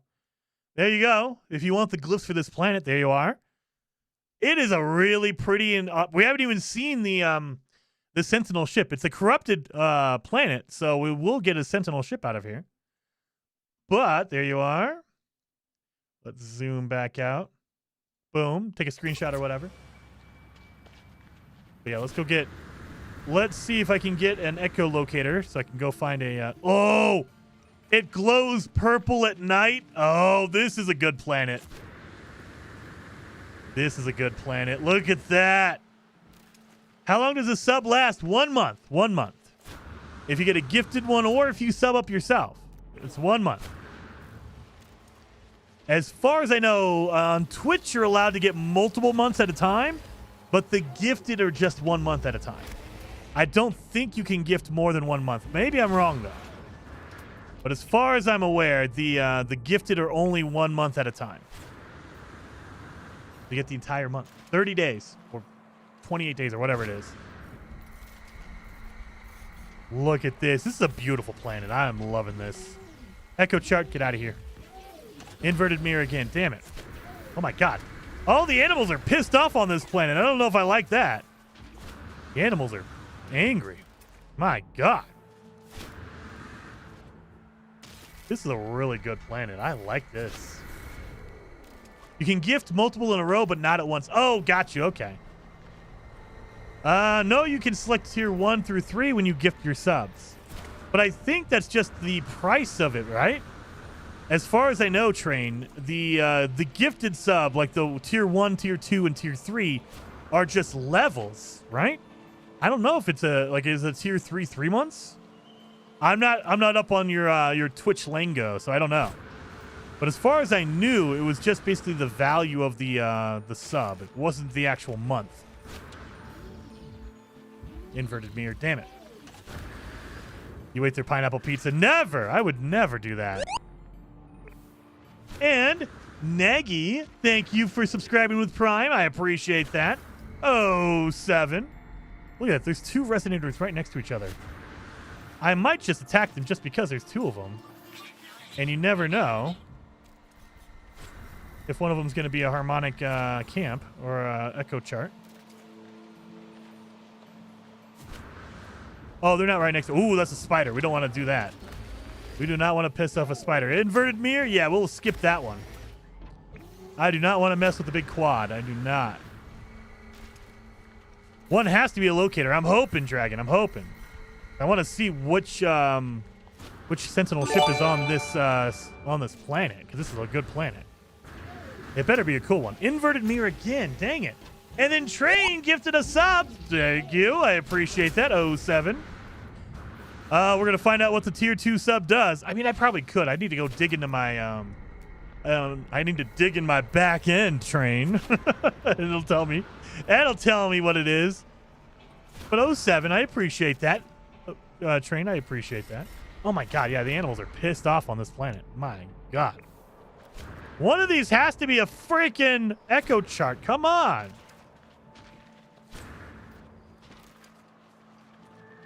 Wait a minute. I don't even have any room for an echo chart if I even got one anyway. So let's do that.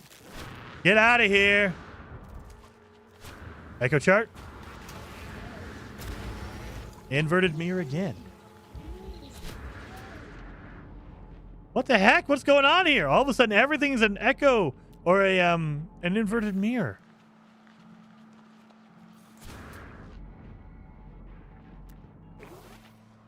What about pineapple pizza in the new update? No, never. We're gonna find out what the tier 2 means. So which one? Who got the Train sub over on Twitch? And what is it? They just give more Train points and higher tier subs. Title, yeah. I think that when I saw it, I think that's what it was. So it was just the tier. You know what? We're gonna find out. I'm gonna go do this on my. I could open up my web right now. Go to my Twitch page. Go to my creator page. All right. What do tier subs do? Let's do this. Oh my God! I gotta dig through here and figure out. Content? No. Monetization? Subscriptions. What do the different tiers do? I might just Google this because I can't find it in the back end.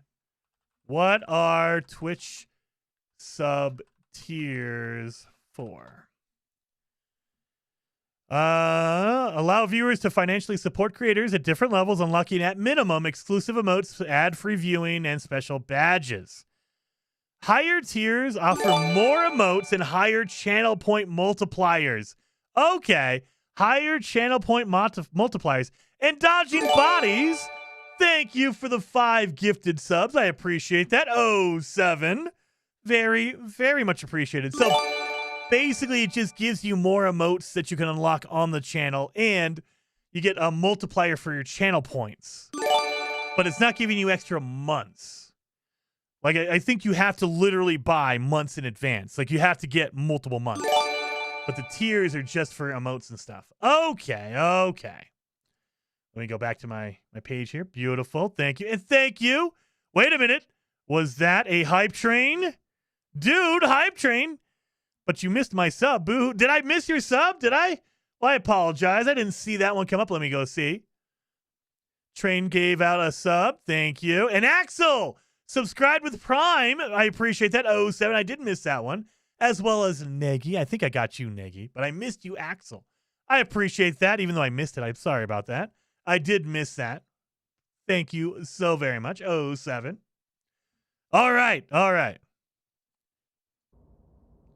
Hey, Jason, is the exploration event for the new update for No Man's Sky?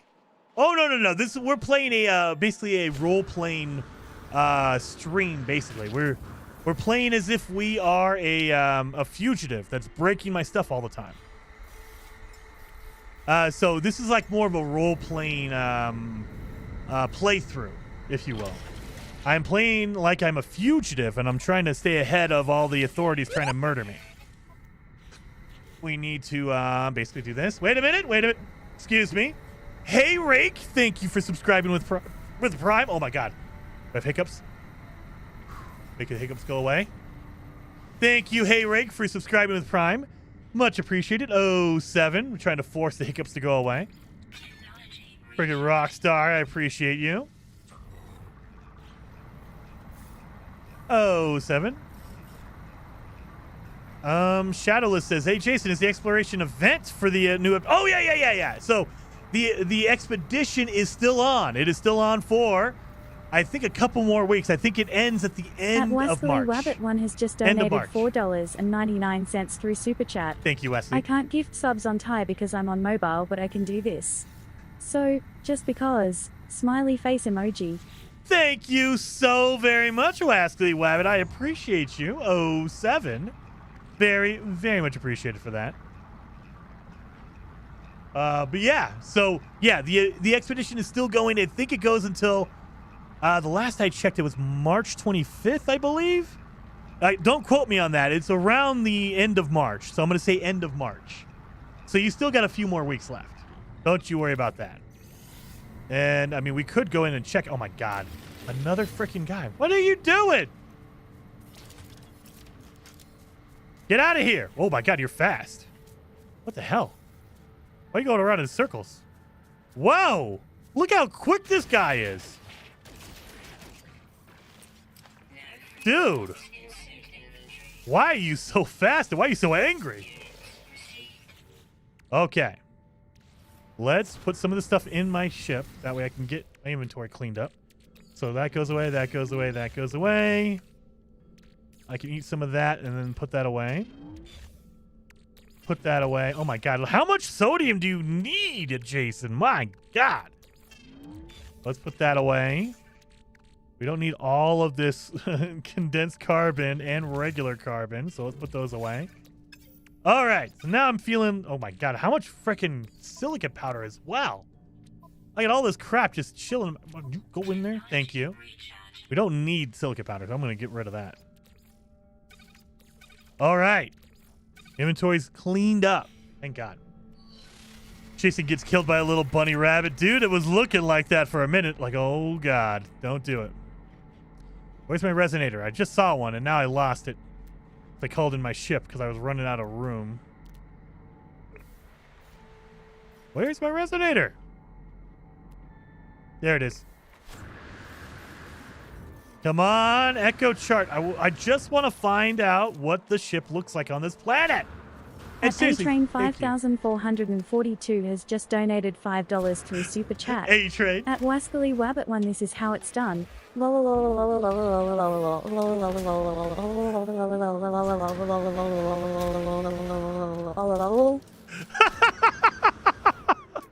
That is how it's done. Holy crap. Thank you, A-Train, for the super chat. Very, very much appreciated for the lulz. Very, very awesome. Appreciate you for that. Oh, God, that was pretty good. What the hell? Yeah. The Streamlabs text to voice is a little bit creative when it comes to lulz. Wesley Webb says, lol. He's got the zoomies. Dude, he did. Ocular. Oh, my God. That little animal was running around trying to murder me, but it wasn't fast enough. I'm never going to find an echo chart. Like, how many of these resonators have I hit already? And there's... What the hell? Stopped? The snapping stopped me? No. There's another resonator over here.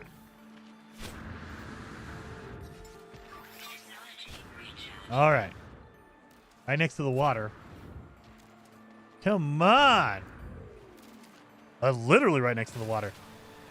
It's too far away. I think you have to be within 200 meters to even hit it. Let's see. 260, no. 250, nope. I think it's within 200 meters for it to register that you're hitting it. Let's see. 220, nope.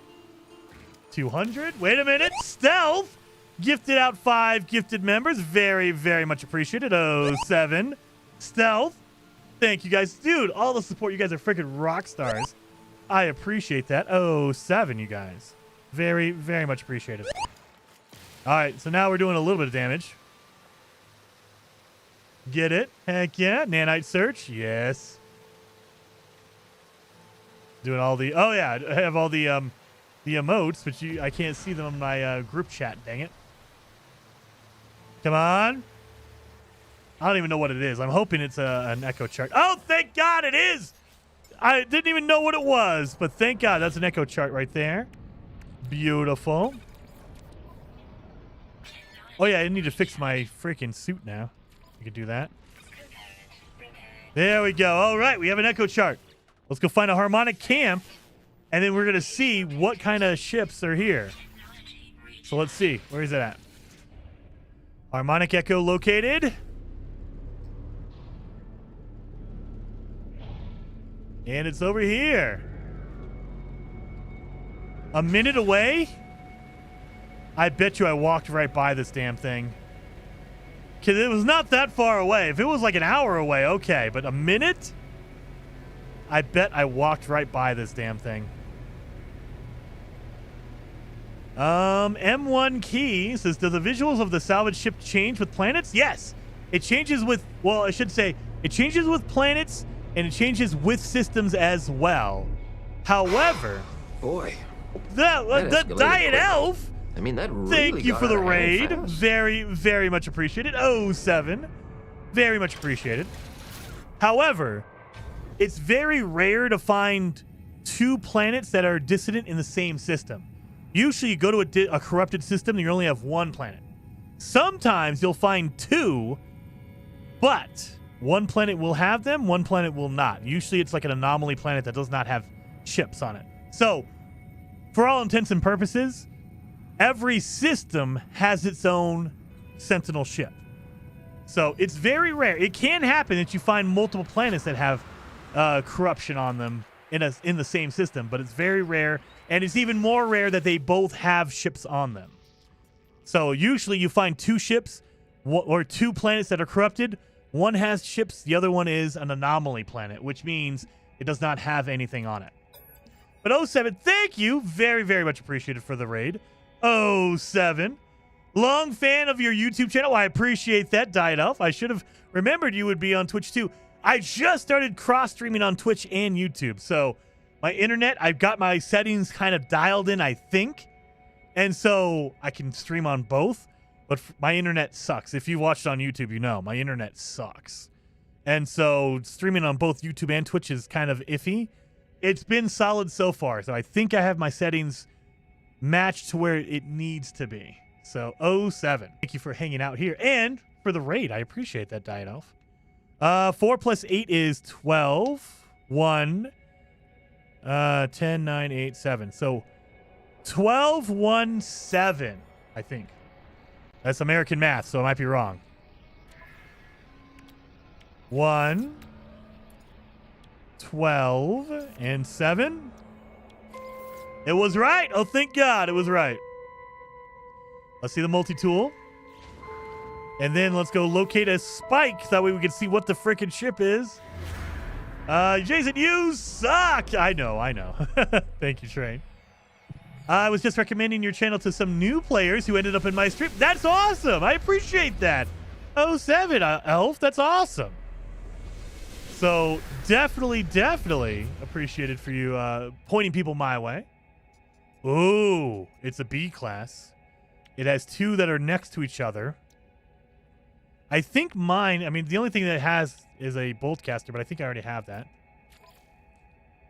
Yeah, mine's a B class as well, so it's not really... Mine's better, so mine is better. Why is it... Maybe not. Look at those stats on there. What? How are your stats better than mine? That's not cool. All right, well, we'll take it for free. I'm not going to use it for now. We'll see later on. But yeah, 07. Let's switch it back to my normal multi-tool. And then we have our spike over there. And the other thing, remember, we can put on a save beacon. And we can come back, if I had the metal platings, of course. So we can keep farming if we do this. So let's make sure. Oh my god, this planet looks so good. It's like cotton candy. I love this planet. I wish it was a darker purple, but it's still pretty dang good. Where's my freaking stones at? That's pure ferrite. We need ferrite dust. There it is right there. Is it true there are like trillions of planets? 9 p.m. Survivor? Yes. There are trillions and trillions. Like, unimaginable. Like, a normal human being can't understand. I can't understand how many there are. So, let me show you what we mean by there's trillions of planets. So if you get in my ship... Wait a minute. Before I leave, I want to make sure I have a metal plating. That way, I can come back here. I need to mark the location. So let me put a save beacon down. Now we're going to make it purple. That way I know it's mine. There we go. Save beacon is down. All right. So, there are trillions and trillions and trillions of planets because, let me show you what we mean by that. If you go into space, they allow you to travel to different systems. So, if I go to the galaxy map, that's the system I'm in right now. This one right here. And this system has 4 different planets in this one system. Every dot is a system. Every single dot. And you can go to any one of these dots, and it's a brand new system. So if I go all the way out here, look at all these dots. I just choose one at random, like this one right here. This system has 2 big planets and 4 different moons. So there's 6 different planetary bodies in that one. But every single dot you see here is a system with planets on it, in it. This is a yellow star system, a system that has 4 different planets in that one. And they're all different. This one has 3. No, that's 4 as well. And you can just go through and pick any one of them. This one only has 2. And they're all different. This one has 2 as well. Every one of these is a system. Every single dot you see on the screen. And there are millions of these dots. These little spots. Like, look at that. You could do this forever and just keep going. Just keep going. Like, it just never ends. Look at that. Look at that. You can just pick this one. This one has 4 different planets, and one of the planets has moons on it. Has looks like 2 different moons on that planet. But yeah, look at that. Just, it's endless. There are dots everywhere. So yeah, that's what we mean by there are millions and millions and millions of planets. Is that there are millions of these little star systems, and every star system has a handful of planets. Like this one has 5 different planets in it. This one has 5 different planets in it. That one has 5 as well. We got a lot of planets in these ones. Some of them have 5, some of them have 8, some of them have 2, some of them have 1. So you could just go around and see all these ones. This one has 3 different planets, and then you see that one planet right there. So when I say there's moons, this is what I mean. So this planet has little rings around it. So there's 2 different moons around that planet right there. So technically, there are 3 planets and then 2 moons. So there's 5 planetary bodies in this system. So it's crazy. Absolutely crazy when you think about it. So there's that. And every planet, it can be small, it can be big. Like, this is a gigantic planet. We can walk around the entire planet and see a whole bunch of different stuff. When you sit down and think about it, it will blow your mind on how they've made this. Like, it's procedurally generated, so there's rules. If you go to a poison planet, for instance, there's always going to be poison plants, poison animals, things like that. So there are rules about it. If you go to a grassy planet like this, you're going to have grassy, plants, different kind of vegetation, things like that, different animals. Woo! Oh, this is going to be better. Look at that. It's a tank tread. Oh, my God. This is perfect. It's a tank tread. This is the best planet ever. We're uploading this one. We are uploading this one right here. So we are definitely...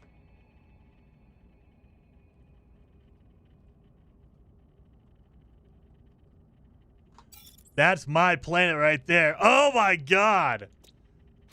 Look at this thing. If you guys don't know, this is my favorite kind of Sentinel ship. I wish it had wings on it, but I love the big tank tread looking. Oh, my God. Okay, let's see what we got here. And it's an A-class. This is going to be my new replacement one. This is my new one right here. All right. This is my new one. It's an A-class freaking Sentinel ship. Let's get our inverted mirror. We're taking this one. This is the best. This is the best. I love the tank tread ships in this game. Absolutely cool. I wish it had wings on it, but I'll deal with it not having wings. That's fine. Let's get our inverted mirror. That way we can claim it as our own. Come on, give me that inverted mirror. You better be an inverted. Wait a minute. Oh, yeah, I have room. Okay, good. I want to make sure I have room. That way I don't lose it in my inventory. It not having wings is my favorite part. Oh, really? Okay. Some people don't like the wings. I want some kind of wings. But, I mean, I'll take the tank treads. And we'll see. Usually they fold up. So they might be wings as tank treads. So we'll see how it activates and how it changes. Inverted mirror. Perfect. That's what we needed. This is the best planet. Best planet. So now that we've gotten our stuff that we need. Oh, wait, I should have checked this. This is probably... Watch. This is going to have like 10...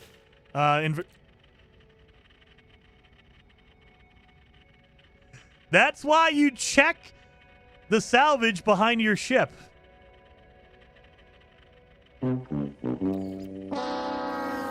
I already had some inverted mirrors, but I went the hard way. Damn it. Oh. All right, well, let's try it. I love that wing. Oh, thank you for subscribing as well, Elf. Very, very much appreciated for subscribing with Prime. Seriously, very much appreciated. Oh, wait a minute. Let's see. Where's my thing? I'm so excited. I don't know where I'm going. Stealth 50541 has become a traveler. Also, we have many other galaxies. Yeah. So this is one galaxy out of 255. And so this is the Euclid is the starting galaxy. And so I can show you. Once I get my thing, I'll go back up and I'll show you what we mean by that. So, let's see. Let's get this done here. So there's 255 other galaxies. When you go through the center of the galaxy in No Man's Sky, you are transferred to a new galaxy that has all new, space, solar systems in it. So it's crazy the amount that they have going on here. It's crazy. Isn't there 256? I think there was 256. I believe that they've taken, I think there was 258. And they've taken out 3, I believe. I might be wrong on that. I know that there are 2 to 3 hidden secret galaxies that launched the game and then they were removed. And so if you were an old school player and you put a base down, you're allowed to go there. But any brand new player that just starts up the game right now, you're not allowed to go to the, I believe it was 258, and then they took off 3, I think. The last I checked it still is a base 256. Really? Well, where are the hidden ones then? Because I know there are at least 2 hidden galaxies that you can't get to unless you know someone with a base or you have a base there to begin with. Oh, here, let's get this thing. What the? I don't have a radiant shard with me. Oh, it's in my ship. That's why. Okay. I mean, I could just claim this one over here. Grab that.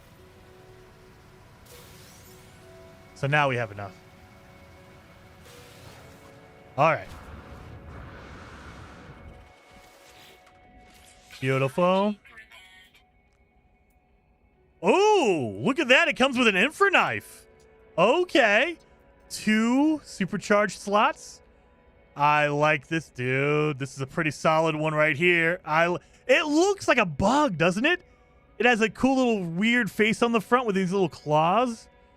Dude. I'm taking it. This is my new ship.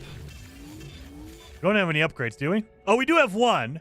I have my, oh, I should have done that. Dang it. Oh, well, we'll manually move that one. That's fine. Let's see. What does it look like? They fold up! Oh! This is like just a flying tank. Oh, I love it. This is, oh. And it's nice and sleek and black. Yeah, look at the ones in the front fold up front. Oh my God. And it has a cool looking face on it. That is a cool, cool ship. I absolutely love this one. I absolutely love this one. Can we get the glyphs? Absolutely. I think I showed them earlier, but if you want them, there you are right there. So whenever we say, whenever someone asks for the glyphs, every single planet has an address right here. This little address right here on the bottom left. That basically tells you if you go to a portal, you can put these glyphs in, this address, and when you teleport through the portal, it'll bring you right to this planet. So anybody in the game, as long as you have a portal available to you, and you kind of get one deep in the game, there's ways to find them as well. You can always look up a video for that. But once you get a portal, you can pop in that portal address right there, and you can come right to this planet and claim whatever you want. So absolutely. Nope, wait a minute. Let me do this. Boom, you got to zoom back out. That way you guys can see. Boom, boom, boom.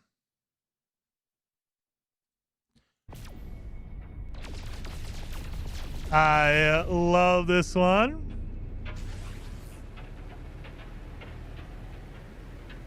Dude. Such a good, cool looking ship.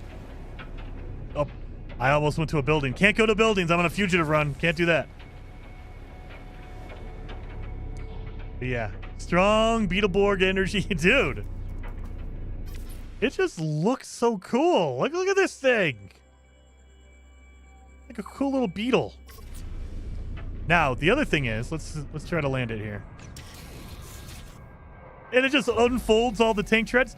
So if I call in my ship, let's see the tank treads unfold. Let's see it. So it'll be facing me.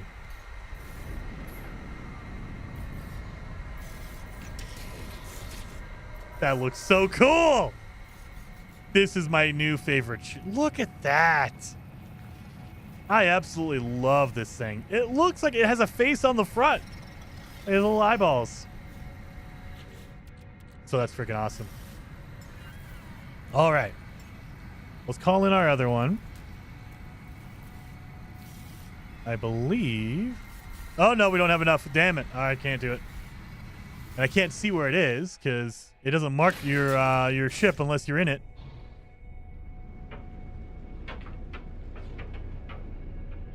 Dude, I'm loving it. So, as far as galaxies go back into our map. So I could show you Let's do this. Boom. In the galaxy. Oh. Uh-oh.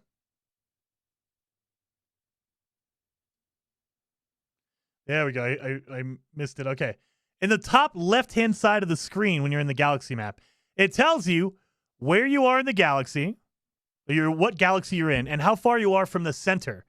So we are 716,000 light years from the center of the galaxy. So that little yellow marker, that circle on the bottom, let me show you this right here. So this little yellow circle, that's where we are. That's our area right now. And so to get from here to the center is 700,000 kilometers or 1,000 light years. That's just from here to the center. That's just this little area. This whole other side is another 700. So we're talking 1.5 million light years across this galaxy. And this is one galaxy out of 255, 256. So that's crazy. And there's dots everywhere. There's stars everywhere. All these little dots are star systems. Every single one of these. And so it's just, when you sit down and look at it, you're like, good Lord, I don't even understand. My brain can't comprehend making that much. Like, insane. Insane. Diameter is about 2 million. Yeah, give or take. So 1.5, 2 million, because we're not at the absolute edge. So if you go from literal edge to edge of the galaxy, from the outermost edge to the other outermost edge, probably, 2 million. That's crazy. I love this little ship. We need to find a solar ship, though. Well, I am going to land. Oh, God. Smash into these crystals and then land here. Maybe. Land. Land. Oh, God. I'm caught in a landing loop.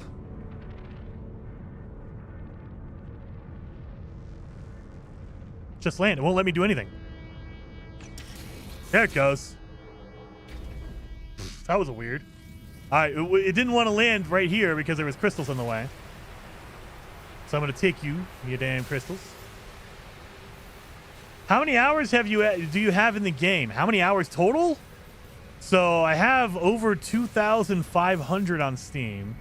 I have another probably 800 on Xbox. I have maybe 100 on PlayStation and another 100 on Switch. So over 3,000 hours, I think. I think it's over 2,500 on Steam. Let me look. So on Steam, oh yeah, you guys got to see this. Boom. I have 2,632 hours right there.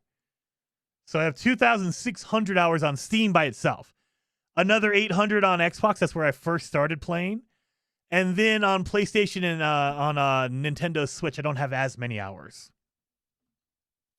So over 3,000. I know that I've seen some people with close to 10,000 hours, which is crazy amount of time to be playing the game. Crazy amount.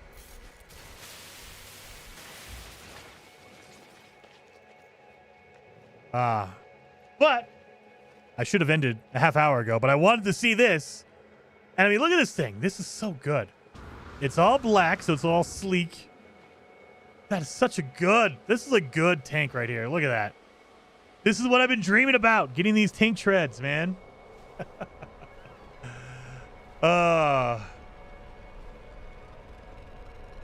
So thank you guys so much for hanging out today. It has been a blast. We didn't get a solar. We wanted to get a solar ship, but I was put on a detour because I almost got murdered in the beginning of the stream.